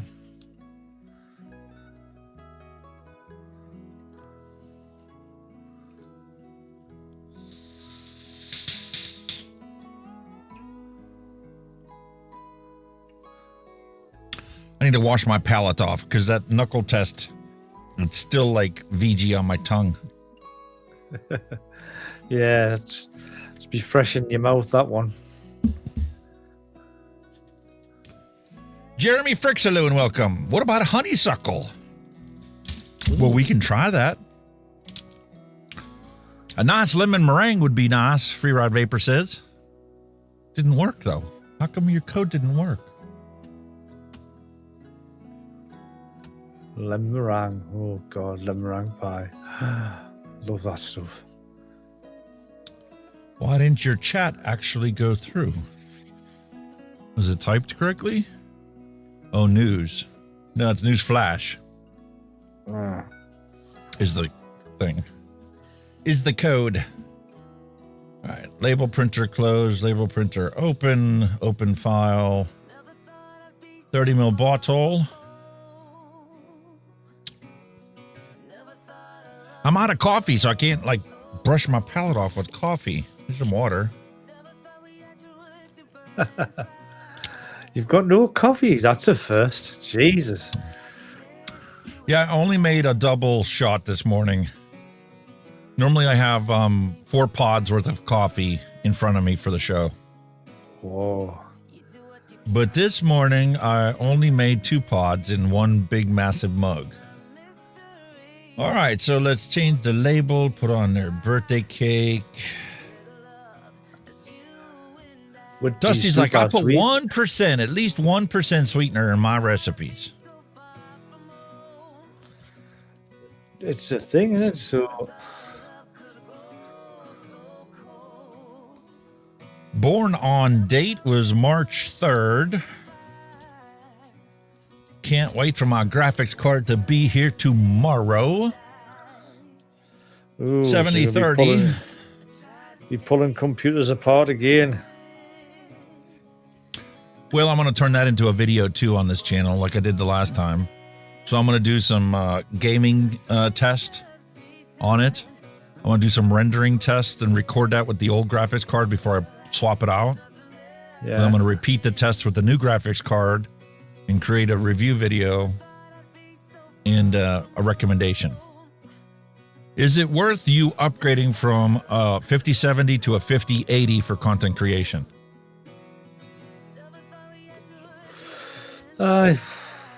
And if so, where is the benefit? When is it really going to be valuable and justify the extra $700? Hell, man.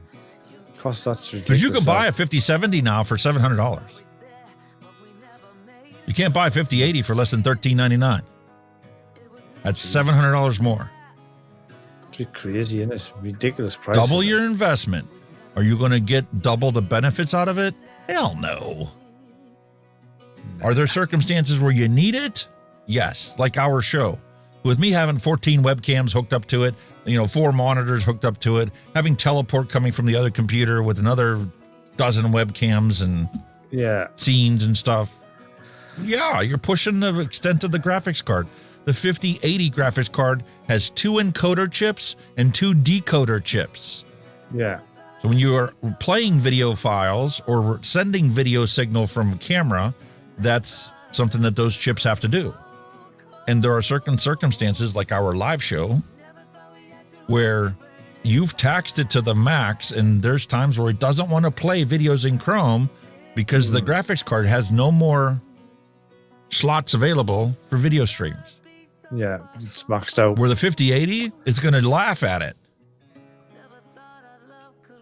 Because I have 2 encoder chips, I could technically upload our signal to YouTube at 4K and run all the other streams at 1080p. But I'm not changing what we got works. I just need to guarantee that 5 years down the road, if I don't change, I can still do what I'm doing. Are you going to have driver issues with that, though? Yes. Ironically, the 3060 card, which is in the table computer, has the latest NVIDIA driver. Well, not this one that got taken down or the one that got taken down before. The one that was up before that has been on that one, and it's worked pretty good. Every once in a while, I see a glitchy thing on the screen. But during a 5-hour stream, if that only does it once, I'm not worried about it. I'm not going to chase that down. No. But for it to crash our stream, no.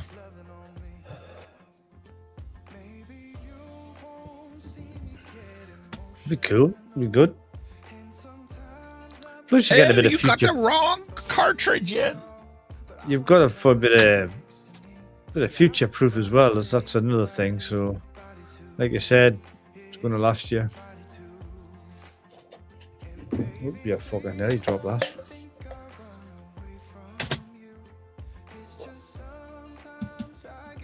Try now.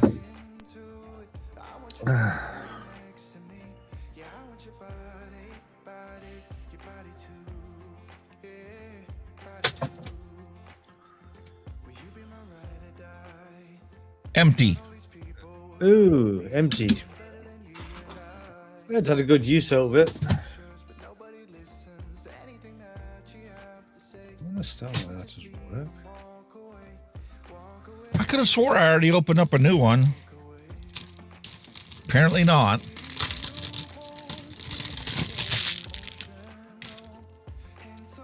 But this is why I love this stuff. I mean, I just legit drop a cartridge in and I'm good to go now.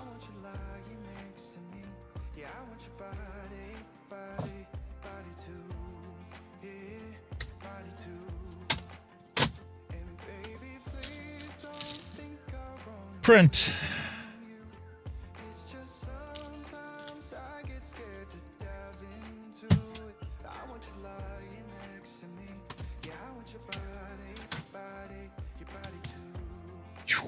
Brand new label. Job done. Don't understand why that didn't work.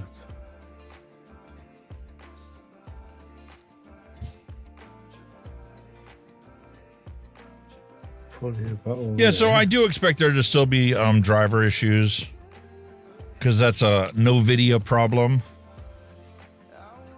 But I know the actual hardware differences between the two, so I'm definitely going to be in a better situation. And like right now, I need to let, when I'm editing a video, I like pre-render. It caches the transitions and special effects and stuff like that. Yeah. You know how you get that little blue line on the top that lets you know that it's already cached the transition? The smart one, Right. So the 5080 is going to render in half the amount of time, and it will always let me have smooth playback. Whereas now I have to let it cache before I can get a smooth playback. Oh, yeah. I'm just trying to figure out what that sounded. Well, never mind. Get me dog sword again. All right, I'm going to have to report back to you guys on Friday on what I think of this thing and whether this is actually better after 24 hours, and I'll let you know. I'll test it again on Friday. Is this actually something that you can shake and vape? Can you shake and vape stuff that normally I would just assume that you need at least a week?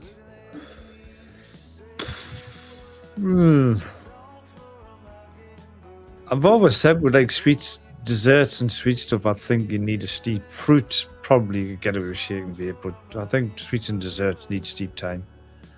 Yeah, but I mean, unless your recipe is just fruits, I still say you need at least a minimum of 24 hours. Attention, everyone. Yeah, get it. I get you. You've According got more to Neil chance Pitts, of getting a shake did and vape. you do a retro vape? That is all. No. We skipped right over it. Here we are coming on 5 hours. We've been chatting away like a bunch of schoolgirls trying to kill time. Meanwhile, there's a retro vape still sitting on the bench. So let's roll the bumper since I forgot it, and it's completely out of order now.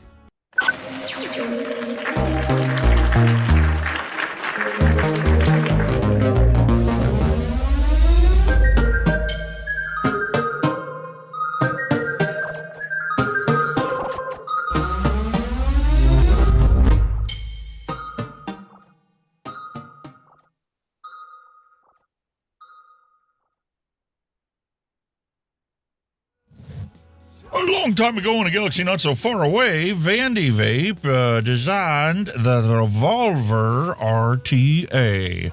This beautiful tank has a deck inside that's like a 6-barrel and has different airflows that you can select for your beautiful setup. Hence the name, Revolver. Yeah.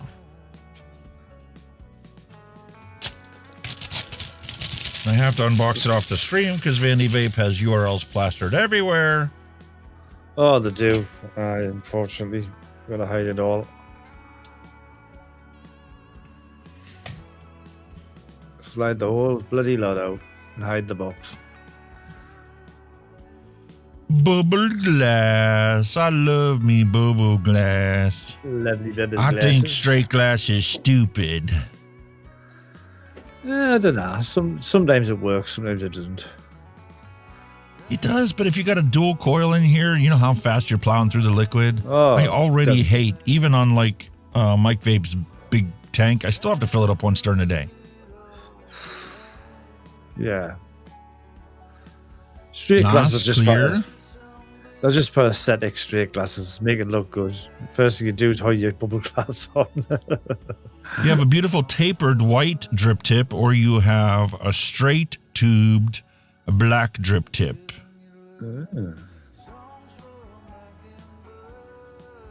It did our thing. Old school screw on top cap.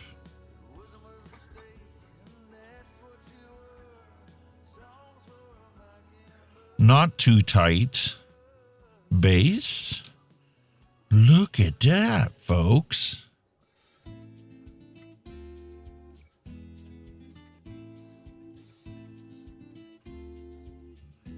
There's the slot for your screwdriver.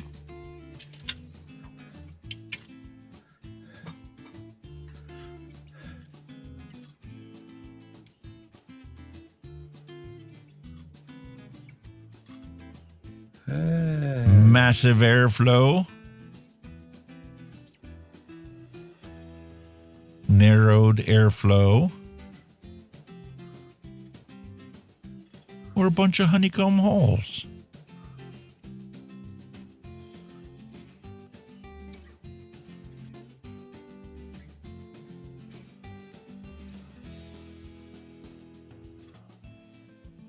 What do you think there, buddy? It's complicated, isn't it? A bit over-engineered.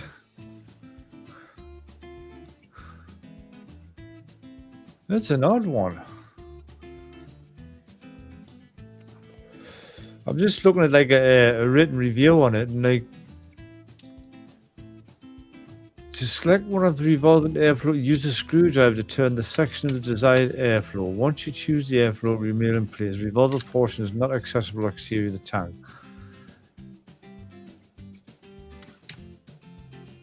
Ah.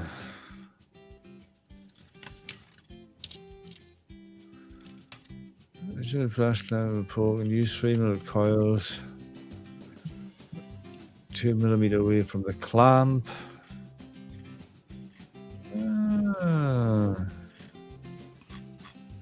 Pre-built fuse clapped in 24 gauge times 2 wrapped in 38 gauge 0.3 ohms. Canthal A1 recommended power 50 to 60 watts.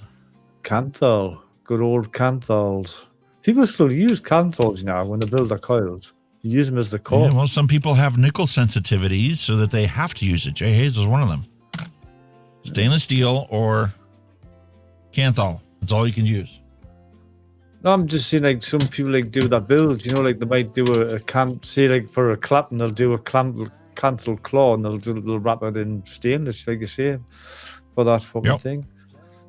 I have some stainless steel coils here, but I love my coils that I'm already accustomed to. So why am I not going to stick with it? I like stainless and RDAs just basically for the ramp up time, but for RTAs, like them coils you sent me are perfect. I mean, the D work and RDAs didn't go wrong, they're champion, but if you want a fast ramp up, stainless coils are the way to go on them. Yeah. And look, they have a protective strip on the bottom of your tank. Fucking hell, didn't say that anymore, do you?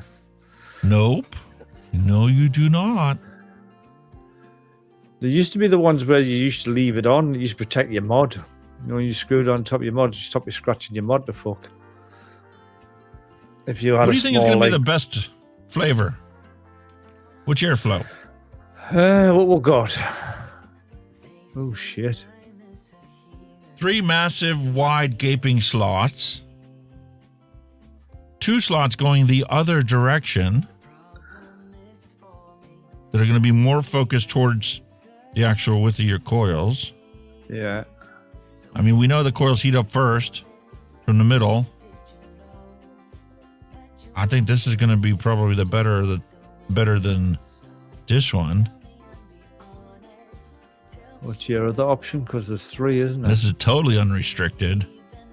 That one restricted a little bit. And this one is just a bunch of honeycomb holes going all over the place. Might be smoother with a honeycomb, like, but I think if they were to combine these 2 holes here, yeah, if they drilled this out between these 2, so you had a slot directly in the middle of your coil where the majority of the airflow goes, that's where your coil heats up first. So if you have more velocity here, directly underneath the center of your coil, you're going to be the most flavor. Yeah, like a slot there. I can see where you're coming from with that, yeah. And the rest of this stuff is just going to dilute it. I mean, this is shooting off to the side this way. That one's shooting off to the side that way. I would go with them too. The 2, what you said, I've gone with them. Because you're going to get plenty under coil. Yeah, this is too much. Unrestricted all the way across all of it. Yeah, that's kind of this one at least narrows it down a little bit and keeps it within the confines of the width of your coil. That would probably be your best bet.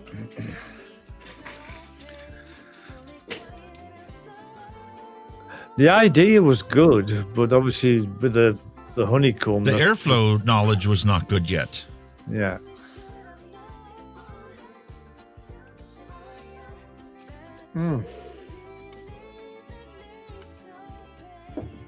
It still looks like it might be quite airy because them are big holes. Yes. They're huge. Like breathing through a fucking aqua lung. The old clamp system.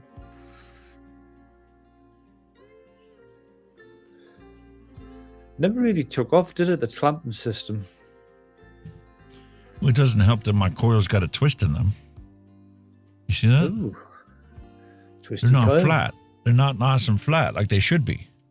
They should be flat, sir. Attention everyone. According to Neil Pitts, if that post has ceramic on it, don't tighten hard. That is all.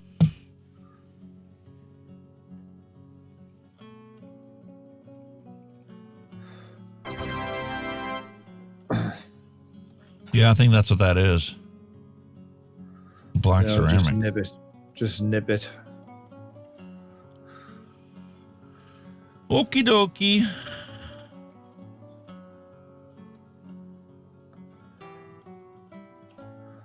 Stay on camera. One of my big nemesis, that. Stay on camera, you twat.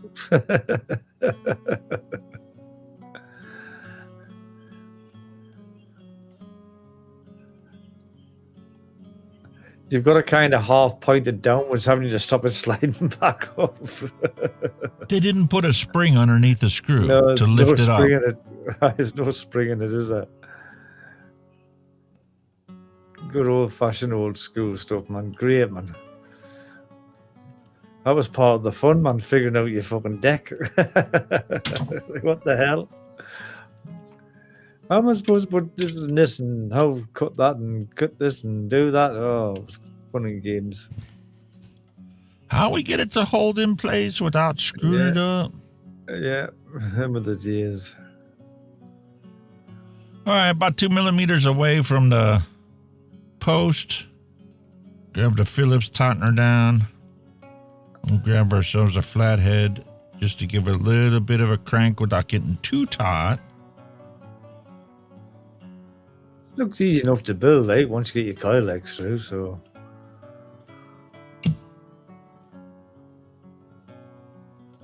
Want to center it over top of the holes.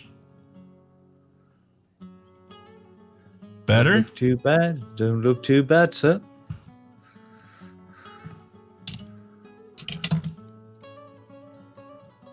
Snip the old wires. That reminds me, I need to get some new ones. Mine are fucked.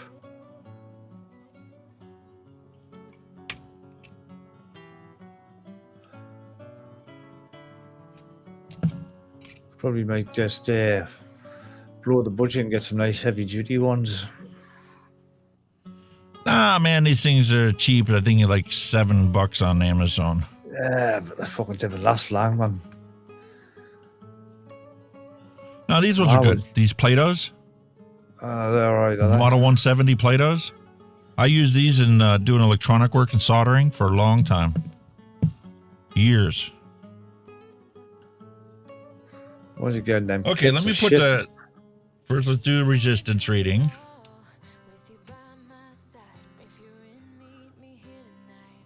Getting burned in. I'm going to make sure there's no shorts. I still feel those little thingies. So I want to make sure I'm not getting any shorts. Oh, yeah. Oh, yeah.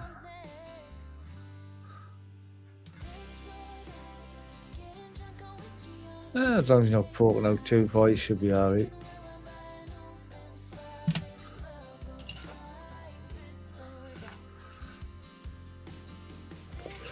Going through the rainbow. Ooh, sneaky little hotspot there, you little shit. Ah, we can see you. Boom, there you go.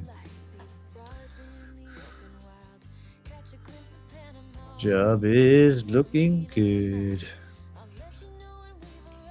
Make sure there's no underhole hotspots. They're little sneaky bastards. Oh, yes. They can be here. No squeeze there. Work our way down the O-ring.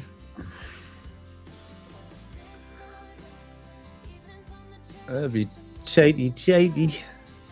Insert thumbnail. come right off. Nice.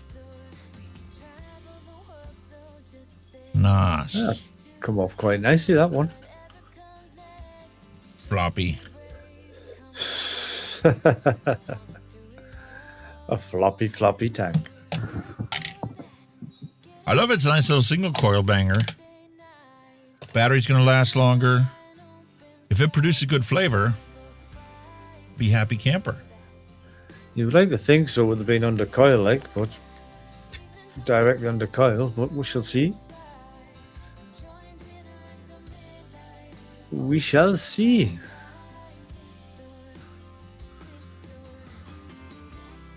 There's a lot of movement in there.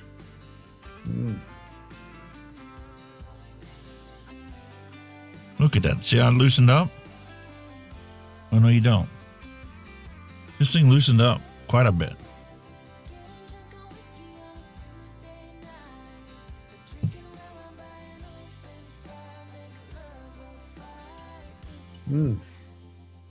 Nah, she tight. Much better, sir.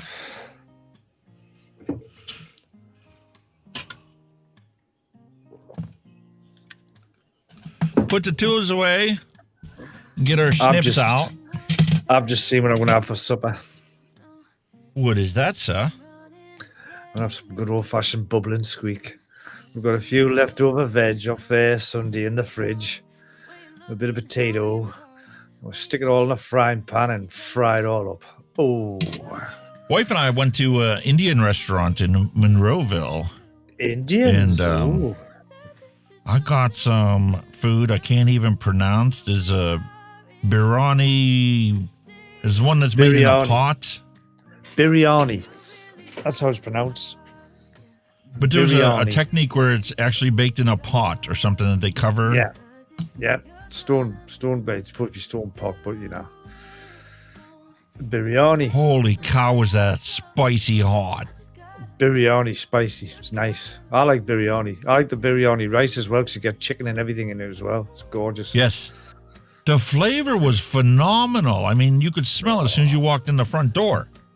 Oh, but man, did my butthole hurt the next day. Oh, it definitely clears you out.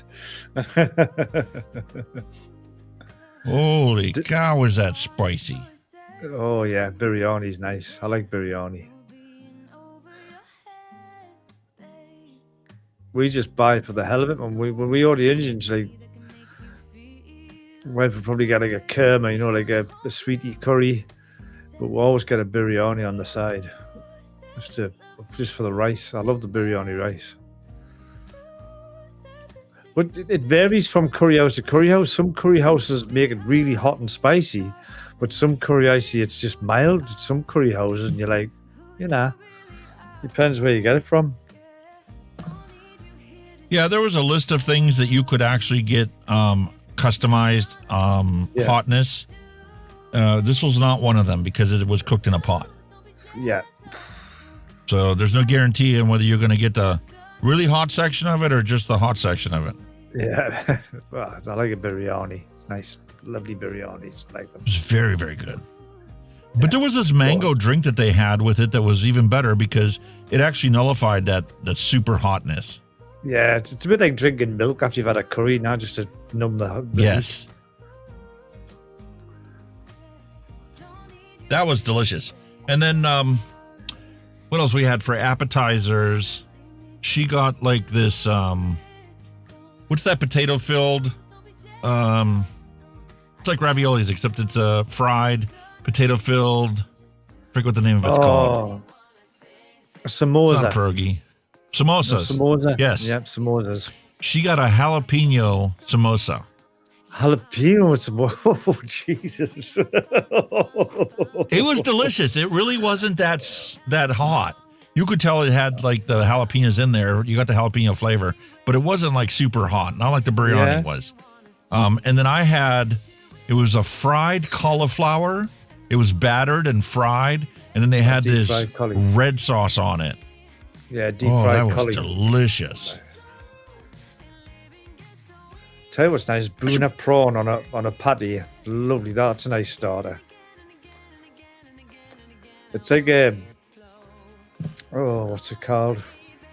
It's like a tortilla bread, but it's very small. And they put this Bruna prawn sauce on it. Oh, it's out of this fucking world. It's gorgeous. I'm going to go back to this chain vapes Hurricane. It's a nice 3 milligram. And I got just enough in there to handle this tank. And what's the flavor profile on that chain vape? Like a pineapple. Pineapple. It says very yellow. It's freaking delicious.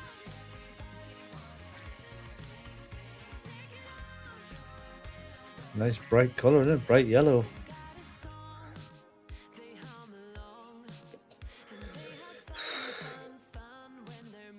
Come to Papa.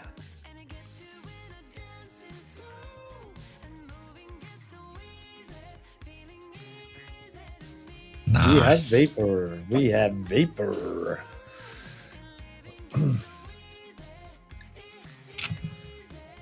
Whoops, you fucker. Threads are actually really nice on there. I was afraid I was going to be able to cross-thread them. Fucking right, you could drip on that. You can see your coil. You just drip straight on your coil. You see your coil straight from the top. Just drip it. I'll flood the tank if I do that. Just drip it straight in the mouthpiece while the tank's empty. And I did the cardinal sin. I filled it clear up to the top there. Oh dear. I'm not sure if that's going to be enough because this is a twist on top.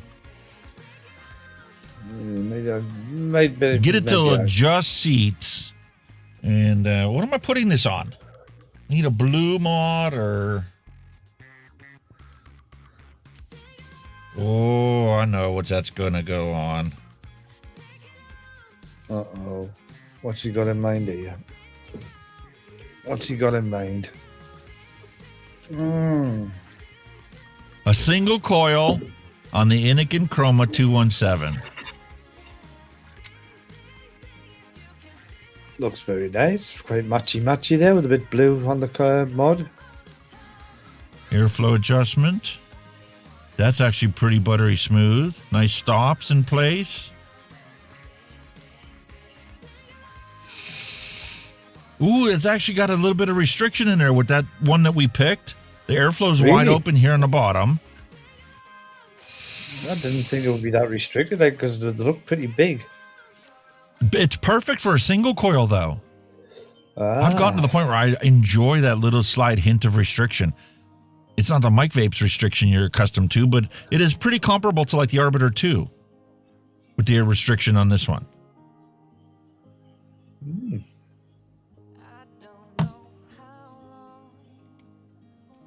Oh, I need to change that battery, though. Look at that.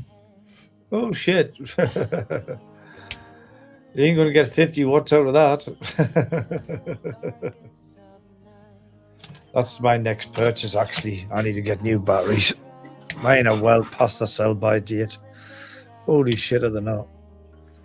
That's the cheapest thing of what we do, vaping-wise, batteries. They're not that cheap over here. I mean, for a decent 18 650, you're talking about £7 each. One for this. I mean, you can pick them up for like, well, you can pay up to $15 a piece for them. Vape shops, a standard 18 650 is like $10. But you can go 18 650 battery store. You can find them as cheap as $3 or $4. 45 watts to start with. I think we're going to give that a try. This is, for those of you just joining us, this is the Vandy Vape Revolver RTA on the Nicotine Chroma 217. And we put in there Chain Vapes Hurricane.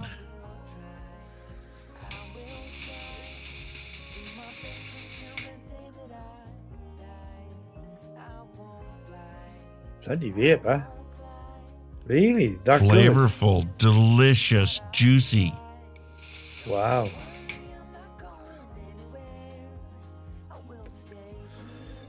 Yes. Yes, yes, yes. Yes, please. It's kicking out quite a bit of vapor as well for a single coil. I don't remember this tasting this good the last time we had this. I do believe we've done this before. The Vandy Vape Revolver. I can't remember. Doesn't spring to my mind. Now that I know what she looks like, I'll look on my shelf and see if I have one of these laying out there.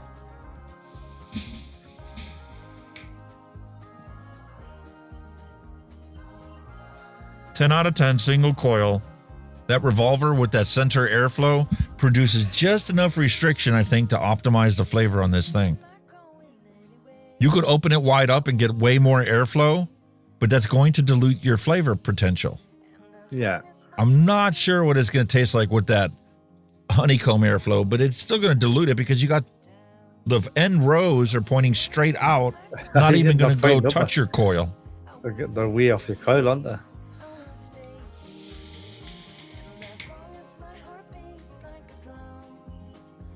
The flavor's phenomenal. I guarantee you, had we stuck with the stock Canthal coil, it would not taste this good. That NI80 wrapped in NI90 coil is phenomenal for flavor. It doesn't need to be an alien to give you good flavor. Standard Clapton coil, tri-core fused Clapton coil. Bread and butter of coils, if you ask me, like tri-core fused Clapton. Work on anything. God, I love that. What is the actual flavor profile of that Hurricane? I want to reproduce that. He's going to say, I'm going to mix that bad boy. You said it was pineapple, wasn't it? Hurricane E-Liquid by Chain Vapes.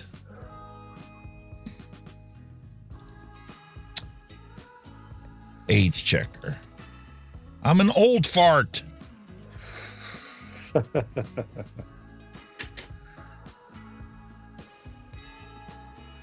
I like it as much as their Phoenix. I'm looking for your flavor profile. Strawberry, pineapple.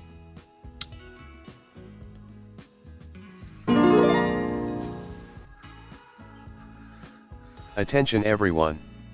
According to Neil Pitts, Alex run the airflow to the honeycomb and try it.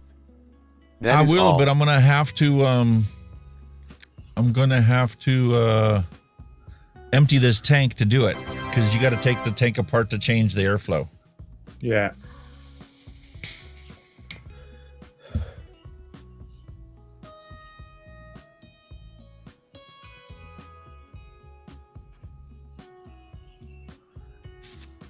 One of the lads at work gave us a word of the day. Gave what?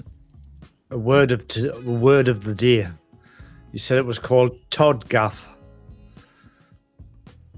which transcripts to too old to give a fuck.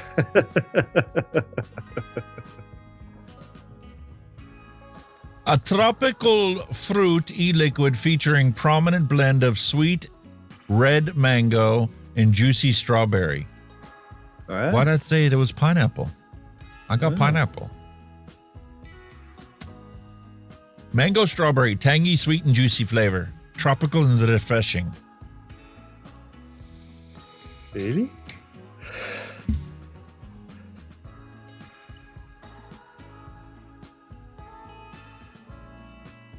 I'm not getting like a mango flavor. I'm getting a mango mouthfeel. Mangoes always kind of give me that dry tongue sensation down the middle of my tongue.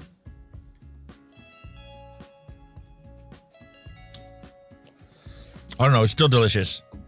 What the hell? You like it anyway, don't you? So as long as you like it. Yeah, and you know the best part is this Hurricane by Chain Vapes e-liquid is actually still available for sale. I just took my V Pro actually has it. You can buy them in 120 ml bottles. Attention everyone. According to Neil Pitts, the Hurricane is supposed to be like the Hurricane drink. That is all. I've never heard of a Hurricane drink where we belong. Like, must be an American Hurricane thing. drink cocktail. The Hurricane drink cocktail is a sweet, fruity, rum-based cocktail in New Orleans known for its vibrant color and tropical flavor. Typically made with light and dark rum, passion fruit juice, orange juice, lime juice, simple syrup, and grenadine. Served in a tall hurricane lampshade glass. Like, I get the grenadine flavor. That combination that they have in there does resemble grenadine. It's sweet enough with the simple syrup. Lime juice is used to accentuate. You don't need to actually recognize it. It just brightens the recipe. Yeah. Orange juice, passion fruit, and rum. There's no rum in this. No.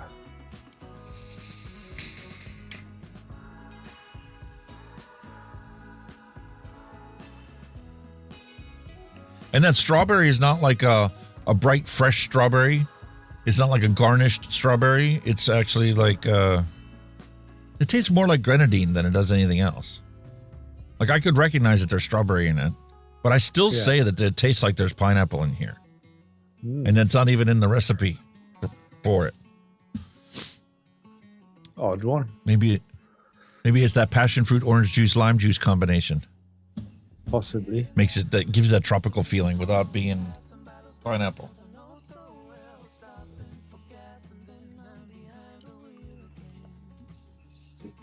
It's odd. Like, freaking delicious. It's odd the description says one thing, but it tastes totally different.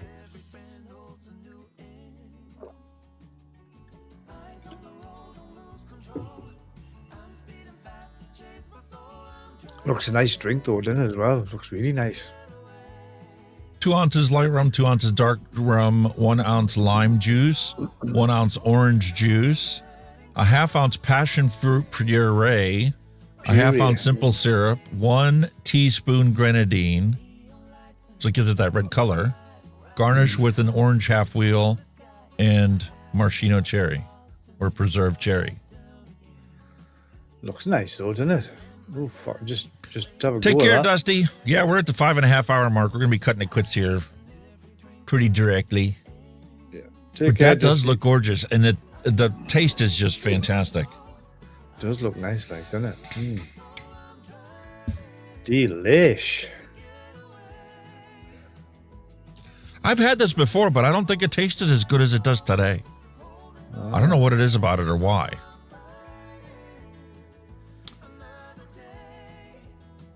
But that there is something missing from this, though. You know how I said that when I got that guava flavor on my tongue, the center of my tongue dries out? Yeah.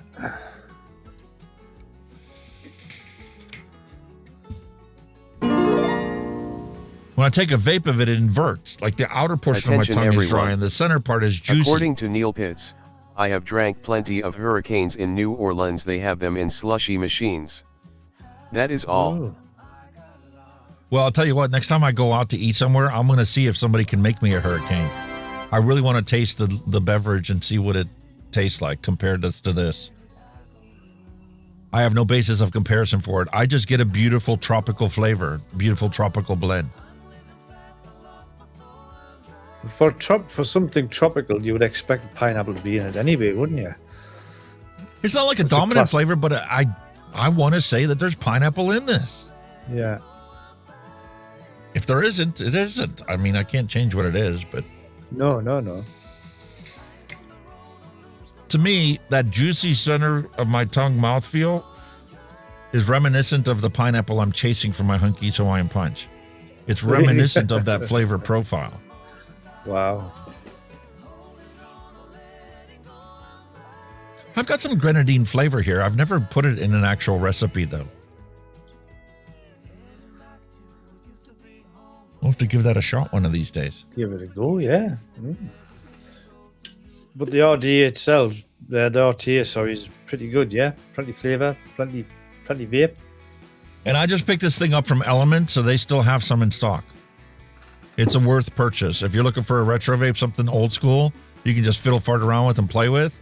The fact that this thing has 3 different airflows, you can experiment with. You can use it this week on this setting. Next week, you can set it up in the other setting and try it. I love the fact that this one RTA has 3 completely different airflows that you can experiment with. And with it being a single coil, on a single 21700 battery, this is going to be the perfect all-day setup. Definitely. And this is what I'm going to be vaping tomorrow when I'm waiting for my graphics card to get here.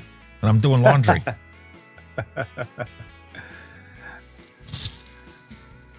I cannot believe I spent more than $1,500 on a graphics card, though. And my wife was like, okay with it. Oh, nah.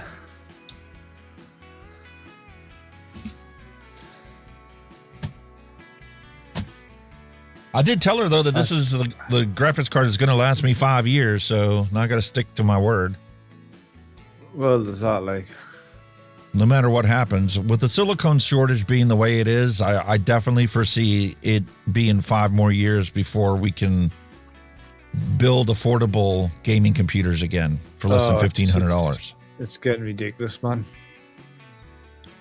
And fortunately, knock on wood, in 5 years, they may have the AM6 platform available. You don't know where it's gonna go, because like I said, it's just moving that fast, and obviously prices are ridiculous. It's technology. You just kind of keep up with it. I'm looking at it from the perspective of, if the silicone shortage holds true, if the development continues in the background, and AM6 comes out in 4 or 5 years, we're definitely going to have affordable computers again, because you can buy the AM5 platform at a discount after the AM6 gets released. And I'll be in the same boat I was when I built this computer. AM4 was an old platform already. It's already 5 years old. AM5 was on the verge of coming out. So they were literally at max capacity, and it got to the point I bought it right before COVID.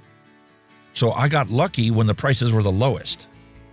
I was able to scarf it up and throw this whole thing together for $1,200, I think is what it cost me at the time. Like I say, I mean, once there's obviously AI is still pretty new, and like I said, the companies are buying up all the chips and everything. But I think they say a year or two's time, once it levels itself out, it might be a bit easier to get stuff. You know what I mean? Or Attention, a cheaper price everyone. anyway. According to Neil Pitts, in 5 years you will probably have to lease the computer components. That is all. Yeah, well, if they have their way, that's what's going to happen. But you're going to have the enthusiasts that are going to want to be able to still do their gaming computers. I still want to be. You're going to have builders forever. You know, you want to have computer builders going on forever. You know what I mean? But is it going Plus, to be you're going to have content creators and people that work on these computers making the TV shows that you love. They need computers, physical computers that are really high capacity workstations. But there's another thing, like another thought I've always thought. You think like the Windows machines could end up like Apple's, where they're just all one thing and you can't do fuck all with them. You know what I mean? Or pretty very little with them. Well, I'll tell you what, if they do, Linux is going to become the mainstream hobbyist computer operating system. People are really getting sick and tired of this Windows micro slop that they keep throwing at us. AI keeps screwing up your computer. Their security updates cause more holes and more problems than if a hacker got on your computer and was using it maliciously. No, it is. I mean, if you know your way around Linux, it's a pretty good operating system, because my brother's got an oldish laptop and it's running Linux, and honestly, he gets no bother. There's no AI bullshit, nothing. It just runs the way he wants it. It's mint. Yeah, but if you're getting on and you're just basically, searching the internet, you're watching like your Netflix and your Amazon or whatever, you don't need any of this other crap. Nah. You don't need this Microsoft. And they have builds for people that don't want to learn Linux. It is as like Windows as Windows is themselves. Like, you can get on it, and yes, the icons are called different things, the browsers are called different things. But once you figure out that this icon is your browser, and you can put Google Chrome on it and install it and use that if that's what you're familiar with and you insist on using it, why pay for an operating system when you can put Linux on it and not have all this crap constantly barraging with constant updates? That's the beauty. Break your Linux shit. Yeah, that's the beauty with the Linux. There's no bloatware. There's no bullshit all installed. No, there's no shit installed that you're never ever going to use. There's no tracking. There's no ad running in the background. There's no nothing. data collection. Basic what are you computer browsing? stuff. What are you shopping? I mean, I'm not clued up on it, but I've seen his, like, and I've got kind of, I could probably get the basics. I could probably run one. But as a white hat hacker, I had to learn it. Yeah. I know all the operating systems. I know the ins and outs of it. I know how it used to work. I'm not familiar with how Windows is doing shit now. I've kept up with some of the things that they've changed, and some of them I'm just shaking my head going, why? Why? Some of the things I totally understand why, because it totally eliminates one of the major security loopholes of, buffer overrun tricks of getting your computer to do stuff it wasn't supposed to, because you fill the memory slot past what it's supposed to be filled with, and then next time it accesses that memory slot for something, then you get a virus or a Trojan or something running on your computer. I get that part of it, but all this extra stuff on here just so Microsoft can sell your data aggregated with everybody else's data for ad revenue and corporate profit generation. That seems to be what it all is now. It's just information collection, isn't it? Just collecting information, you know what I mean? Simple as that. It's never crazy. in my wildest dreams did I think that Microsoft was going to take what used to be the justification for hackers to put stuff on your computer, malware and viruses, and do it themselves so they can make an extra buck and not have to charge you for an operating system. Exactly. They pretty much do it themselves now, don't they? That's they used to make their money on the licensing for the operating system. Now the operating system is free because they're selling your ad data. That's right, yeah. And selling you the OneDrive service with their Office. Remember the old Windows, you had to actually buy the CD, you had to pay for it. You had to pay for the license. I used to build computers all the time. It was nothing for me to charge $100 for the operating system and $300 for Office. But you were good for 10 years. I think Office is that 365. I think you still got to pay for that. I'm sure you have. You do. Or you got to pay a subscription. You can buy a license for a certain version of it. You can also buy a subscription, which covers your OneDrive subscription as well. There's advantages to that subscription. It is affordable if you can get it with a coupon, but sometimes it's just like, I see OneDrive refreshing the page, and like, especially when I'm playing a game, and like Civilization is an old school game, and it saves the data inside of your documents folder. Well, your documents folder is always backed up by Microsoft. So anytime it's changing the data in the game as you're playing it for the database, your whole computer is refreshing because OneDrive is like, oh, there's a change, I got to upload it to the cloud. Oh, there's another change, I got to upload it to the cloud. Every turn on a turn-based game has the computer constantly refreshing the desktop. Yeah. Because it's updating the database file to the cloud. Unnecessary. I've learned to pause it when I go to play that game. You've got to, haven't you? It's so distracting. It's too much bloatware on it now. Like I said, it's all data collection in it now. So, and the thing is, we're slaying to it and all. There's not a lot much we can do about it, really, isn't it? Because there's always something in the background running that's doing whatever. You know what I mean? And it's free. What are you going to do? Exactly. If you don't like it, you better learn how to use something else. Yeah. You can jump into the Apple ecosystem and get trapped in there for the rest of your life. Or you can try and pick up one of the Linux distros and salvage a 10-year-old computer, because it'll work just as fine on there as it does a brand new one. Apple is just as bad. They're just as bad, Apple, for data collection, honestly, if not worse. Oh my God, Hunky, you got to try Drip Hack's mint chocolate chip ice cream, man. It's lush. This 150 mil won't last long. Robert Lawyer made mint chocolate chip using 2 Wonder flavors, a Wonder flavor and a TFA. But we can make our own mint chocolate chip ice cream. That's doable. Ooh, nice. I like that shit. Hanky Panky 7070, hello and welcome.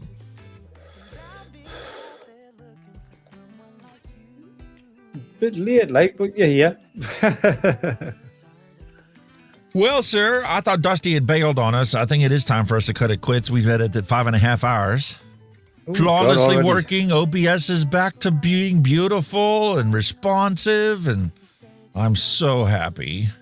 Mine's still a little bit iffy, but you know, it's getting there. everything, the basics is working. Only that fuck, I just can't. Your audio is flawless. The special effects are working. Don't know why that fucking Bluetooth's not working. Where's Bloomberg? We just need a cash infusion, and I can get you a new computer. There you go. Computer. Supercomputer. If Bloomberg sends me a cash infusion, I'll send you my 5070 graphics card. But you're going to have to build a new computer to put it in because your 30 series, 300 series motherboard ain't going to work with it well, too. Obviously not. It's a Gen 5 graphics card on PCIe Gen 5. I've got Gen 4 on an AM4 platform. You have AM4 CPU running on a 300 series motherboard that limits you to Gen 3. Yeah. It's not worth putting in your computer. No. What? Look at my 40 series. If you can pick up a 40 series card for like 200 quid, it's worth it. Otherwise, don't bother. Nah. That was me. It was either that or some more memory. That was like me two next upgrades. Memory's too expensive right now. Forget it. Oh, it costs a fortune, memory. Yeah. I just want to double up from 32 to 64. Because for video editing, yeah, I see why you need that. It's because DaVinci's getting shit now. It's honestly, it's fucking memories. Every time they bring an update, it's just getting slower and slower and slower. It's just like... Because they keep adding more and more AI into it as well. Yeah. You don't need any... When I first got started doing editing on here, I used to buy hundreds of plugins. I literally have almost 800 VST plugins that I've bought in the last 5 years. Yeah. We don't need that anymore. DaVinci Resolve can do all the processing for your audio without any single plugins because it's all built into DaVinci. Don't get us wrong, I still love using it, but it's starting to struggle this a bit now. Like, so I was thinking about his new memory update graphics card, and it'll keep us going for a while. Not too fussed with a chip yet. That AMD's D&R, it does what I want. Well, I'm putting that 5080 graphics card in this thing. My next foray is going to be upgrade to a power supply to get the efficiency I'm looking for. I'm going to move from 88% efficiency to like 94% efficiency. That's like $180 a year cost savings on the electric bill. Yeah. We'll pay for the power supply the first year I put it in, an upgrade. Oh, yeah. You don't need money back on that, need bother. And then after that, I may upgrade to a 5900 XT or a 5950 CPU just to get 4 more threads. Super fast machine. Boom. Only because of the show. I mean, right now I've got no reason to because everything seems to be working the way it's supposed to. But like my harebrained screen comes up with some new scene layout where I can animate you and I. It's not just you and I actually, you know, doing spinnings and stuff like that. Actually, like do a green screen cutout using the AI on the chip, and then have you like running around the table or something. God almighty. As a command, can you run him out? Yeah. It's a goofy thing to keep you guys entertained. Of course, why not? Yeah, I like it. All right, folks. Name of the show. Peace, love, and a hunky vape is my wish to all of you guys. We'll be back same time, same place next week. I will be here on Friday at 2 p.m. to do another episode of The Flavorist Diary. Hasta la vista. Hasta la vista. Again, as always, thank you everybody in chat for popping in. You do make the show, as I constantly keep saying. Again, all your hand checks, pet pics, all that good stuff. Get over to the Discord, get them uploaded for us all. Yeah, on your way out, you know, little thumbs up on the way out, or if you watch the replay, a little thumbs up, like, share, you know, it does help Alex out with the old algorithm, as shall we say. So I will not be here Friday, I will be at work, so I will be here hopefully next week. So until then, you all stay safe, vape safe. We'll see you all very soon. Bye-bye now.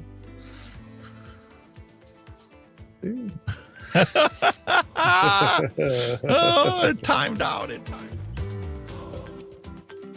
Thanks for listening. We'll be back next week again for a fresh round.